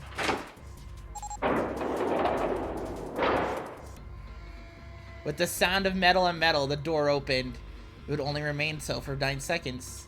There was no time to think. Junpei and his 3 reluctant companions jumped into the door's gaping mouth, one after another. No sooner did they enter than an all too familiar noise sounded from their left wrists. The detonators had activated. Junpei looked back only once and saw Lotus and Clover on the other side of the closing door. No. They stood still, stopped where they had been when Santa reached the red. The defeated desperation on their faces tore at Junpei's heart. Then the door closed and they were gone. You son of a bitch, Junpei! This isn't fair! Santa rounded on Junpei, lightning crackling in his eyes and his knuckles Do white. you realize what you just did? You leave them out there, and they can't... Shut it! That's enough! It hadn't been Junpei that spoke, but Seven. We gotta find the dead or none of this is gonna matter! The clock was ticking. The dead was their only chance of survival. Unless they could find it and deactivate their detonators, 4 of them would be We got less than dead. a minute left! No time for screwing around! Get moving! Also, yeah, Junpei's simp arc. Sorry, I was focused on this. Honestly, I was kind of hoping that Lotus and Clover would get to the door, but this is kind of fun. Damn it! You and I are not done yet, bastard! They scattered and began to scour the room. The deactivation device was nowhere to be found. Where the hell is it? Corridors stretched out in 3 directions, but every one was blocked off by a wall of metal. There was only one way out. One other door. Over there! It's gotta be behind the door! Seven ran for the door, a rusty iron thing. His large hands grabbed hold of the handle and pulled. Damn, it's pitch dark inside. Can't see a thing. Junpei stuck his head through the door and looked around the room. Wait. Almost immediately, he spotted a blinking red light on the right found it. wall. The dead's right over here. He stepped into the room. Ah! What? The floor's slippery. He stopped and glanced down at his feet. What Hey, was... What the hell are you doing? There's something... Get over there! Junpei felt Seven's heavy hand against his back and stumbled across the room. The other 3 piled in behind him. They all felt immediately that something was wrong. Nothing that could easily be identified. Only a sense that something terrible shared the room with them. There was no time to say so. Get to the dead! Neil started running. In the dark, it was hard to tell where the wall was. All they could see was a tiny red light blinking at them over and over and over. There it is! In quick succession, they all slammed their hands against the scanner panel.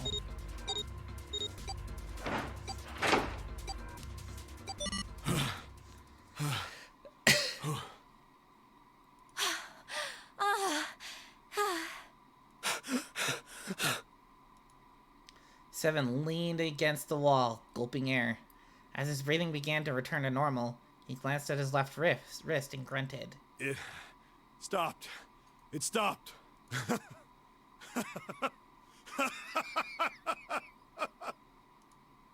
Junpei could hear him laughing in the dark, but could barely make out the larger man's face. I don't think I'll ever get used to doing this. What the... Sound of retching came from Santa's direction. What the hell is this smell? This is vile. I'm gonna puke. So desperate they had been in a race to the dead that no one had noticed the horrible smell that pervaded the room. It was a terrible, nauseating stench, like burnt and rotten meat. So I'm curious.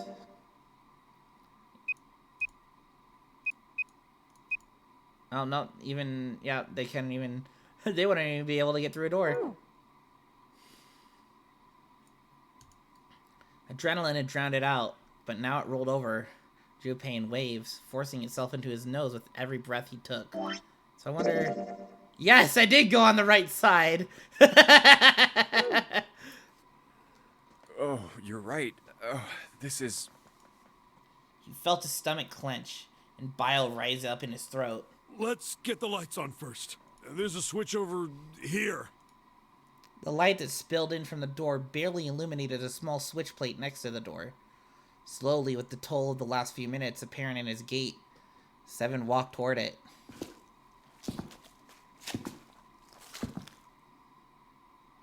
He stopped as he got close and extended his fingers toward the switch. Okay, guys, I'm flipping it on. There was a soft click as the lights came on. Just as the light turned on, June took in a short breath. Scream echoes through the room. Junpei's breath stopped in his throat. His heart ceased to beat. Time froze. He might scramble to make sense of what he saw before him. Hey. Oh, this is... What was left of the body sat in a sea of blood. Chunks of flesh torn from the body sat in the blood like tiny islands in a great red sea. A vast, ragged hole had been blown in the torso, and what remained of his intestines spilled out like fresh spaghetti. Smaller chunks of meat had splattered against the wall and become stuck there as they dried. Globules of yellowish fat had left trails like tiny slugs as gravity pulled them down the wall, even as they dried to it. Looks like an explosion. Seven's voice was low and strained. Just like the Ninth Man. The detonator in his bracelet set off the bomb in his gut. Oh god. The bone is coming out of his left arm. Man, these descriptions are very grotesque, aren't they? It's definitely an open fracture. It looked as though the explosion had been quite powerful. His legs were both bent in an odd, unnatural way, and his left arm had split open, exposing the painfully white bone of his ulna. His bracelet lay next to him. Seemed to have hit the wall hard enough to have shattered the display, which lay on the ground in pieces. Is the worst. Yeah, you can't even tell who it is. Half of his head had simply collapsed. Blood coating it almost made it look like raw pizza dough covered in tomato sauce. His clothes, too, were covered in blood. The burgundy tie, the white shirt, the jacket with the yellow piping, and the gray slacks. But the clothes are... They were all familiar to Junpei. Is that... Snake? Santa's voice wavered as he spoke, his mouth dry. Oh my god.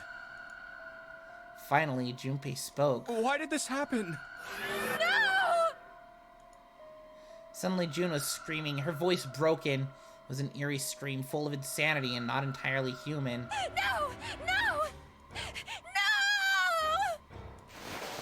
She shook her head violently and grabbed fistfuls of her own hair. Junpei could hear the sound of hair tearing. Calm down. He grabbed for her wrist. Hey! But as he did, June leapt up and ran toward the exit. Please!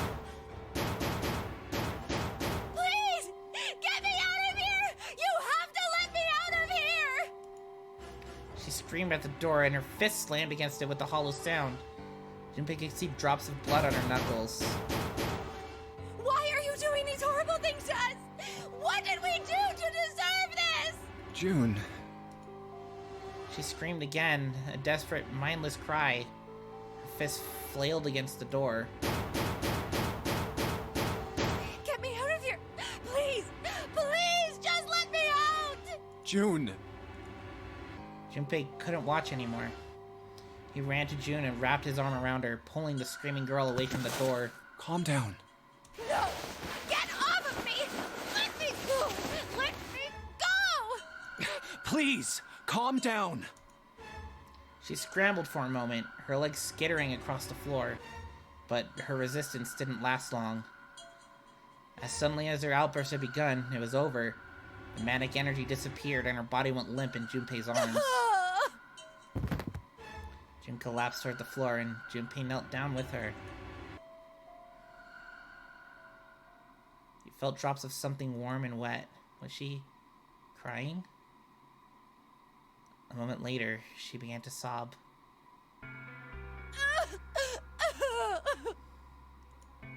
Her shoulders shook, and great hot tears rolled down her face like We're rain. gonna be fine.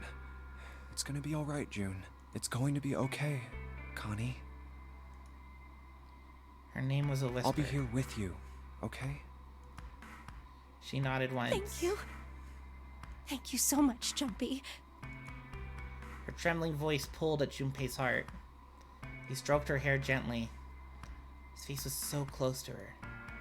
The scent of her hair was nostalgic. Do you feel better? Yes, but I'd like to stay here for a little while at least. Jumpy's body is so warm. Yeah, okay. Several minutes passed before June's tears had dried. Junpei stood up, bent down, put his arms under June's, and helped her to her feet. So, if that actually was Snake, like we could assume it was, how did he get in here? But if it's not Snake, it could have been someone who just had clothes similar to him or something. And, you know, just kind of looked like him. But again, if it was actually Snake, how did he get in there? Because it was 3. My guess is that 2 other people somehow let him in there.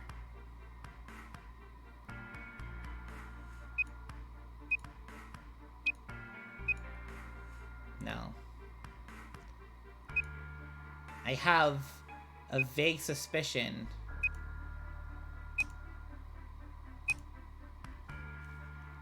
could have been Akane and Clover.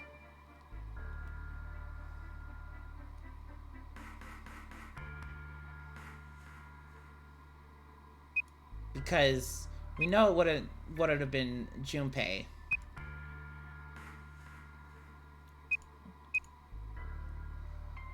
And I don't think like 3 people would have done it. It would have had to be some kind of team up with 2 people.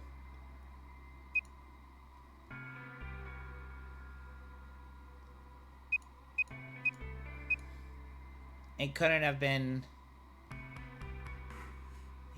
7 and Lotus.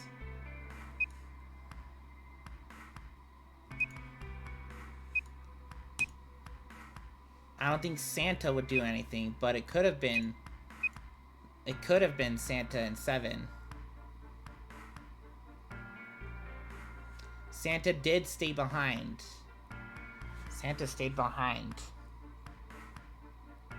It could have been Santa and 7.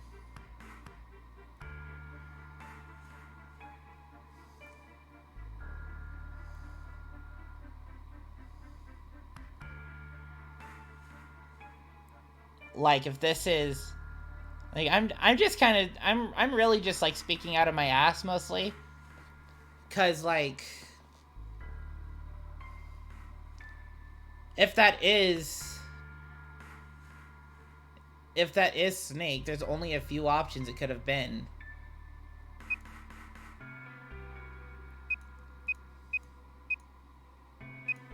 Now, we know it couldn't have involved Junpei. It could have involved Ace, but if it involved Ace, it would have to have involved another person as well. I think it would have had to have been some kind of thing between 2 people.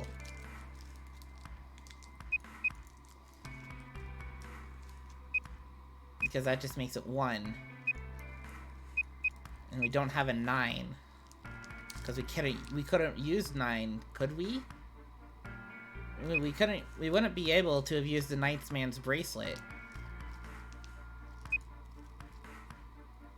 But also, why did 7 leave that door unlocked? It could have been 7 and Santa. We're with perpetrators.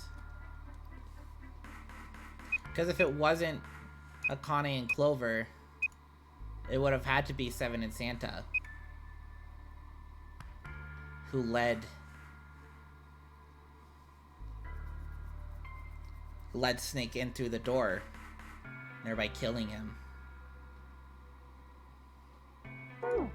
Was there an explosion at any point? Like, was there an explosion during this? During the search?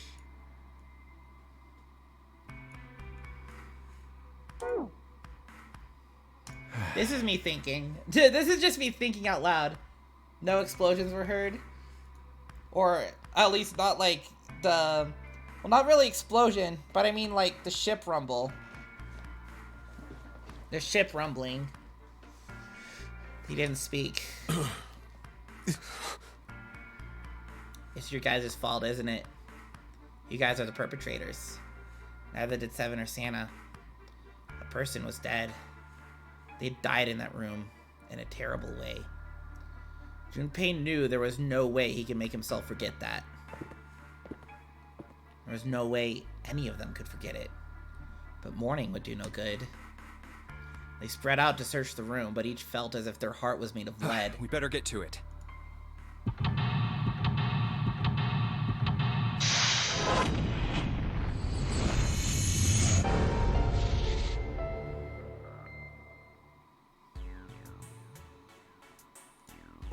Alright, so I'm curious.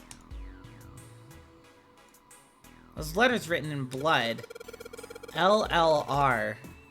Think there might be some sort of dying message from Snake? No, that's impossible. Saw the body. You aren't doing anything after something like that happens to you. And this, where the blood's dried, tells you it's real old. Whoever's blood this is, it ain't Snake's. You're saying this blood was put here a long time ago? Yeah.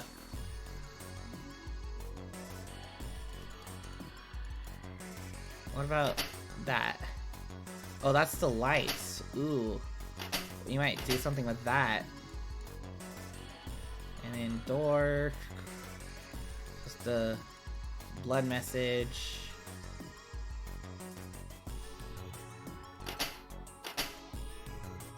Oh no, we just turn it off. Back on. Alright, let's see if anything happens when I turn you. Nope, nothing. Not even a drop. Is the pipe clogged? Divider between the stalls on the other side of this wall.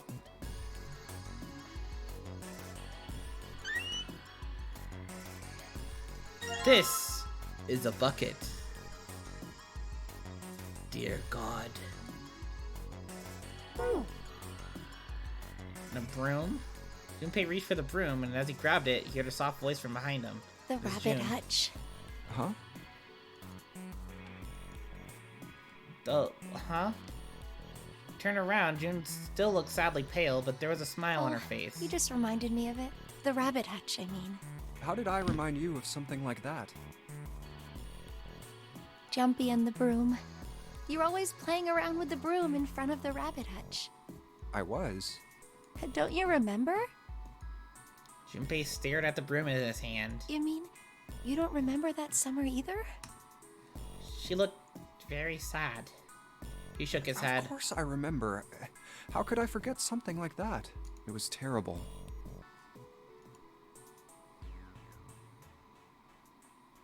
They were in the 6th grade.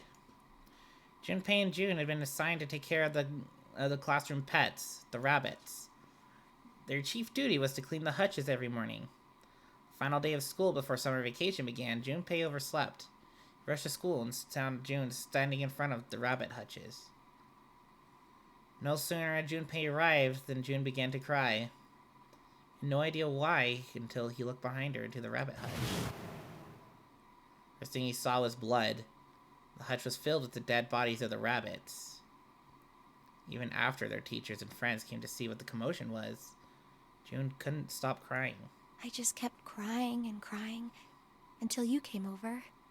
You held my hand, and you looked very serious, and you said, "Don't cry. I'm gonna catch the person who did this." After you told me that, I finally stopped crying. Well, the real fun started after you quit crying. You told me we were gonna catch the killer together.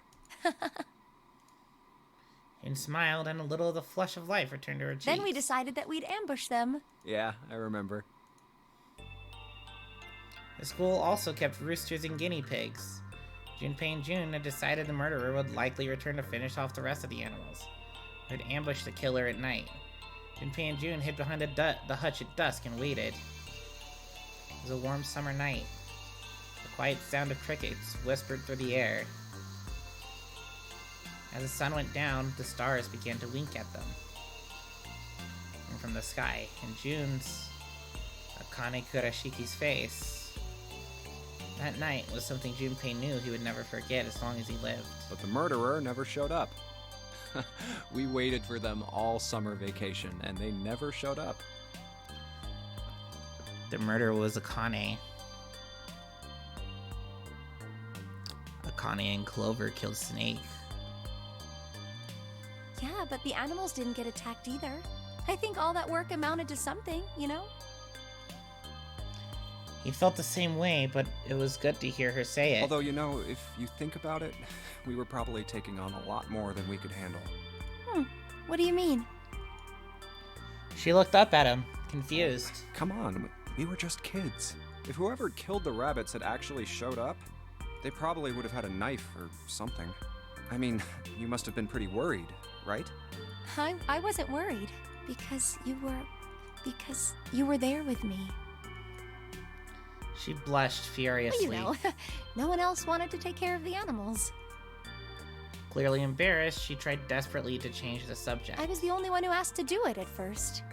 Yeah, well, boys don't really want to bother with taking care of animals, you know? Well, yeah, but you asked to do it after I did, didn't you? If it wasn't the rabbits, they were going to make me do something else. You know how that school was. I figured it'd be better if I was working with somebody who wasn't too much of a loudmouth, right? Somebody who wasn't going to tell on me if I felt like blowing it off. Really? That's why you volunteered? Yeah, it is. He nodded quickly and much too earnestly, and then quickly looked away at something very important. Really? Of course. That had been the reason, of course. He had asked to take care of the rabbit so he could be near June. But it had been so long ago he couldn't bring himself to tell her how he'd felt back then. It would be embarrassing. He took a quick breath to clear his head, tossed the broom up, and snatched it out of the air. We don't really have time to be walking down memory lane like this, you know? We've got to figure out a way out of this room. Otherwise... Yes. I'm gonna look over there. June nodded curtly and then turned and walked away. I should get back to it myself. Ah! That's right. The pool of blood. Junpei turned around and looked at the room. At Snake's body. Chunks of flesh and organs still lay on the floor. Going on and on about old times right next to a corpse? What were we doing? Well, maybe it was because we're in this mess. Despite such a situation, or perhaps because of it, the mind turned to the farthest thing from death that it could find. Still, Junpei couldn't help but feel a twinge of guilt at wanting to so desperately live with Snake when Snake lay dead before him. I have to survive, no matter the cost. I need to make sure she gets out too. As he stared at the clumps of blackened flesh, all Junpei could think of was how much he wanted to live.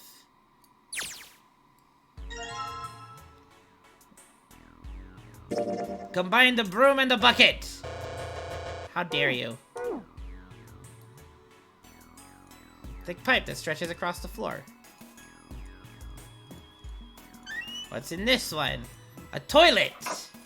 What the fuck? What do you think this is? It looks like tar? It's kind of sticky. I don't think we can just wipe it off.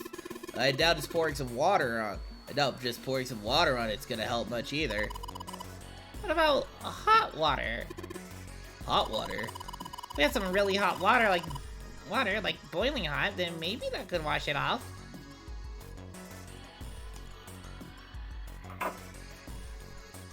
Some toilet paper on this shelf. What's the water take for a toilet? I've seen a lot of OC guys try and hide a piece of something like this. Usually for a 187 or something. Guess I think it's clever. Don't know what they'll figure out if ever... Well, don't know when they'll figure out everybody else thinks it's clever too. Huh? I mean, I know peace, but what's OC? Organized crime. What is that? Like some kind of police slang? Huh? Probably? Huh. What do I say? Why does he look all sad now? That's not really important right now, guys. Let's just check it out, alright? Well, he's not wasting any time. Screwdriver! Haha! Combine with the broom. With the bucket. Darn. Toilet's tank. There's nothing in it. Which means we can't flush it. Kinda hard to flush a toilet without water. That is true. Finding wall that separates the toilets. What about this toilet? There's nothing in this toilet.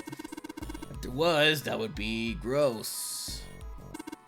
That'd be something good to take, you know? Let's open that shit up. Haha! A red key card. Combine it with the screwdriver. With the bucket. With the broom. Darn. Think where the red card was. Nothing here now.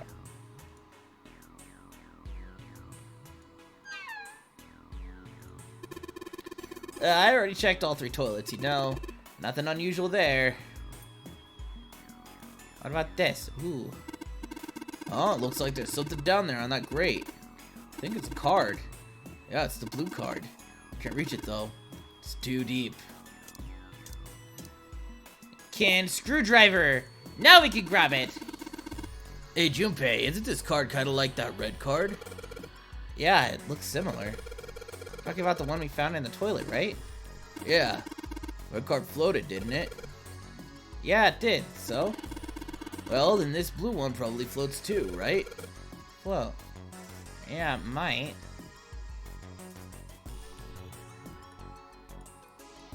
Oh, we need to get water. Somehow.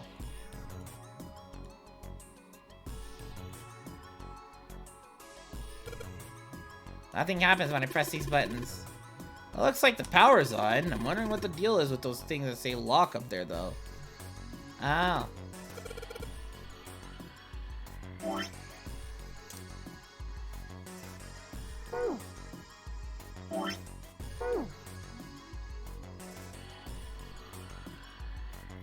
Water coming out of the shower head.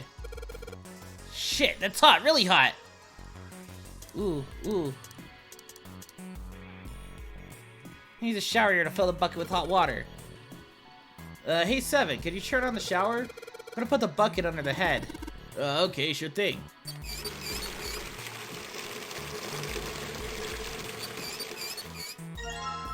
Bucket filled with hot water. Aw, yeah.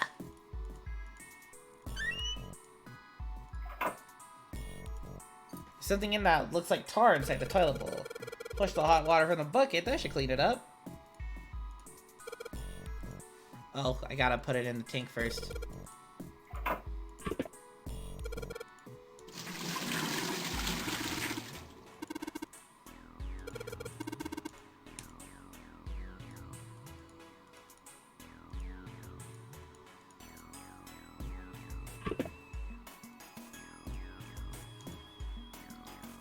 Wait, is that not the handle? Okay. I was about to say, like, what? 185 equals in... Oh, okay. So blue is gonna be 185 equal sign.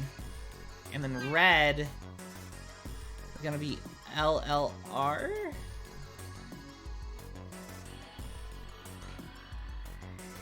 R is not a number upside down.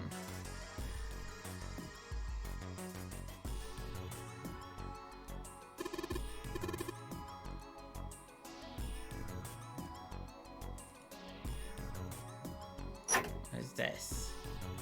Piece of paper tied to this pipe with wire. This drainage valve operation. Do not flush the water in these pipes. Doing so may cause the drain to overflow. Oh.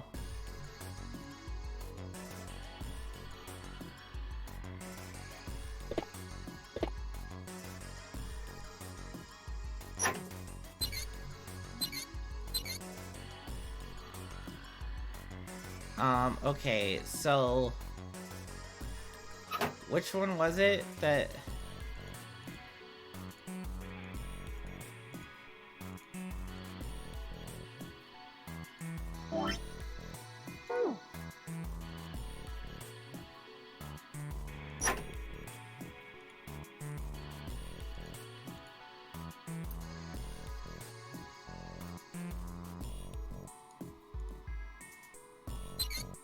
mean, I want it to overflow from the drain.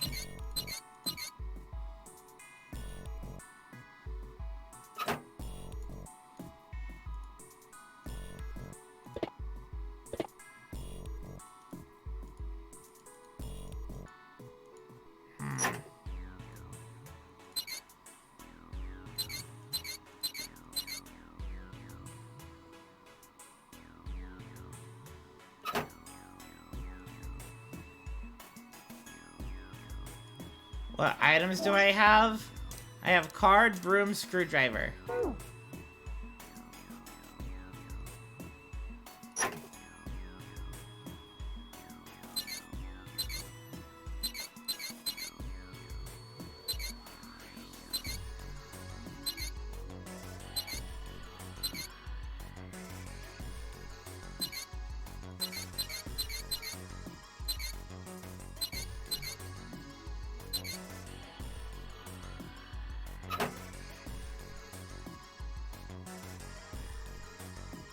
Oh, hello. Hey, Junpei, you know why thermometers only go up to 107 degrees Fahrenheit? No, I can't say I ever thought about that. At 107 degrees, the cells in the human body start to die, and the organs begin to shut down. The proteins in your cells start to harden. Jesus Christ. It's like when you hard-boil an egg. Even if you cool it down afterwards, it won't go back to being a raw egg. In other words, it's dead. That's why thermometers don't go past 107. There's no point. Oh yeah? But it's pretty rare for a fever to get that high. Even viruses and stuff don't usually drive the body temperature up to 107. Of course, there are other external things that could. Like what? Well, let's see. Something like getting locked in a sauna, or getting thrown into an incinerator and burnt to death. Yeah, I guess that would get a little hotter than 107 degrees Fahrenheit. All right, I got it. Huh? What's up? Nothing. Forget about it. What was that all about? Thermometer.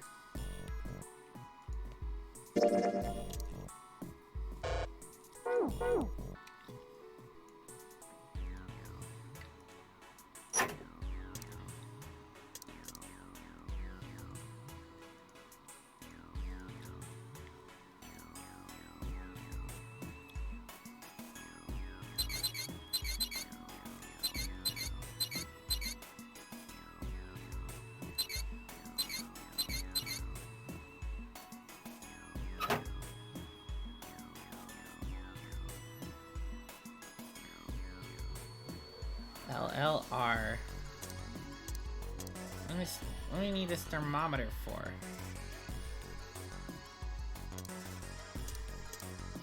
What happened to my screwdriver?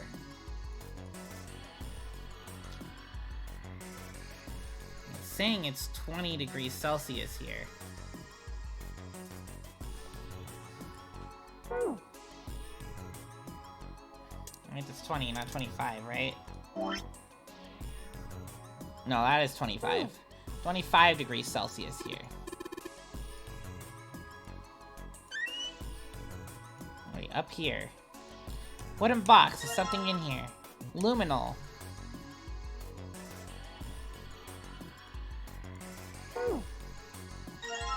Toilet paper. Whoa. This toilet paper has something on it.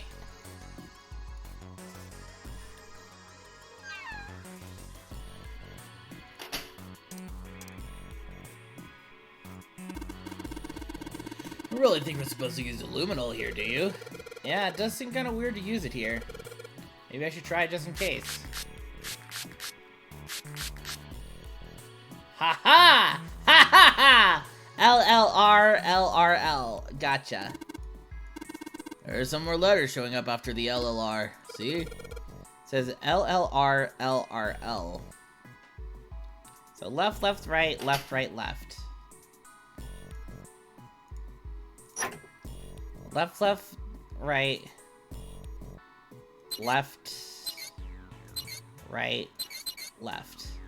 I'll just sit on the wall. Wonder if it actually did anything. Hey, this drain's acting up. What the hell did you do? I just messed with the valves a little.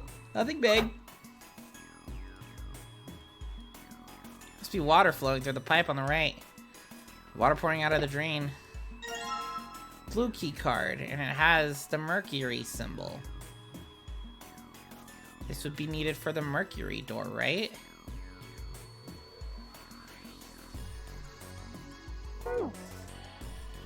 Alright, now we just gotta find out the...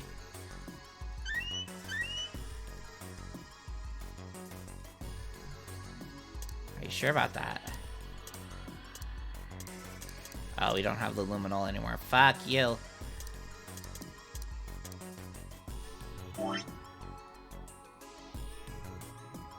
This toilet paper has something on it.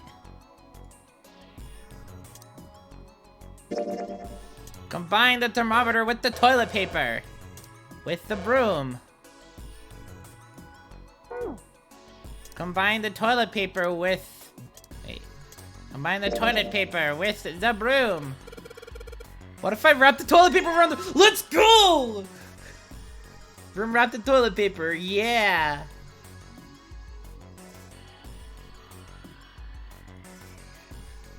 I was just dicking around. I'll combine this broom with your ass. Can I zoom in? Oh, so you wrap the toilet paper around the broom, huh? It's like the symbols line up perfectly. Says 634 plus. So 634 plus 185 equals.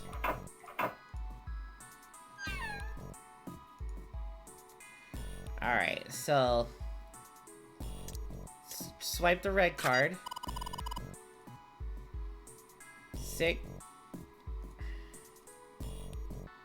I have to have both on first.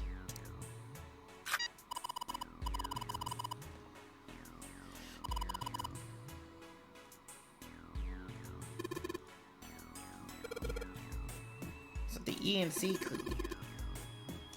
means enter, C means carry, other to put answer. Good up hit C.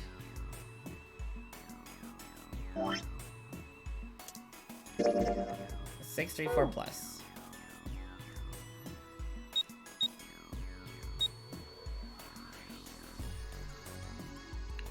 Wait, plus what? Wait, there's no plus sign.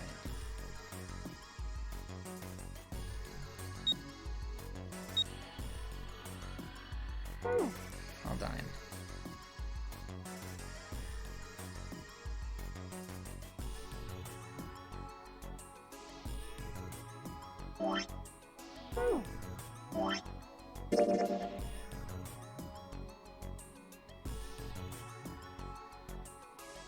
Wait.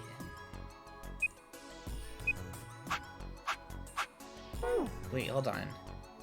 I think I know. It's a math question.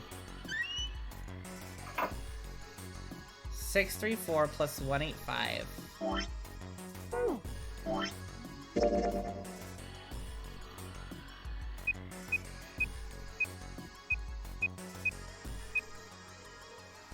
$819. But that's only 3 digits when we need 4 digits. Unless we need the digital root as well.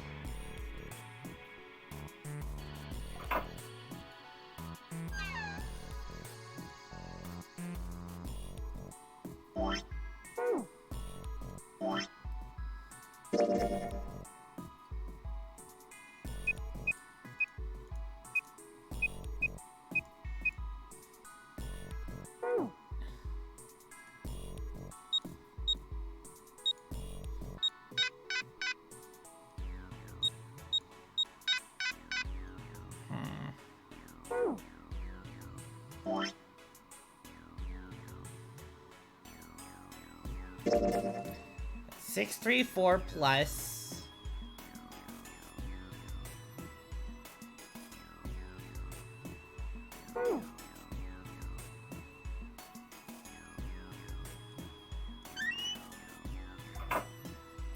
185 equals.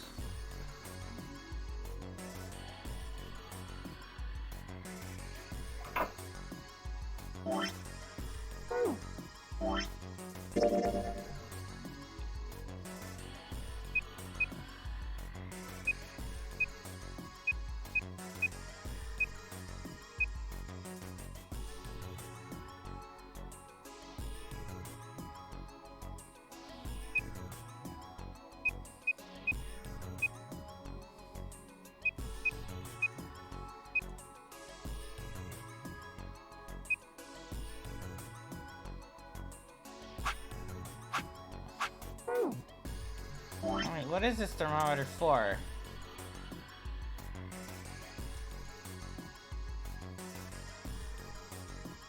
Oh, wait, hold on.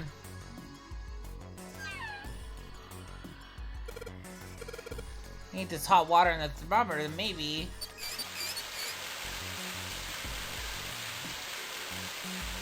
If that's doing the trick, there goes the gauge, and now it's at the open mark. It opened. What's this? There's a piece of paper in here. There we go. 957. Okay.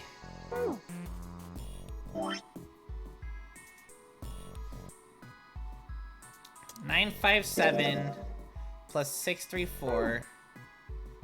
185. 957 plus 6.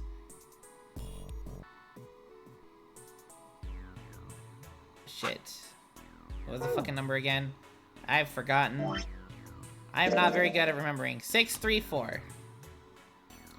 957 plus 634.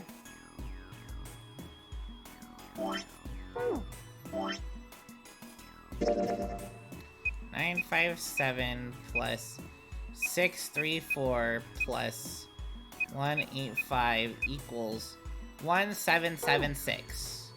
Gotcha.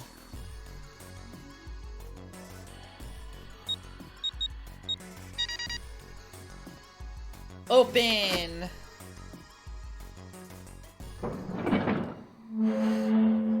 Mitsukita.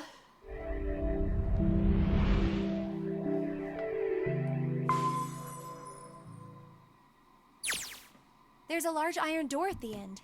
Let's take a look. Huh? What are you doing, Seven? Well, I figure maybe we might want to come back here sometime. So, I stuck the broom in there to keep the door from shutting. Alright, let's go. Again, he does that. Jumpy, look! Second time. What's up? What's that on the wall there? Oh, I think it's... a map of the ship's interior? It says sea deck. So it's the map for this floor, then. We'll have time to study it later. Let's keep going for now. Ready? I'm gonna open it. I just realized that... What the... We're in a novel. Okay, here we go.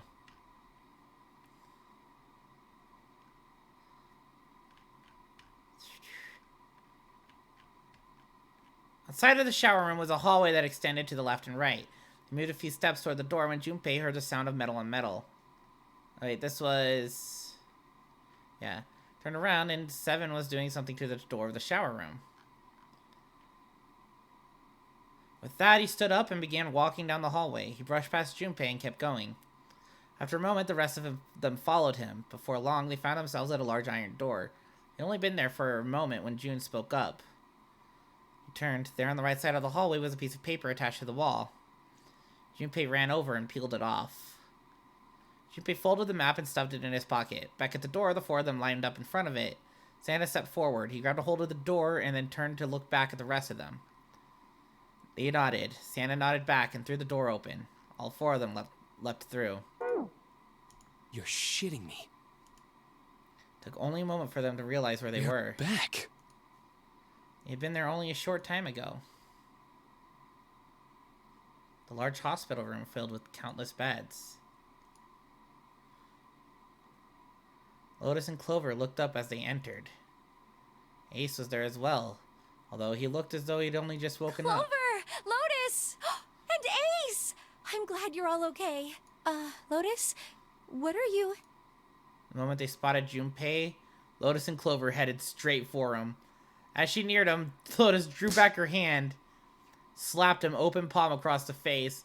Dude, he deserved more than a slap. He deserved a whole ass punch. How could you do this to us? Her face was furious. She grabbed Junpei by the collar and shook him violently. Clover didn't touch him, but the hate in her eyes was no less potent. It was Seven who stopped them. Knock it off. We got bigger shit to worry about right now. His deep voice echoed across the massive room. Lotus glared at Seven, but let Junpei go after one last vicious shake. Go have a look. I stuck the screwdriver in the door. That door over there, the one without a number. As long as the screwdriver's there, it can't shut, so you can get in there. There's a shower room past there. I stuck a broom at the door there too. Anyway, go take a look. Then you're saying we can go in there without passing through the numbered door? Yeah, that's about the size of it. Wait, what the hell is in there? You'll know when you see it. Fine. Oh no, Clover. Oh no, Clover. Lotus and Clover looked at one another for a moment, then nodded and stepped through the door. By then, Ace had made his way to them, moving with the stiff, shuffling steps of someone who had only just awoken from a lengthy slumber. My goodness. I know I said I was sure you'd come back for me. I didn't think it would happen so soon, though. Ace shook his head weakly. Should I go as well? Yeah. Seven nodded. Very well. Ace followed Lotus and Clover with a stiff, tired gait.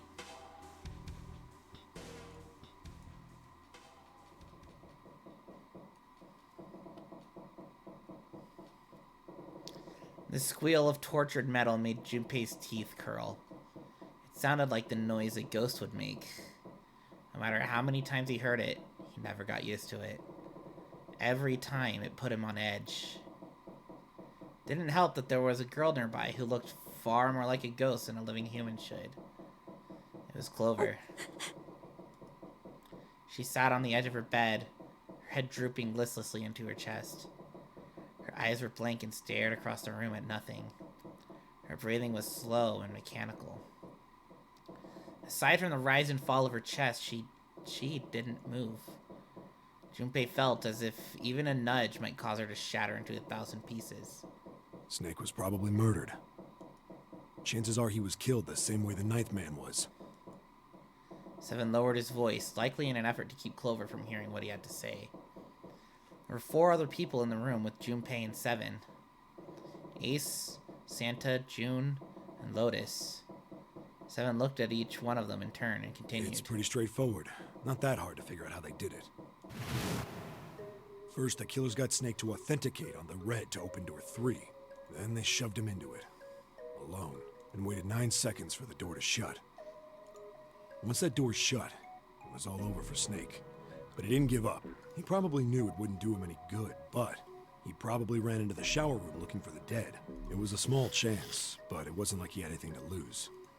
Unfortunately, it didn't work. The detonator is only deactivated if everybody who authenticated when they went in uses the dead. Snake was the only one who went through the door, and then 81 seconds after he was shoved in, that happened. I see. So that's what you meant by killers, huh?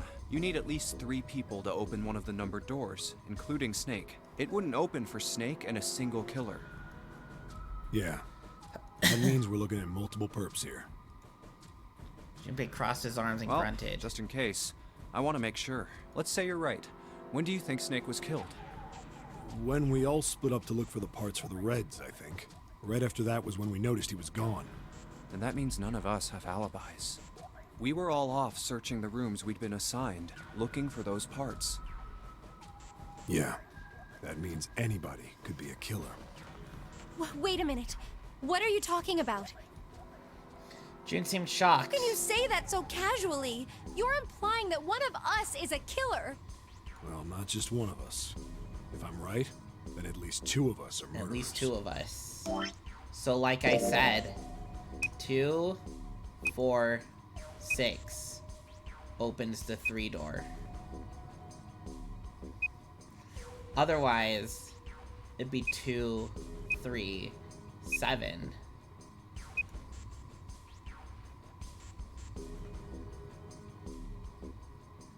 Because even if Ace took part, I don't think he could have.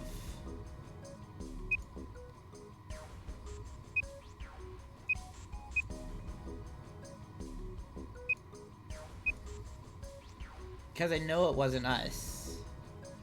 Unless if they do a thing of like you're actually playing the killer the whole time type thing. But it would have to, again, it would have to have either have been Santa in 7 or Clover and Akane.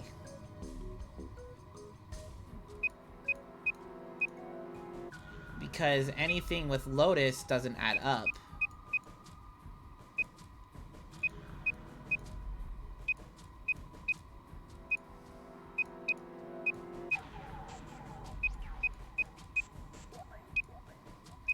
Even if there was another person with her.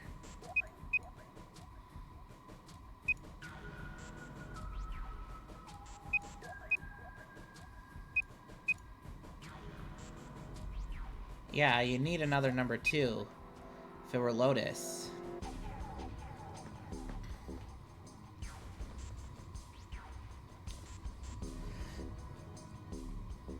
So I don't think it could have it could not have been Lotus, Ace, or us, Junpei. Unless for some random reason we teamed up somehow we teamed up with Ace and Clover to do it. No, we were all looking in the rooms, right? So it had to have been Clover and Akane. Oops.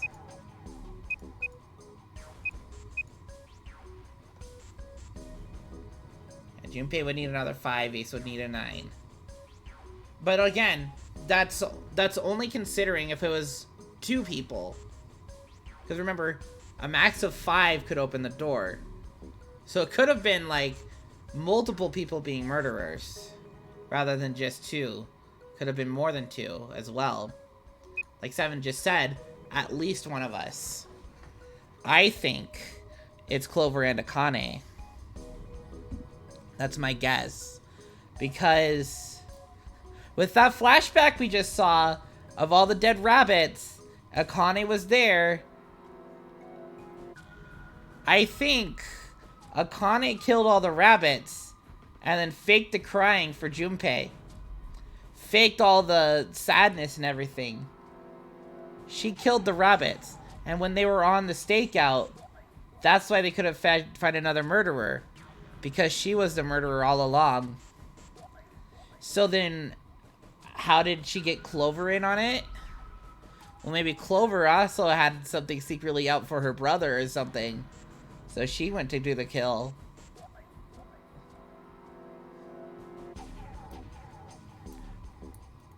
Or maybe, like maybe there's some other kind of thing happening. Like Junpei stated, they don't really look like siblings, right? So possibly Snake and Clover not being siblings, like maybe there's just something else about them. Like my mind's just thinking all this stuff.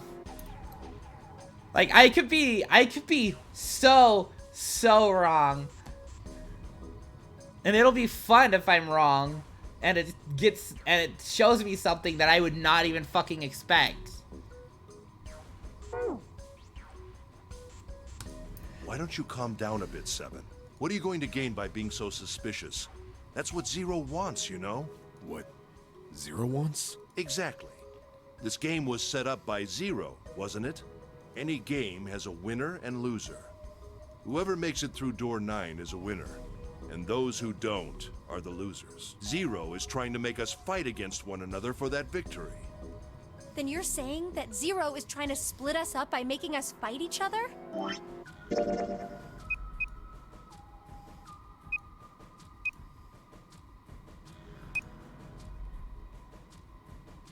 Ace also could have teamed up with Santa and Akane. Yes. That is why we can't let ourselves fall prey to suspicion. We have to trust one another and form a strong bond of friendship. Otherwise, we'll end up ensnared by Zero's manipulations. What's our flowchart at? So we're kind of just gonna be on a straight line to whatever this ending's gonna be. Unless if somehow this can split back up to this, which I doubt. So we're already on a for sure line to this, whatever ending this is. Then does that mean that the person who killed Snake... Yes. Almost certainly Zero himself. Well, no. If there's anyone we should doubt, it should be Zero. He masterminded this game and kidnapped all of us. But here's the thing about masterminds like this. They won't break their own rules, would they? I mean, sometimes they might bend it a little, but for the most part, if they're making a game, why would they bend their own rules? Why would they suddenly kill someone who didn't break the rules? Unless if there was a rule that Snake did end up breaking.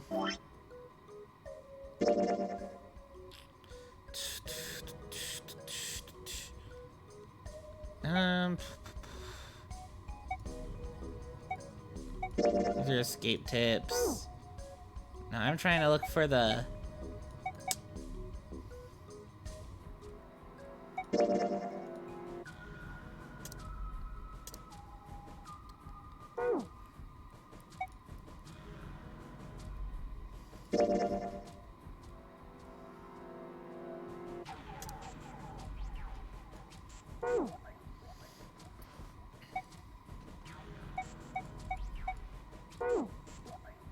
Doesn't it seem reasonable that he would have killed Snake as well?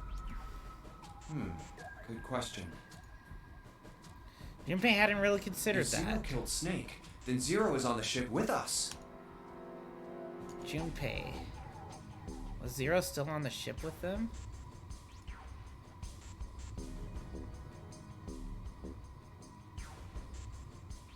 No.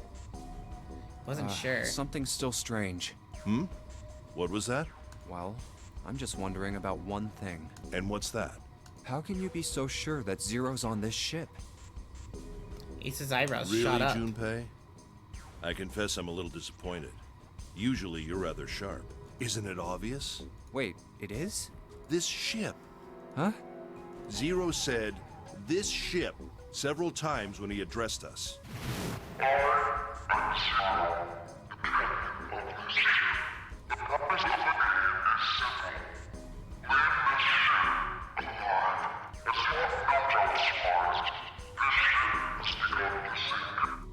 If he weren't here, he wouldn't say "this ship," would he? He He'd could. be saying something like "that ship" or "the ship."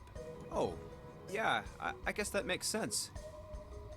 Ace's explanation made perfect sense. Junpei felt a little foolish that he hadn't seen it himself. Still, he was left with the question, and it was one of no small If importance. Zero's on the ship, where is he? Suddenly, everyone went very quiet. The silence was cold and clammy, and Junpei could feel it crawling across his back and around his throat. Again, he'd heard the ghosting moaning noise. Moments later, a person who looked more ghost than human appeared. It was Clover. She looked at the floor as she spoke, and her voice was cold monotone. I think Zero is one of us. Boosh! Zero is Akane.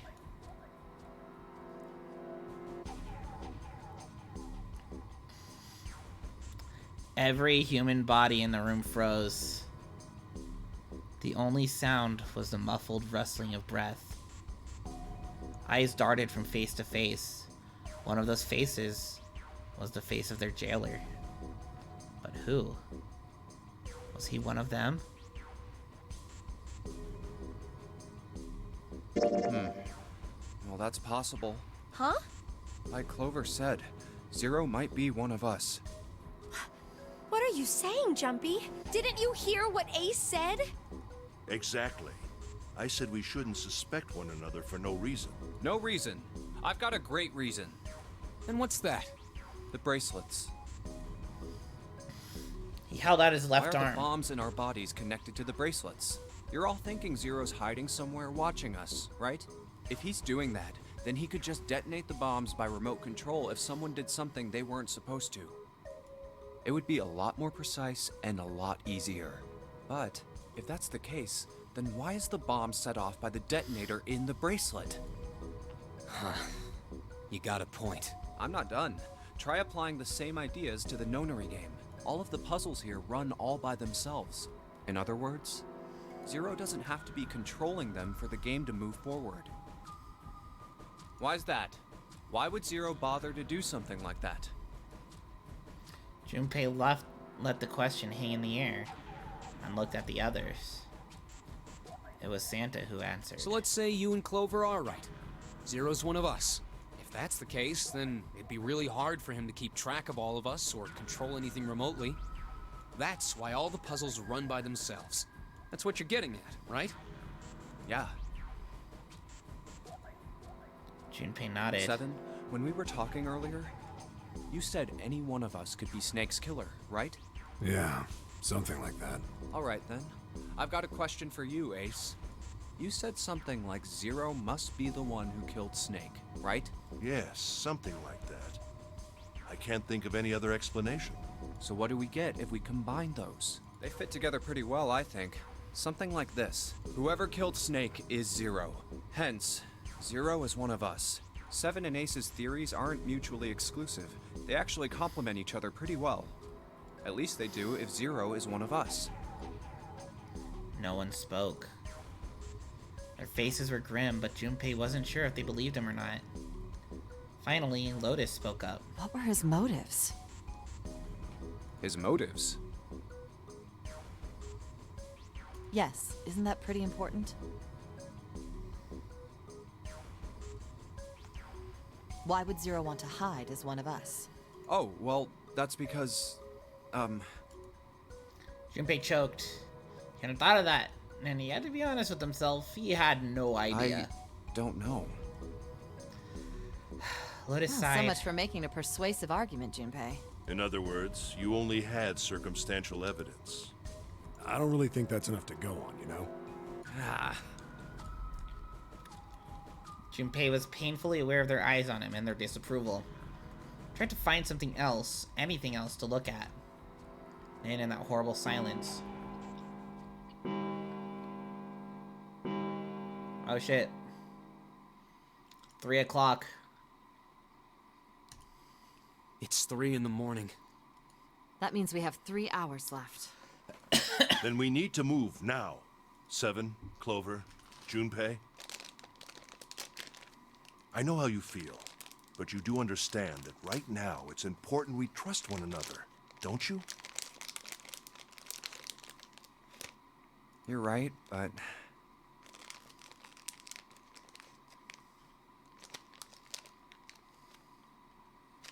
It don't feel right.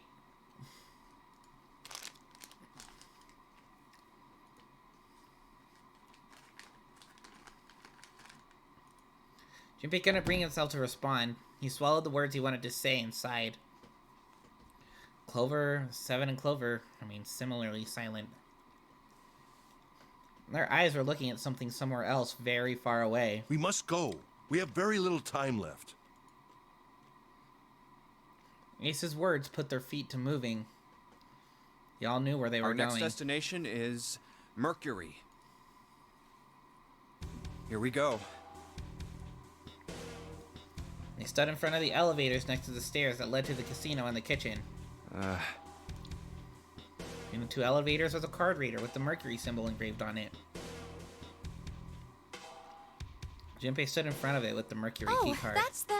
Yeah, I found it in the shower room. Oh, I see. It's got the Mercury symbol. He took a deep breath and slid the card through the reader. It made a small beep and the lights on the reader blinked to life. Now we can go. 7 people, including Junpei, climbed onto the elevator.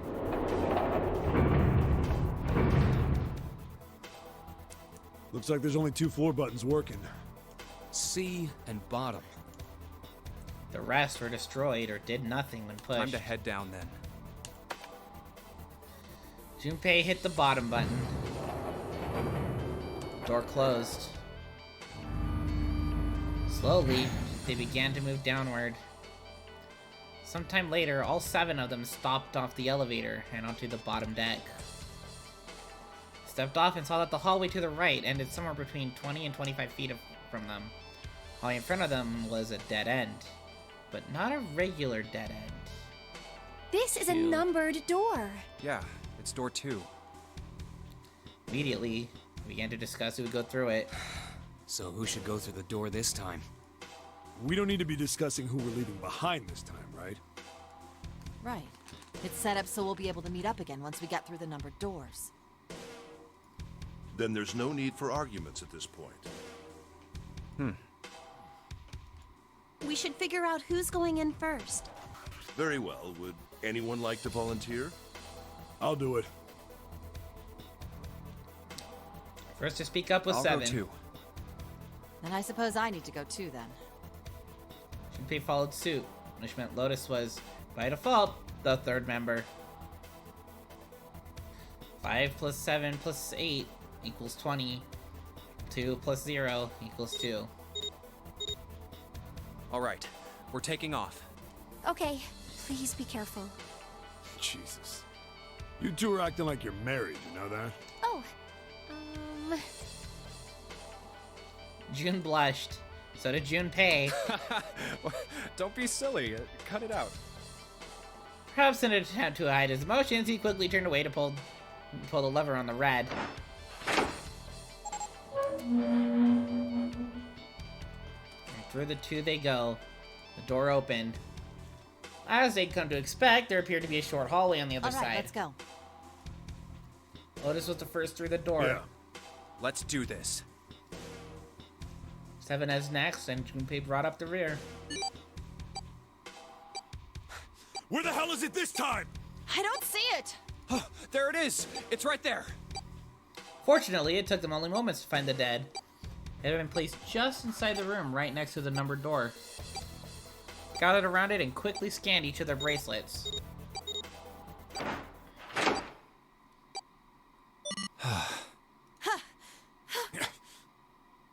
It stopped. Yeah, it stopped. Junpei could feel his heart pounding against the inside of his ribs. 7 and Lotus were breathing hard and fast. Hard and fast. Man, I'll never get used to that. I'm not sure it's something I'd want to get used to. So what's the flowchart looking? So next is probably not sure. We should finish this game before imminent death becomes a normal thing. True? Damn right. All right. Junpei looked around again. This hallway's pretty short, but it's got 5 doors. 3 on the left, and only 1 on the right. Don't forget the last one at the end of the hall. But it's got a metal plate over it, so I doubt we're gonna get anywhere that way. After taking a look around the room himself, 7 spoke. All right, let's get started. I think we'd probably better split up. You okay with that? Yes, no problem. Sure thing. Then I'll take this first one. 7 nodded to them and stepped in the room closest to him. I'll try the one next to it. Boo-doo-doo-doo-doo-doo. At last, Junpei was left alone. I guess I'd better get started too. Looked intently at the remaining 3 doors. Emergence. Like the fucking hentai.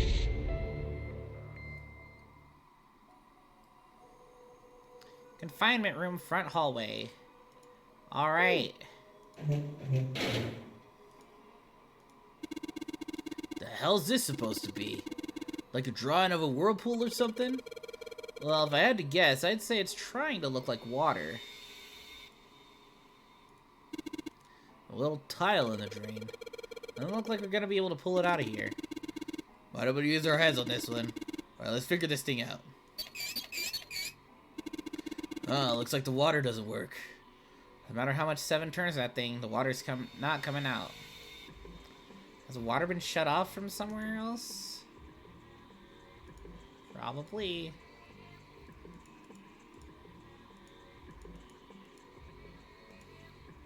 The dirty blanket on the bed. Man, this is a mess. It's not even a bed anymore.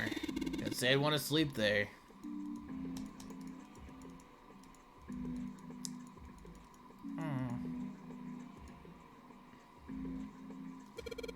Hey, the sandal's pretty loose. Loose? Think it'll come off if you pull it? Huh, it fell off. Well, look at that. The handle doesn't really fit on the string. It wasn't meant to be attached to it. Handle. Cool. Toilet paper tube, huh? Seriously doubt I'm gonna need this for anything, but I'm gonna take it anyway. Well, this part is thinner than the rest. In fact, this doesn't really look like it's part of the rest of this thing. It feels loose. Maybe if I give it a couple turns. Haha. Screwdriver shaft! Oh yeah, let's fucking go! Make a screwdriver! Yeah! Screwdriver. Now I got a screwdriver. Hello. Symbol on a toilet lid, huh? Seems a little fishy to me. The sun symbol, but doesn't look like the ones on the doors. This toilet's pretty nasty to begin with, but the inside's even worse. Honestly, I'm amazed you could bring yourself to touch it. Ha! There's way nastier stuff out there in the world than a gross toilet. You're a real deep thinker, aren't ya? Boom, boom. It's kind of like a spring.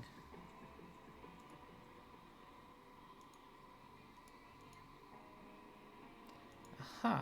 What the hell? It's not opening. Something up with this drawer. I don't trust it. You just gotta unscrew it. We got the screws off. Now we can open the drawer. There's nothing in here. Well, maybe the drawer's what we need. Drawer, huh? Alright, let's yank the thing out. The desk, just a whole ass drawer. We're taking the whole drawer with us.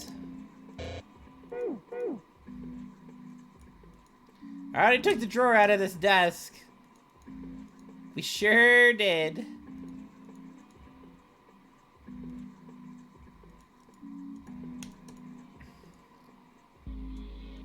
Actually, so what if we look in the sink again? I can't pop it out with the screwdriver. Guess that kind of makes sense.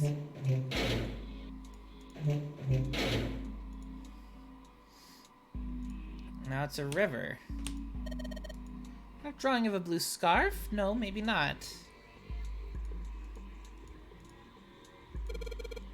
Drain is kind of a weird shape for a drain. You think they made it the shape for a reason or just for fun? It's opposite, like a mirror image.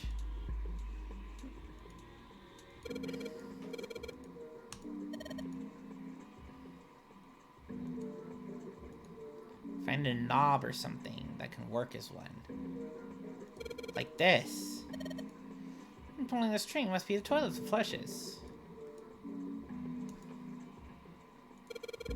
Paper seems pretty old. How can you touch that? It's horrible. Well, it's not like I really got a choice, do I? Not like I want to. And there's a moon on this one. A moon. A filthy, disgusting moon. Yeah, it's pretty filthy, but it's a precious hint. Let's remember it, alright? I refuse to touch this! I refuse! What the hell's wrong with you? I don't want to touch it ever! I'm not asking you to touch it. Jesus Christ, calm your tits. A towel.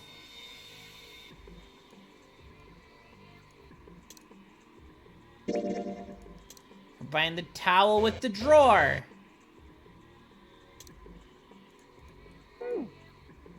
Combine the towel with the screwdriver. Darn. That looks cold. Pretty sure you'd freeze to death in the winter. No kidding. I tried to sleep here, my skin would dry out in no time. Well, it's not like you're that young anymore. Jesus fucking Christ, Junpei, lay off of her! My, Junpei, aren't you lucky? It seems you'll die before you have a chance to grow old and hideous. I'm sorry, you're right. Dry skin is a woman's worst enemy. Looks even sadder without a pillow. So, it's still a terrible bed. I never sleep on a bed like that.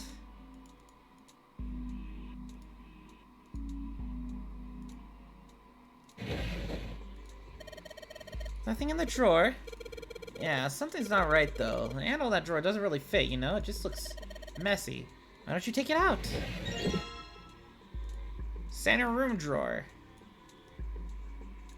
Hello? Use a screwdriver on the screw in the center of the handle, maybe I can. Haha, got a knob.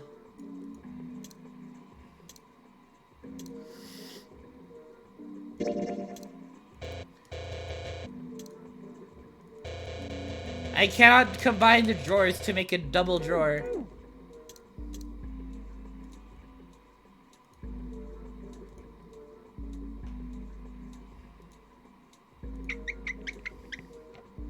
Sweet, the handle I got off the drawer fits on the faucet perfectly. I can turn the water on. Junpei, what are you doing? It's pretty obvious, isn't it? I'm running the water. I can see that. Asking you why you're just letting it run like that. Think about it, Lotus. This faucet didn't have a knob when you found it, right? What do you mean? Just watch. Anytime now. Hey, water's filling up. Doesn't that just mean the pipes are clogged? Oh, let's turn it off for now. So did anything change? Oh, the water stopped flowing. Thank you, Mr. Obvious. Junpei, I'm leaving this one to you, alright?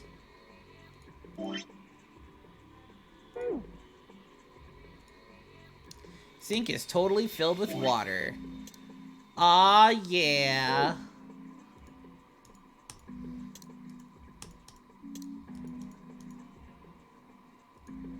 It's totally filled with water.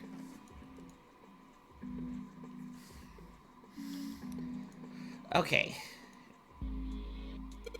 This looks like a chair for prisoners. It's rusty. I don't think it's gonna be a lot of help. Isn't that obvious? Look, I don't want to touch anything unless I have to. Lotus is not having this. Does she really not want to be in this room that bad?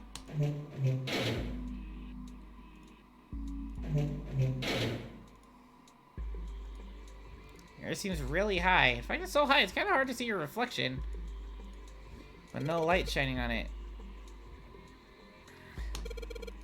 Faucet is too hard to turn. Barely see a mirror coming from the light through the ceiling. It'd be nice if that mirror was a little lower down. Looks like it's the same height as the mirror on the right. If that means anything.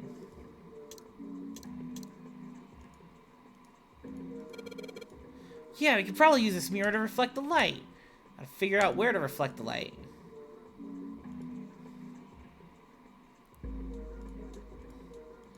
And on the mirror in the back, I get it. If I shine light on a mirror, the symbols appear. Left has a sun and the right has a moon symbol. Gonna remember this. Is that a number? 4-7. So sun, moon, 4 and 7.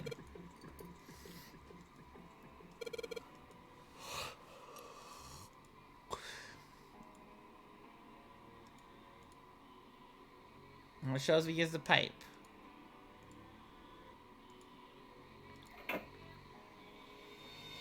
$14 equals E. And the 14 somewhere must represent an E, but I don't know what 14 that would be. Toilet paper. It's still white enough for me to know what it is, even in the dark. There's nothing out of the ordinary about it. Oops. Dirty toilet, too dark to tell.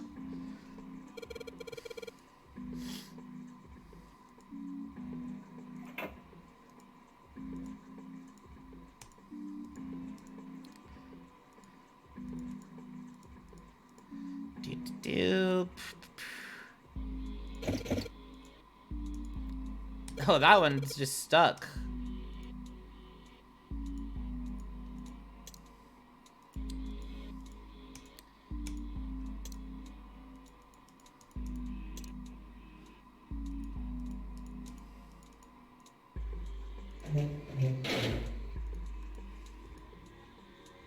So it's in the emergence room. A bunch of tiles on the door that spell out emergence. Emergence? You need to emerge out of here? Maybe it means you need to read the fucking Dojin? Do not read the Dojin. I thought of that, tried a couple things, but yeah, same result. There's a bulge in the wall. Okay. That's really specific to point out randomly.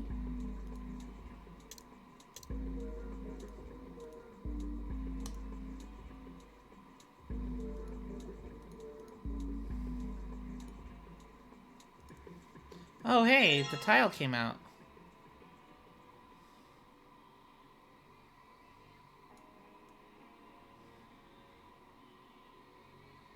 And here's the 14 and an X on it. He put the wet tile in his pocket. He was about to turn away when there's a noise behind him. Spun around to see Seven kneeling on the floor. His face was rigid and pale. Droplets of sweat covered his forehead. What's going on? Are you okay, man? You're sweating like crazy. Are you all right?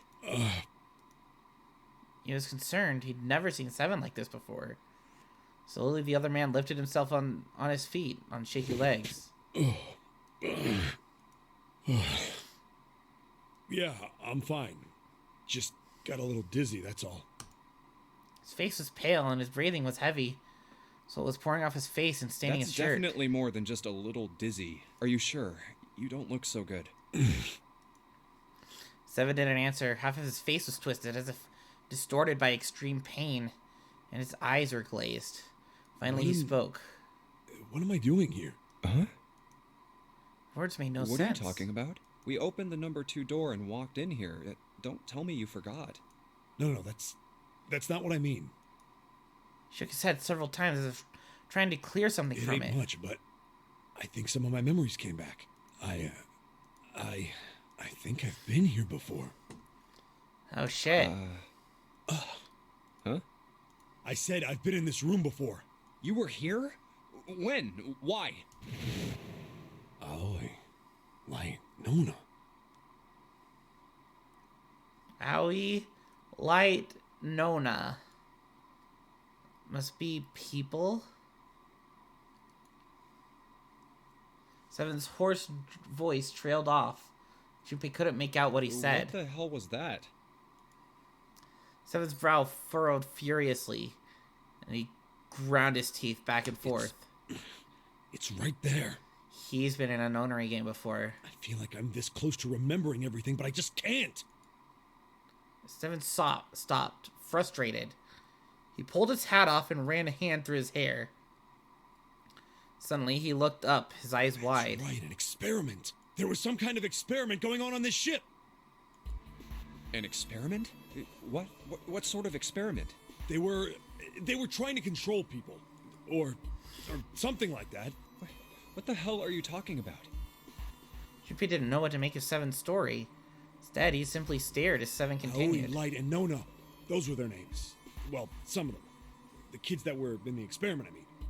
I think there were 4 or 5 more, but I don't remember all their names. Yeah, that's right.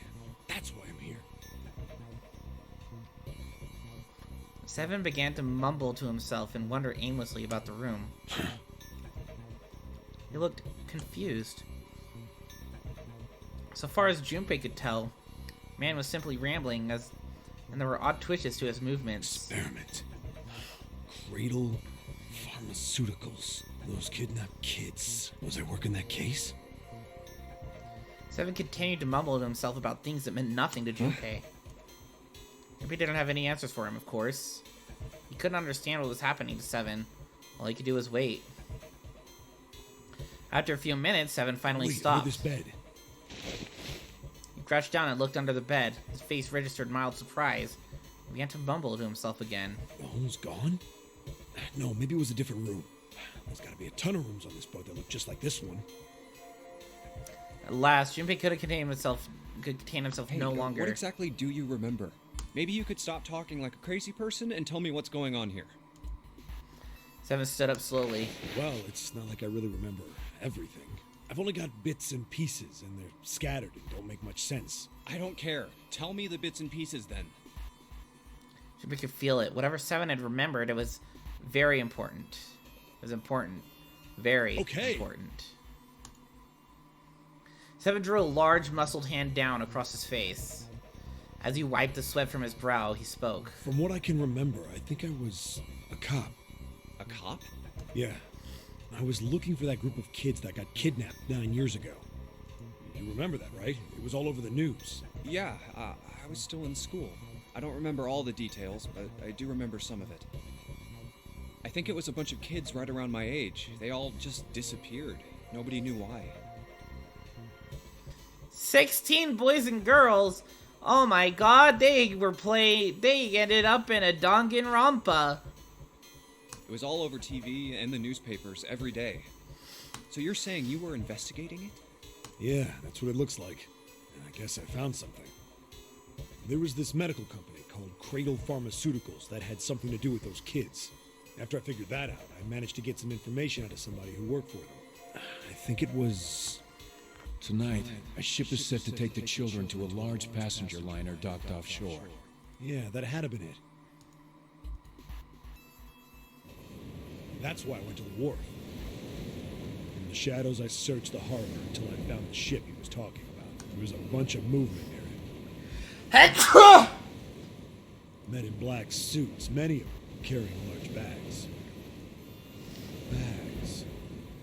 There was something about the way they moved as they were carried. No doubt about it. There were human beings in those bags. Thank you. I moved before I realized it. I came out of hiding with my gun already in my hand. Don't move. I felt metal touch the back of my head. Drop the gun. I kept digging the cold metal thing into my skull. There was nothing I could do. Did what he said and laid my gun on the ground. Then suddenly, there was a sharp pain in my neck. A needle. A drug. That was my last thought. Ah, no! Shit. Fucking accidentally clicking off the screen. My face hit cold concrete. I was out like a light after that.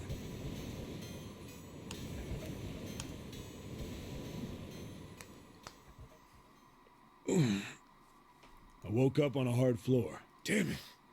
Shit, my head hurts. Where am I?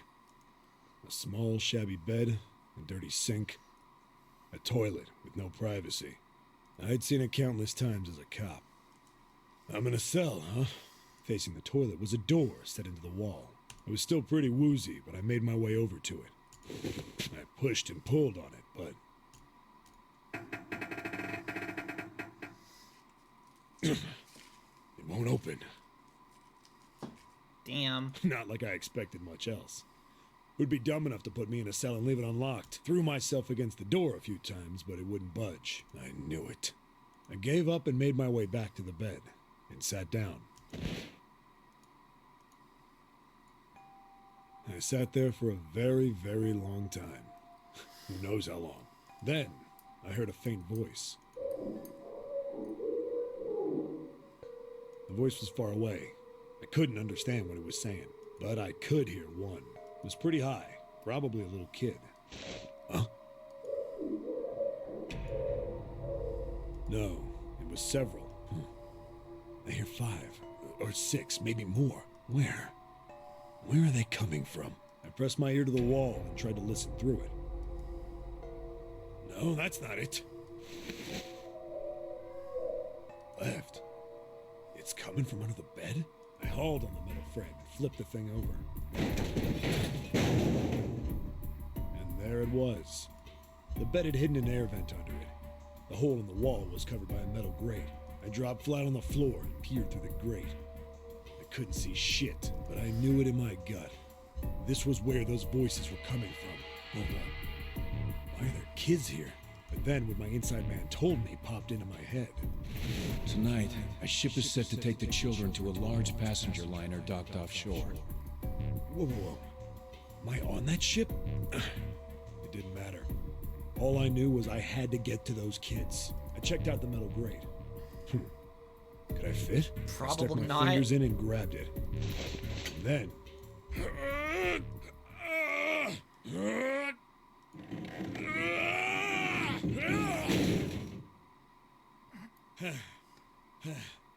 Yeah!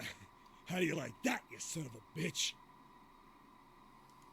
I finally got the damn thing off. Sweat was dripping down my face, so I wiped it off and crawled inside. Guess who was able to actually fit in there? Crazy. Junpei waited for Seven to resume his story. The longer he waited, however, the clearer it became that Seven had no intention of doing so. He gone silent and simply stared off into the air. His eyes blank. What happened after that? Waited long enough.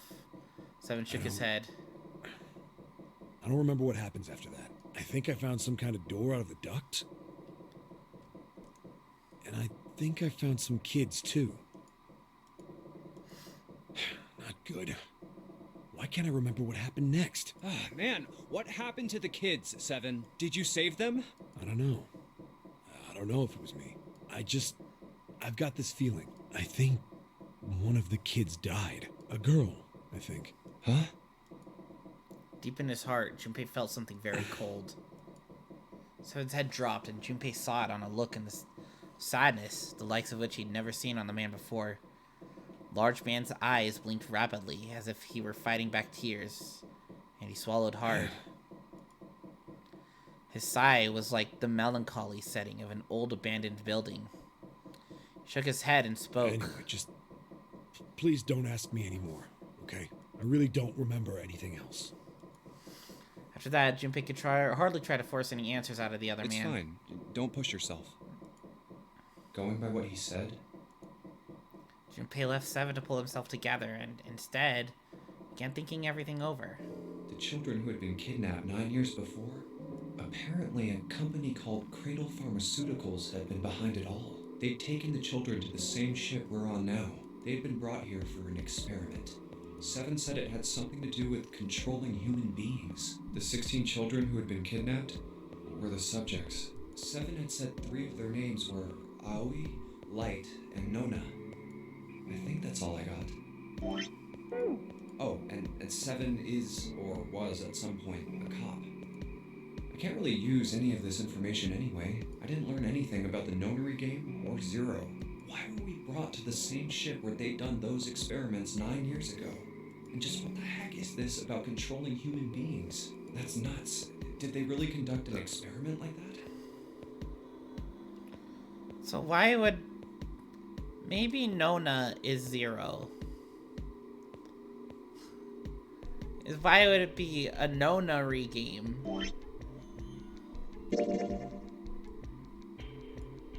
So it's possible that Nona is Zero. Before long, Junpei realized he'd spent quite some time deep in I don't thought. have time to just stand here thinking. I need to get moving. Junpei shook his head quickly to clear it and returned to his investigation, thoughts swirling in his mind.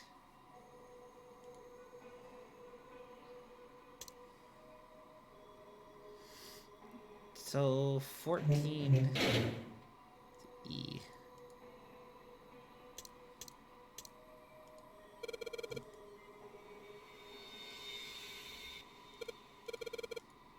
I can move these tiles.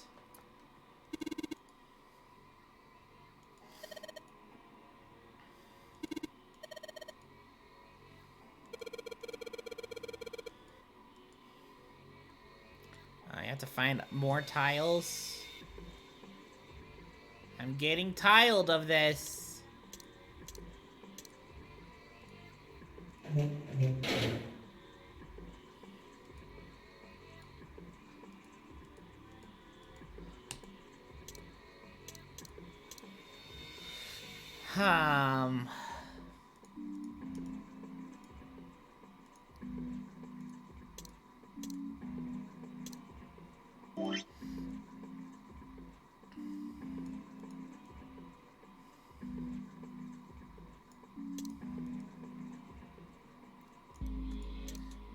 This one has something in the back of it.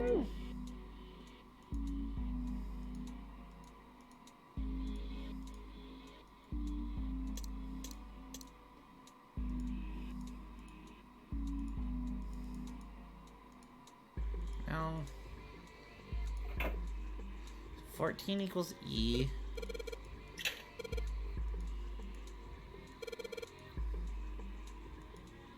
So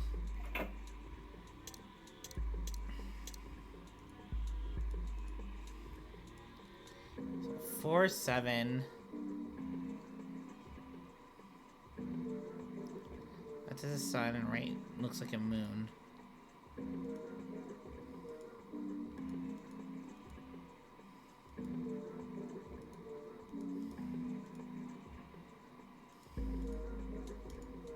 It shows there's a pipe.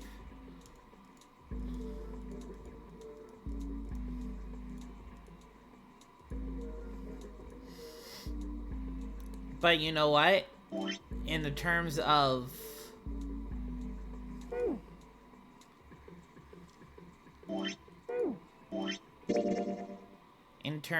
getting a digital root, 9 is basically 0 when added to something. So 5, 9 is the same as 5, 0.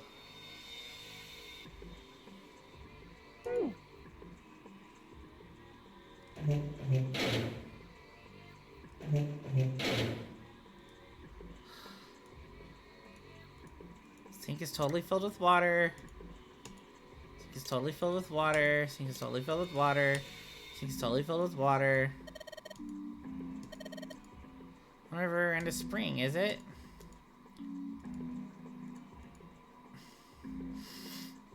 Telling us to make water flow from this. Oh, yeah, okay.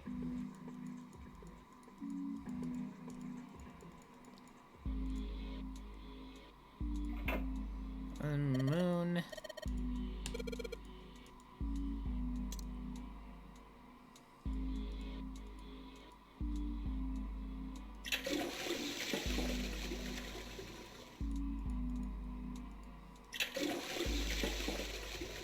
Oh.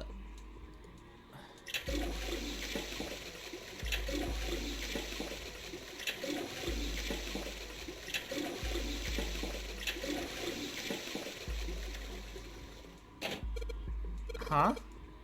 Did you hear something? I heard a loud flushing noise.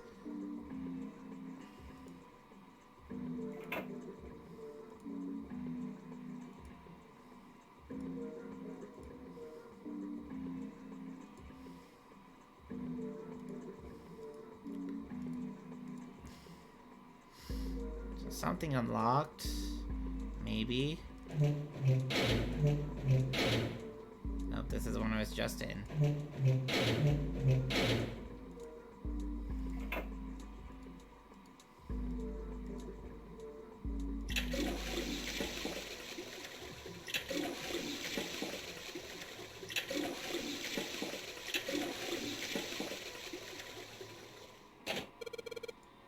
It is again. It makes some kind of weird happen in the other room. That means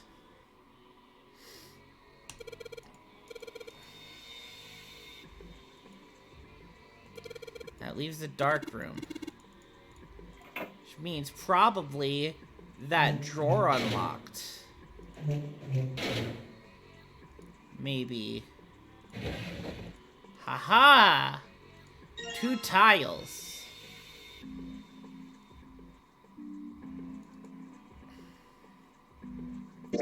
Combine the tiles together. No.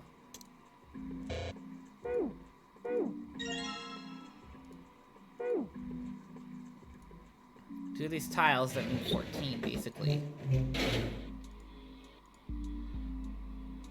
I think we need one more. Is there still a room that hasn't been checked yet?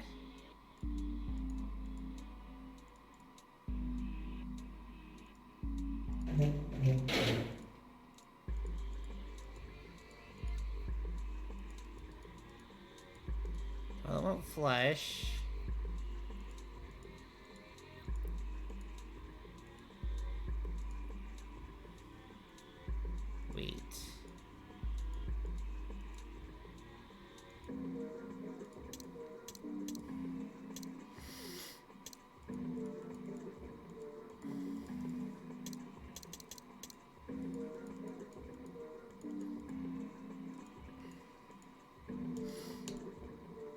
shine light on the hint anymore. Nothing left in the desk.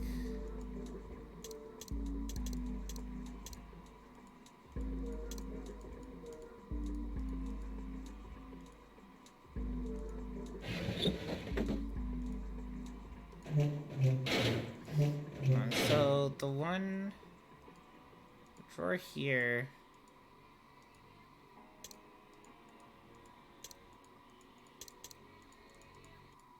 Oops.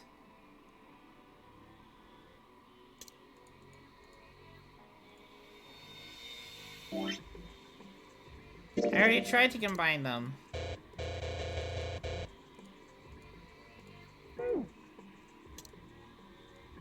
Like, I see that this one has, like, some weird indents on them. On it, that the others didn't.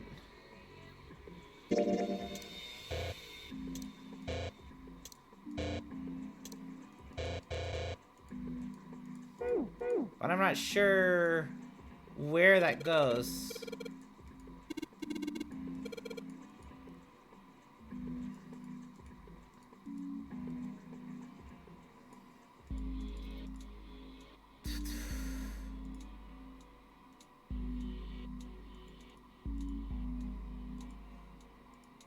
Oh.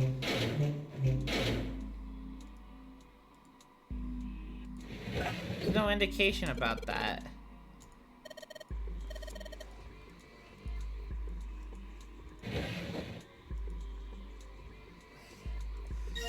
There's no indication that there were, like, indents there, was there?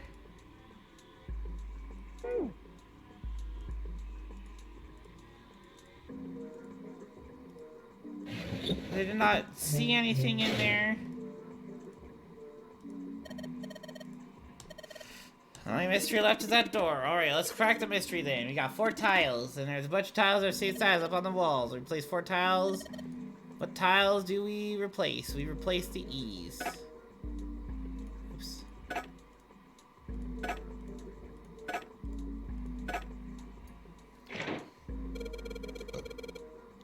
Did you just hear something unlock?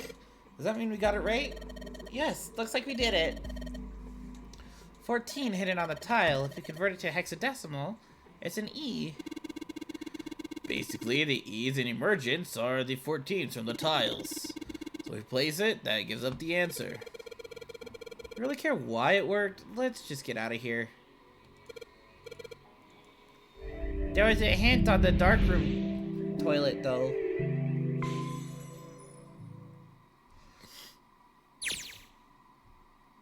He passed through the open door and headed to the next room.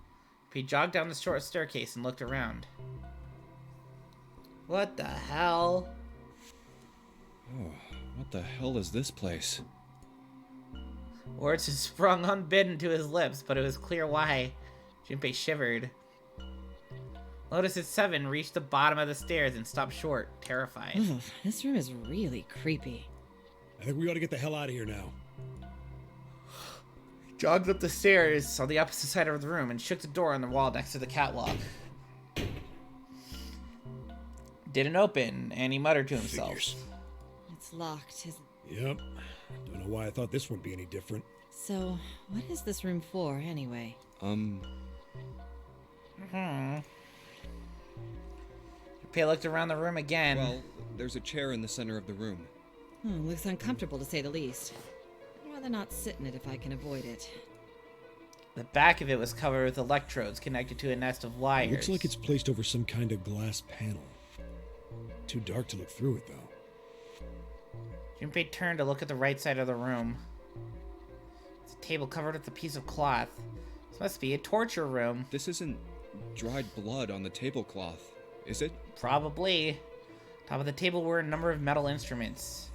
Junpei didn't know what they were for, and he had a feeling he didn't want to find out. Oh, what the hell is this?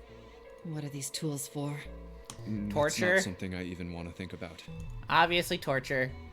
Junpei shook his head in an attempt to clear it and tried to focus on something else. No doubt about it. This room's dangerous. Let's make our search quick so we can solve the puzzle and get the hell out of here. Come on.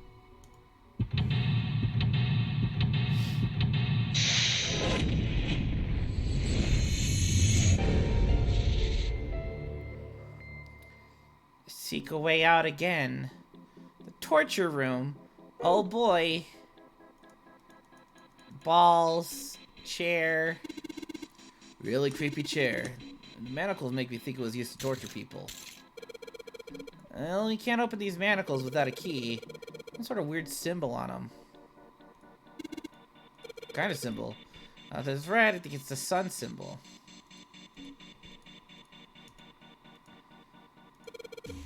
Something on the screen. This device will conduct the experiment.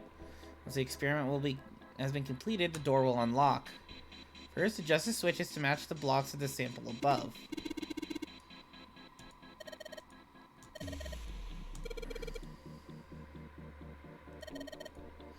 Adjust the switches shown at the four corners of the screen and check.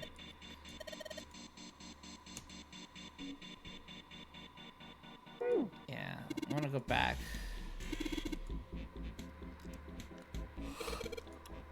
What?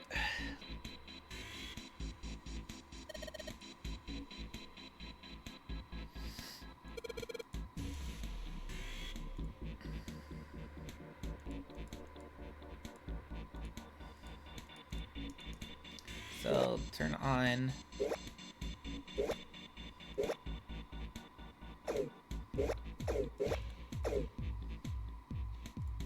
So we're gonna want to match the blocks.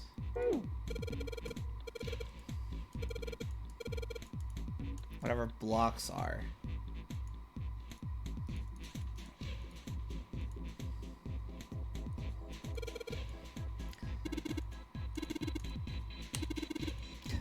It's important to let they turn on or off. Bunch of buttons with the letters A through F.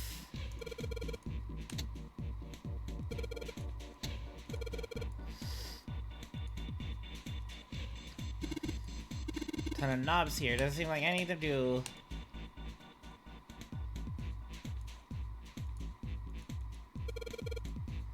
Goes about across half the room.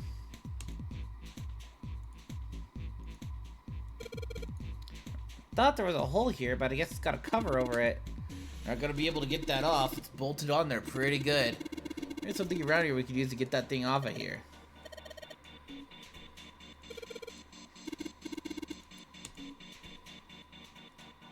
Something shiny.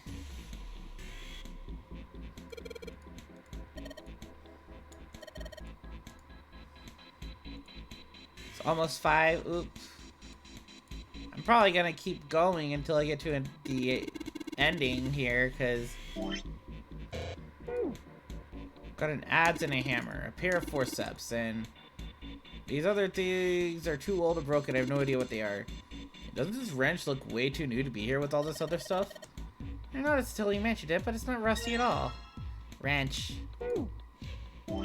Because flowchart says there's just like a couple more things. So I'm probably just gonna keep going until then.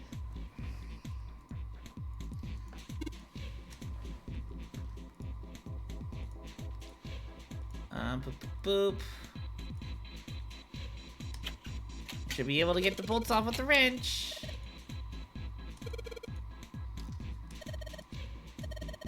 Could be something dangerous in there. Alright. Night-night. Remember you left at around 6 hours in the stream, so if you want to watch up when you wake up.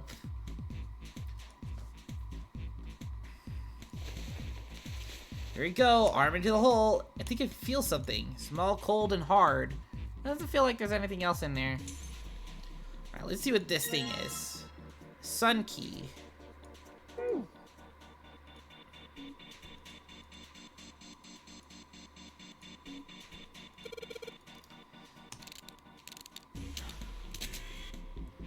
Sun key, and you go, and yes! We're open. I don't know.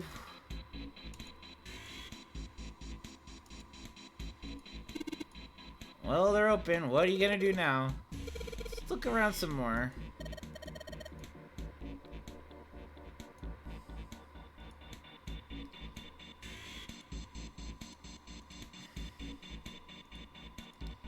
Got some movement to it. Should be able to pull this one. Water?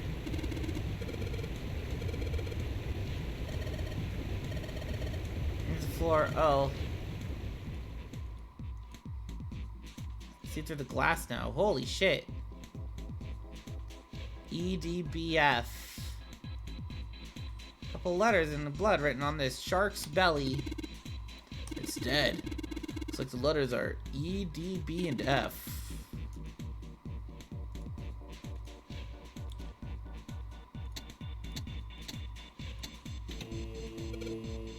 What? That's a strange noise coming from the chair. It's like it's been turned on. Guess the puzzle was that the power had to be sent in a specific way.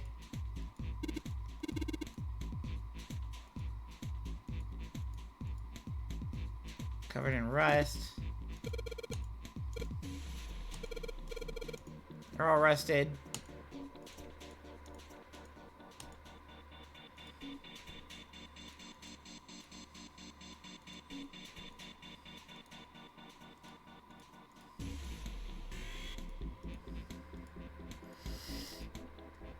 Adjust the switches to match the blocks on top.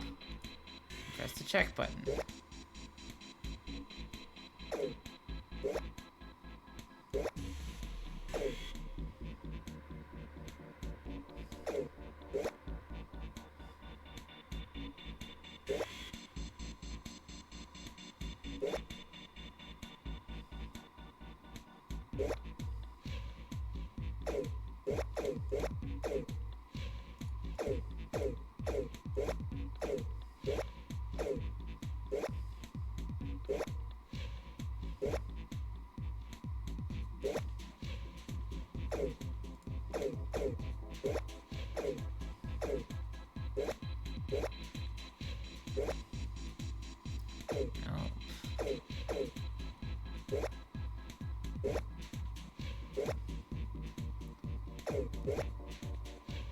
Ah.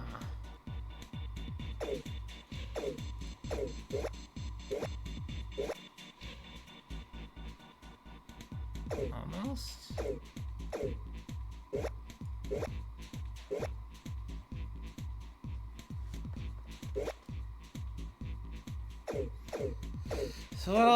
So this one gives 1 here, 2 here, 4, 4. So 1, 2, 4, 4. Gives 2, 3, 0, 1.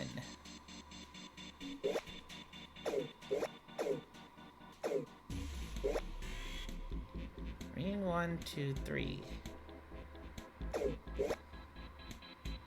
4, 5, 2, 2.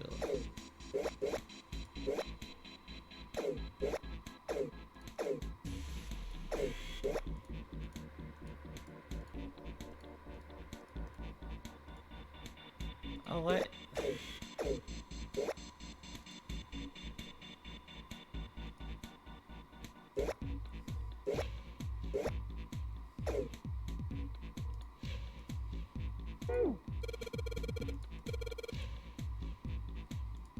Oops.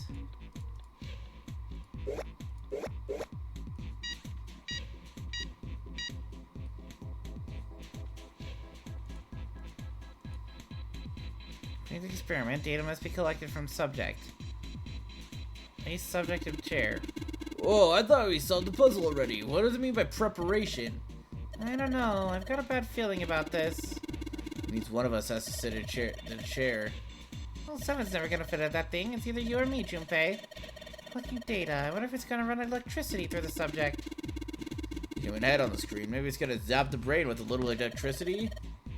This really doesn't sound safe. Anyway, we still gotta prepare.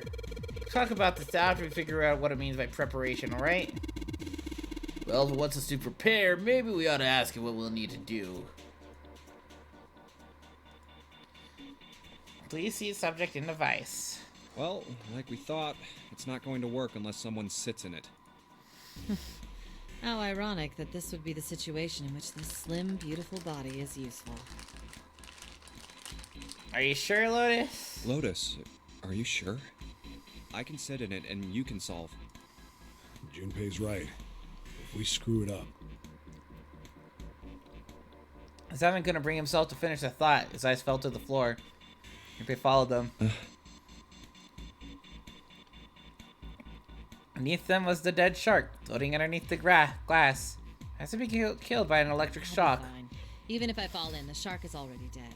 But no one likes an indecisive man, Junpei. I can still give you advice from the chair too, you know. I just don't want to stay in this room any longer than we have to. Go over to that screen and let's get this over with. Afterwards, it made it clear that Lotus would book no argument. She turned and walked toward the chair without hesitation. She did not sit down. Despite what she had said, she did indeed feel hesitation. Her legs shook. Look, do you think you could do me one last favor? Don't say last. You're making me nervous. Just listen. If something happens to me, I want you to tell my daughters. Tell them that I loved them very much. No. Daughters? Tell them that I will always love them. Daughters? You've got kids? Yes, I do. I suppose they're about your age, Junpei. I'm sorry? They're twins. I had them when I was young after... well, some things happened. Their names are Nona and... Wait! Nona?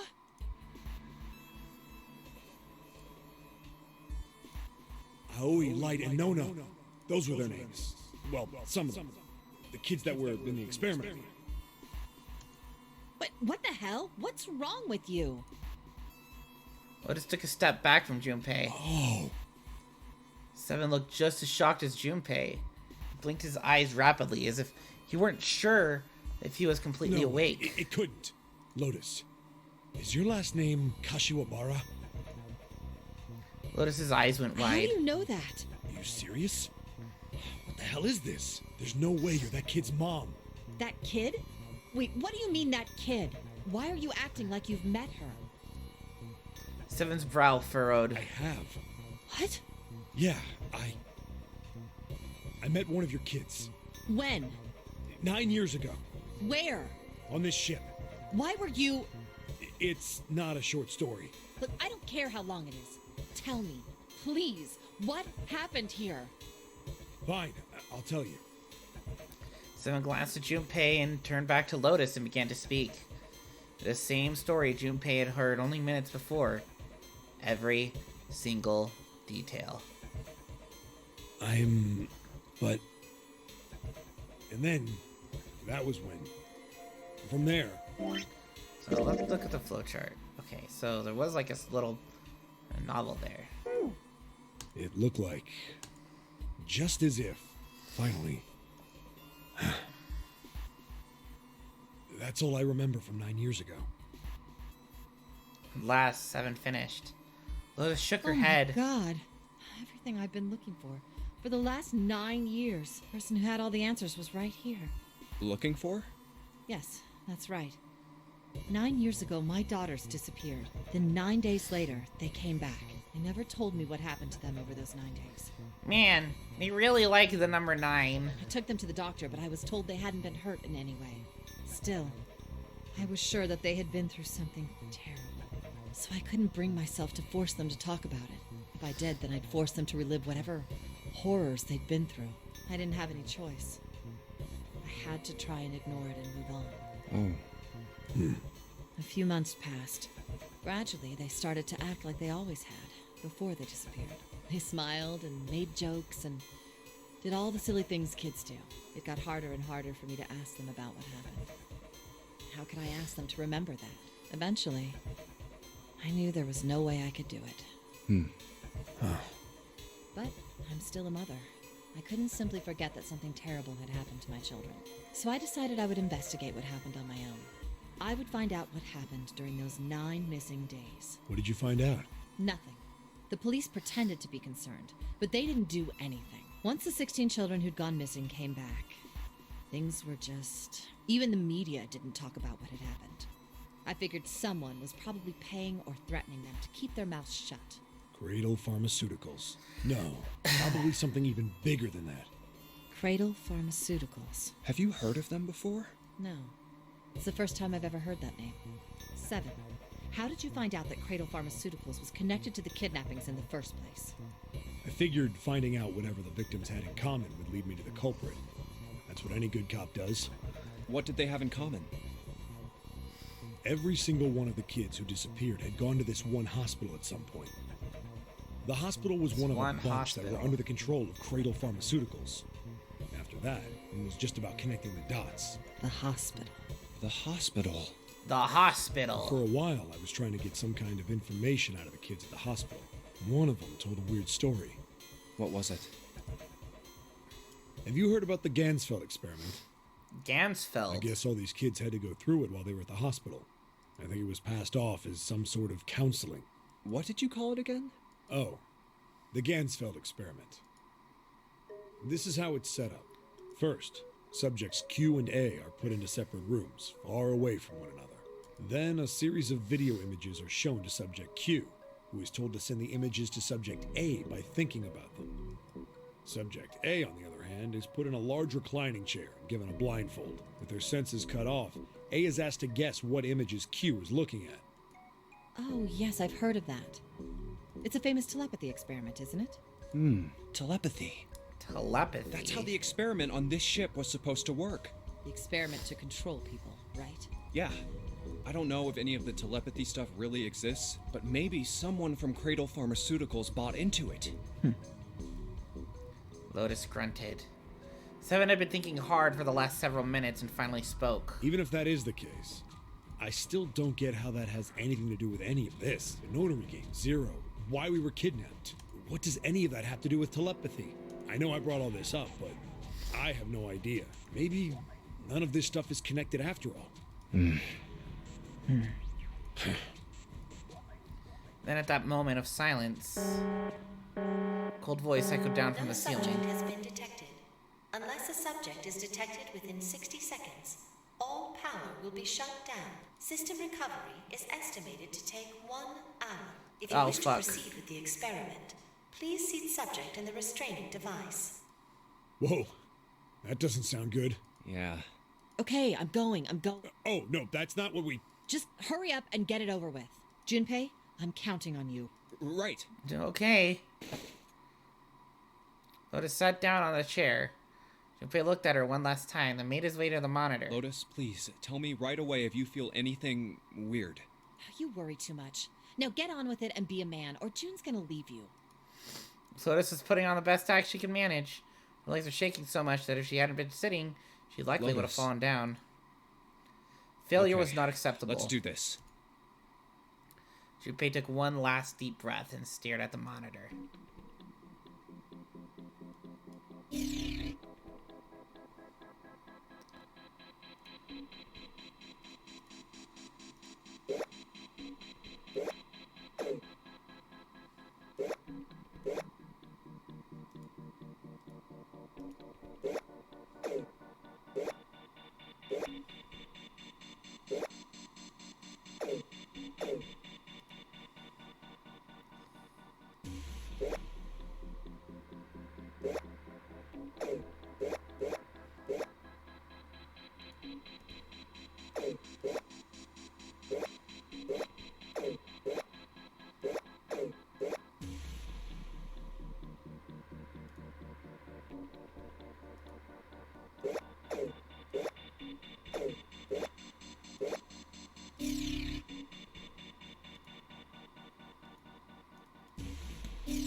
Experiment has concluded. The door will now unlock.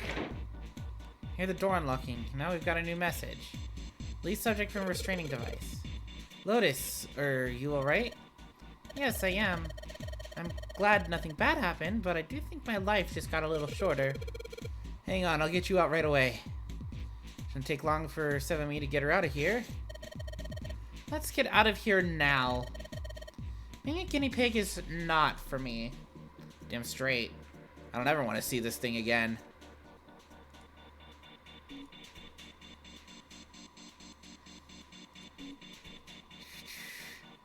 That's the exit. Okay. We found it, the exit. The hallway goes to the left. Yeah, but I don't see any doors. Yes, we just need to keep going. Right. Let's go. Turn left twice before they saw the elevator. An elevator. Just what we need. Let's take this to C deck. In silence, they jogged up to it.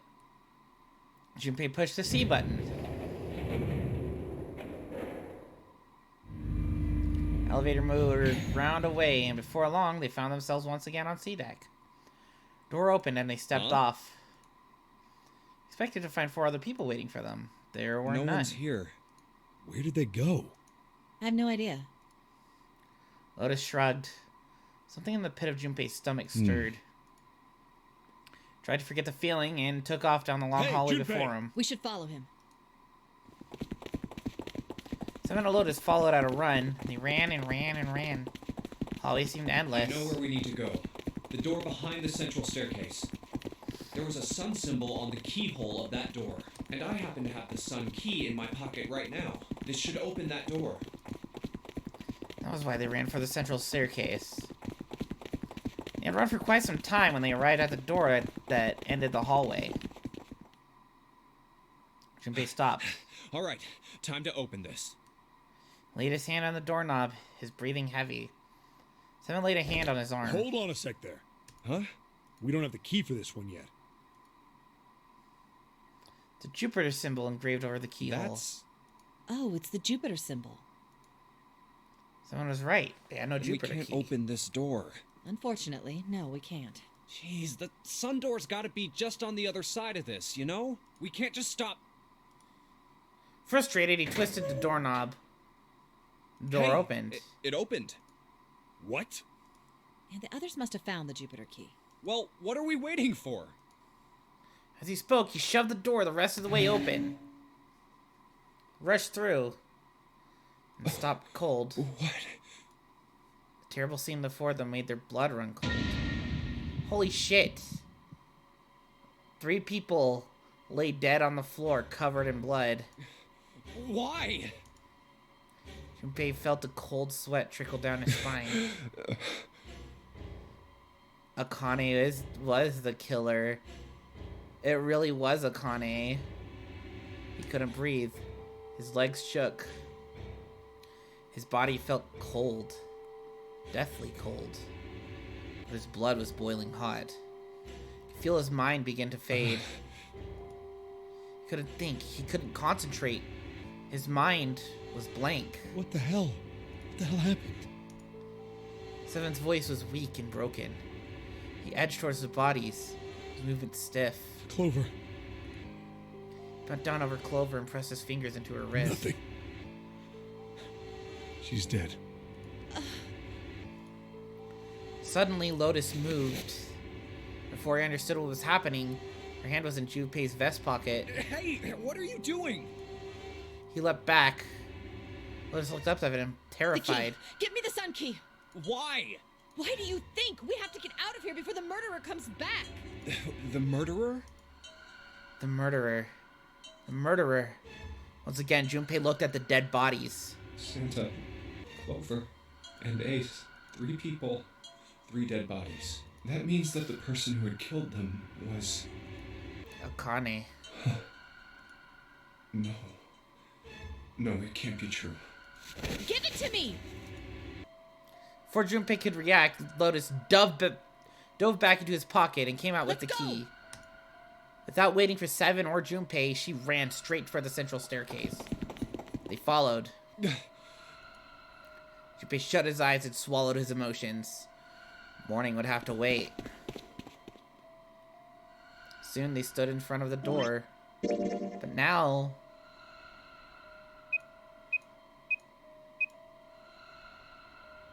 they'd have to kill Lotus if they'd want it.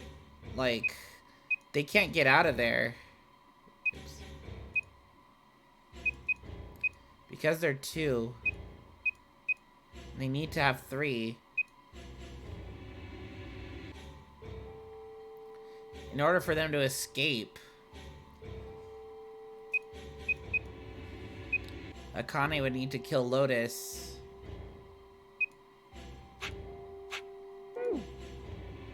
Soon they stood in front of the door. Lotus shoved the sun key into the keyhole and twisted it hard. But... Why? What happened? Nothing. Nothing happened. I didn't feel it unlock. Oh no. Is it the wrong key? I don't know. Maybe. Lotus sighed, defeated, and leaned against the doorknob. She felt it twist. A small gap appeared between the door and the frame. It's open. What the hell is this? Wait, you mean the door was already unlocked? Why? And how would I know that? Whatever, let's just go. Lotus took a deep breath and slowly opened the door to the rest of the way. They stepped inside. In front of them was another hallway, stretched out towards the bow of the ship. They began to run. Faster and faster they ran, trying desperately to reach the end of the hallway. A few seconds later, they were there. In front of them stood a massive metal door.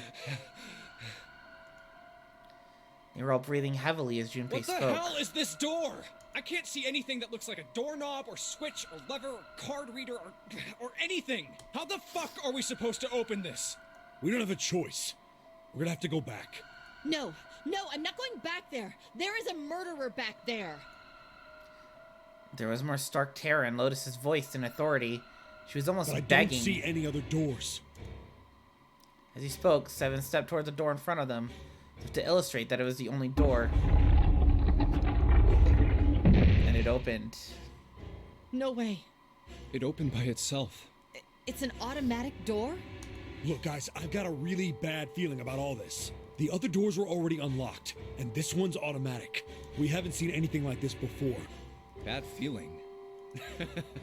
How could their situation possibly get worse? 3 people were already We dead. hit bottom. This can't get any worse. Shit!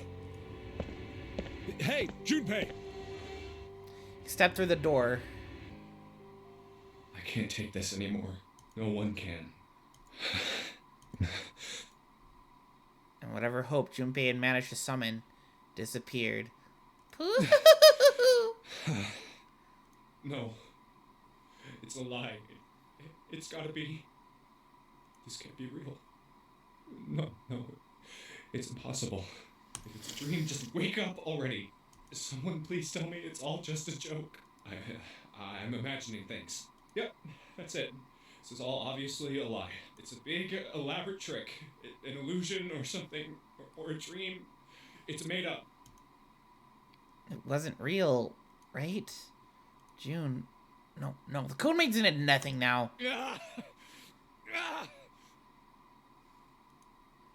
Connie! Oh shit, she's dead too. Junpei cried out and leapt through the door. He flew to her side, his heart like a stone in his chest. Connie, hang on. Junpei swept her up and shook her by the shoulder. She moaned and her eyes fluttered open, but only barely. Connie! Jumpy? Face was pale and her lips were dry and cracked. Her eyes were blank and cloudy. They stared straight at Junpei, but saw nothing. Junpei put his hand against the small of her back to hold her up. Felt warm and wet. Lifted his hand up. It was covered in blood. Man. Connie, there's so much blood. What the hell happened to you? How did this happen? It was all he could do to not break into tears. I'm sorry. Her voice was thin, a minuscule thread that was the only thing keeping her with him. I might not make it. No. No way. No way I am going to let you die. I am going to save you. I promise. Thank you, Jumpy. Thank you so much for everything. I was really happy to see you again, Jumpy. Really happy. Don't give me that I was crap. You're gonna see me again lots more times. You just gotta hang on, all right, Connie? You... Ow, what can I do? Damn it! He looked up from Connie, desperate for something. Anything. What's that? And he saw it. A small submarine. What on earth is a submarine doing here? Well, that didn't matter. Nothing mattered except saving Connie. That's the only thing he wanted. That's it! Junpei turned his head back to look down at her. All right? There's a submarine over there. I'm gonna go see if it works. No, don't go. Please, don't go. Please, just stay with me, okay? I want to be close to you, Jumpy. When I... Connie. Jumpy, did you know you meant a lot to me when we were kids? I've liked you for a long time, Junpei. A really long time. Junpei's vision had gone blurry. It took him a moment to realize his eyes were filled with tears. He could feel a piercing point of heat deep in his heart, like a white-hot flame. Do you remember how we hung out a lot when we were kids? We went to the pool and to the fair. Do you remember playing snowball at the school? They're all memories I'll never forget. All of those moments are treasures to me. But I also wanted to go to a lot of other places with you. A lot more. But that won't happen now. No. I mean, yes. Yes, it will happen. We'll go all sorts of places, Connie. You hear me? I promise. We'll go wherever you want. Really? Yeah, really. I swear. That makes me happy. Really happy. She said it to herself over and over. A weak smile creasing her tired face. I feel sleepy. No, Connie, don't fall asleep. Thank you, Jumpy. Thank you so much. Her eyes were slowly closing. Junpei screamed even as he felt his throat go hoarse. Connie! Connie!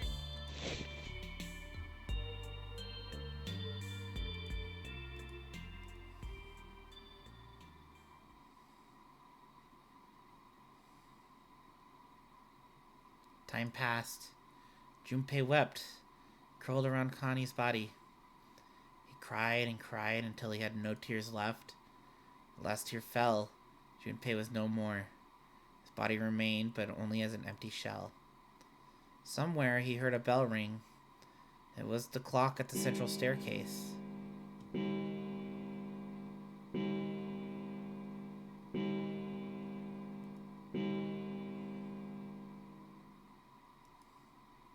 Rang 5 times, then faded. 5 o'clock.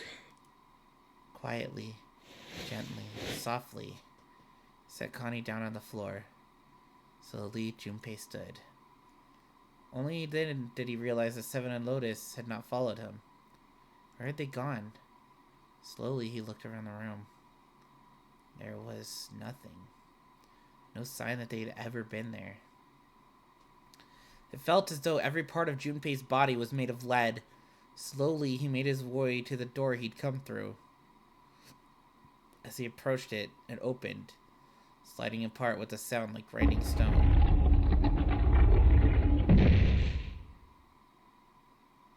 Junpei passed through the gate and into the hallway. His heart rattled in his chest. An empty, lifeless thing. It had been so utterly broken that there was nothing left to feel. When he saw their bodies, he just simply stared. It was a lake, sea of blood. 2 bodies lay in it. There was no need to check. There was no breath left in them. His eyes lit on Lotus's wrist. Her bracelet. It was gone. He stared. It meant nothing to him. He didn't care anymore. He couldn't care anymore. Junpei's body felt numb. Part of him knew the lump of lead in his chest had once been a heart. He couldn't quite remember what it had been for.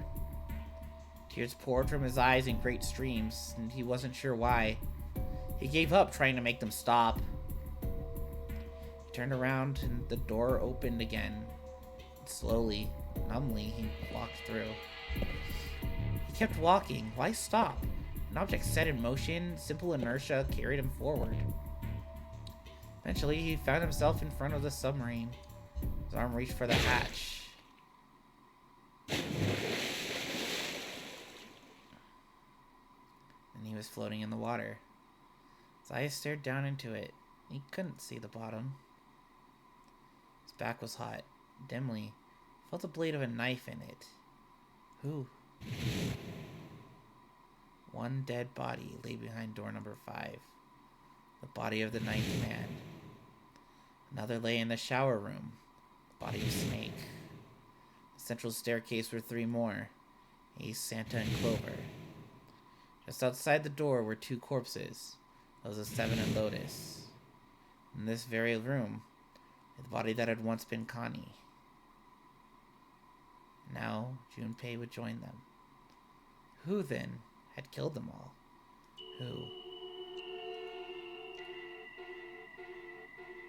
Junpei let out one last breath. Faintly, he felt the bubbles creep up the side of his face. His consciousness faded quickly, dissolving away into the cold, gentle lapping of the water.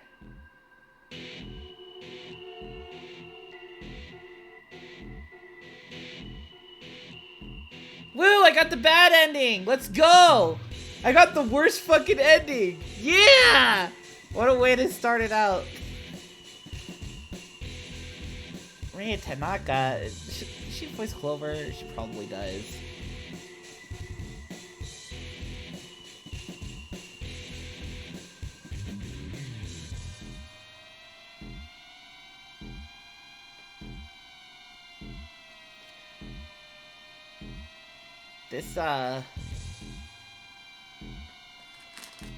This music is pretty ominous.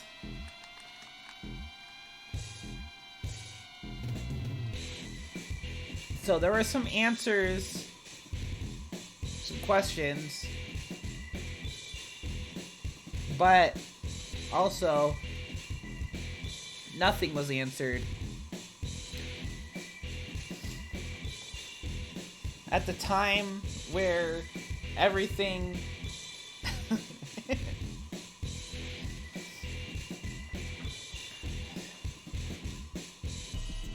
many questions, little answers. We know what the ship was for. Either on the ship. We know where Snake went, so he's probably just gonna be and stay dead. The end, or is it? So because he died between... We all die by a yellow submarine. A yellow submarine. Yellow submarine.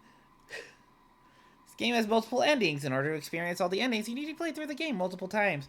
Be sure to save your progress now to retain all information you've required. Memory of Escape has been added to the title screen. Memory of Escape enables you to replay escape rooms you have completed. Oh, cool.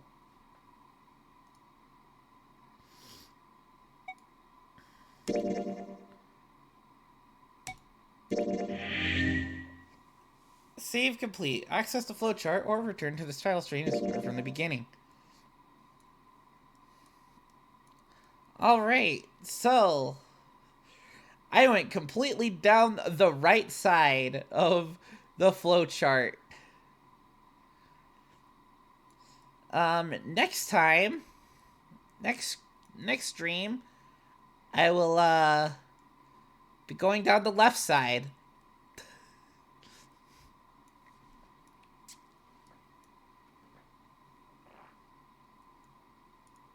Yep. I'll go down the left side next time.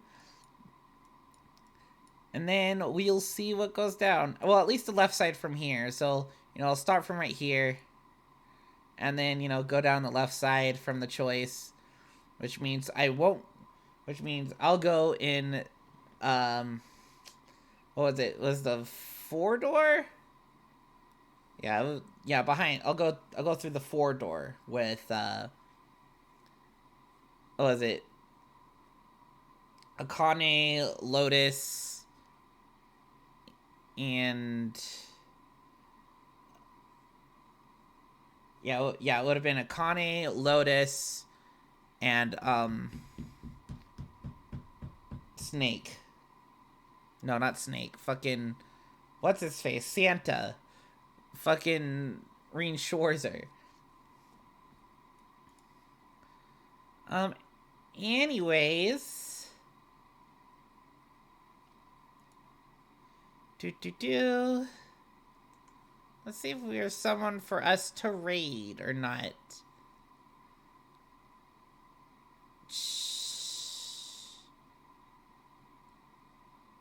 Oh, hell yeah, Drew's son. I hope he's not going to end soon.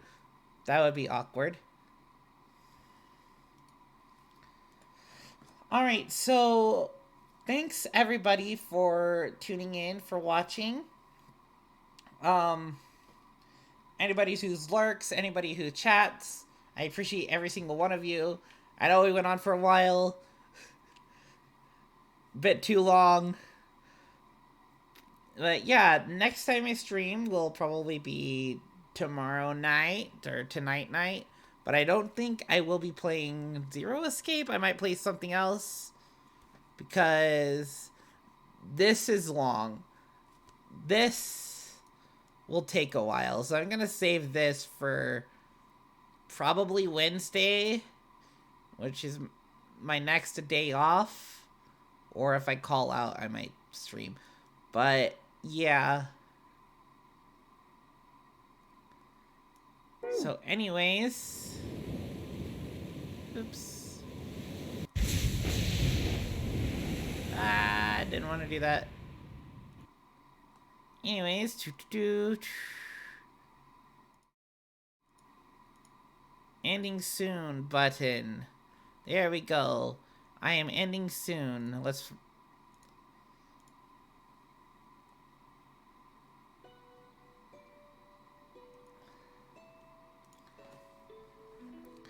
So we're going to do a raid. I don't even know how many people are here. Okay, it's just me, really. Anyways, thanks everyone for watching, tuning in, and I hope to see as many of you as possible next time.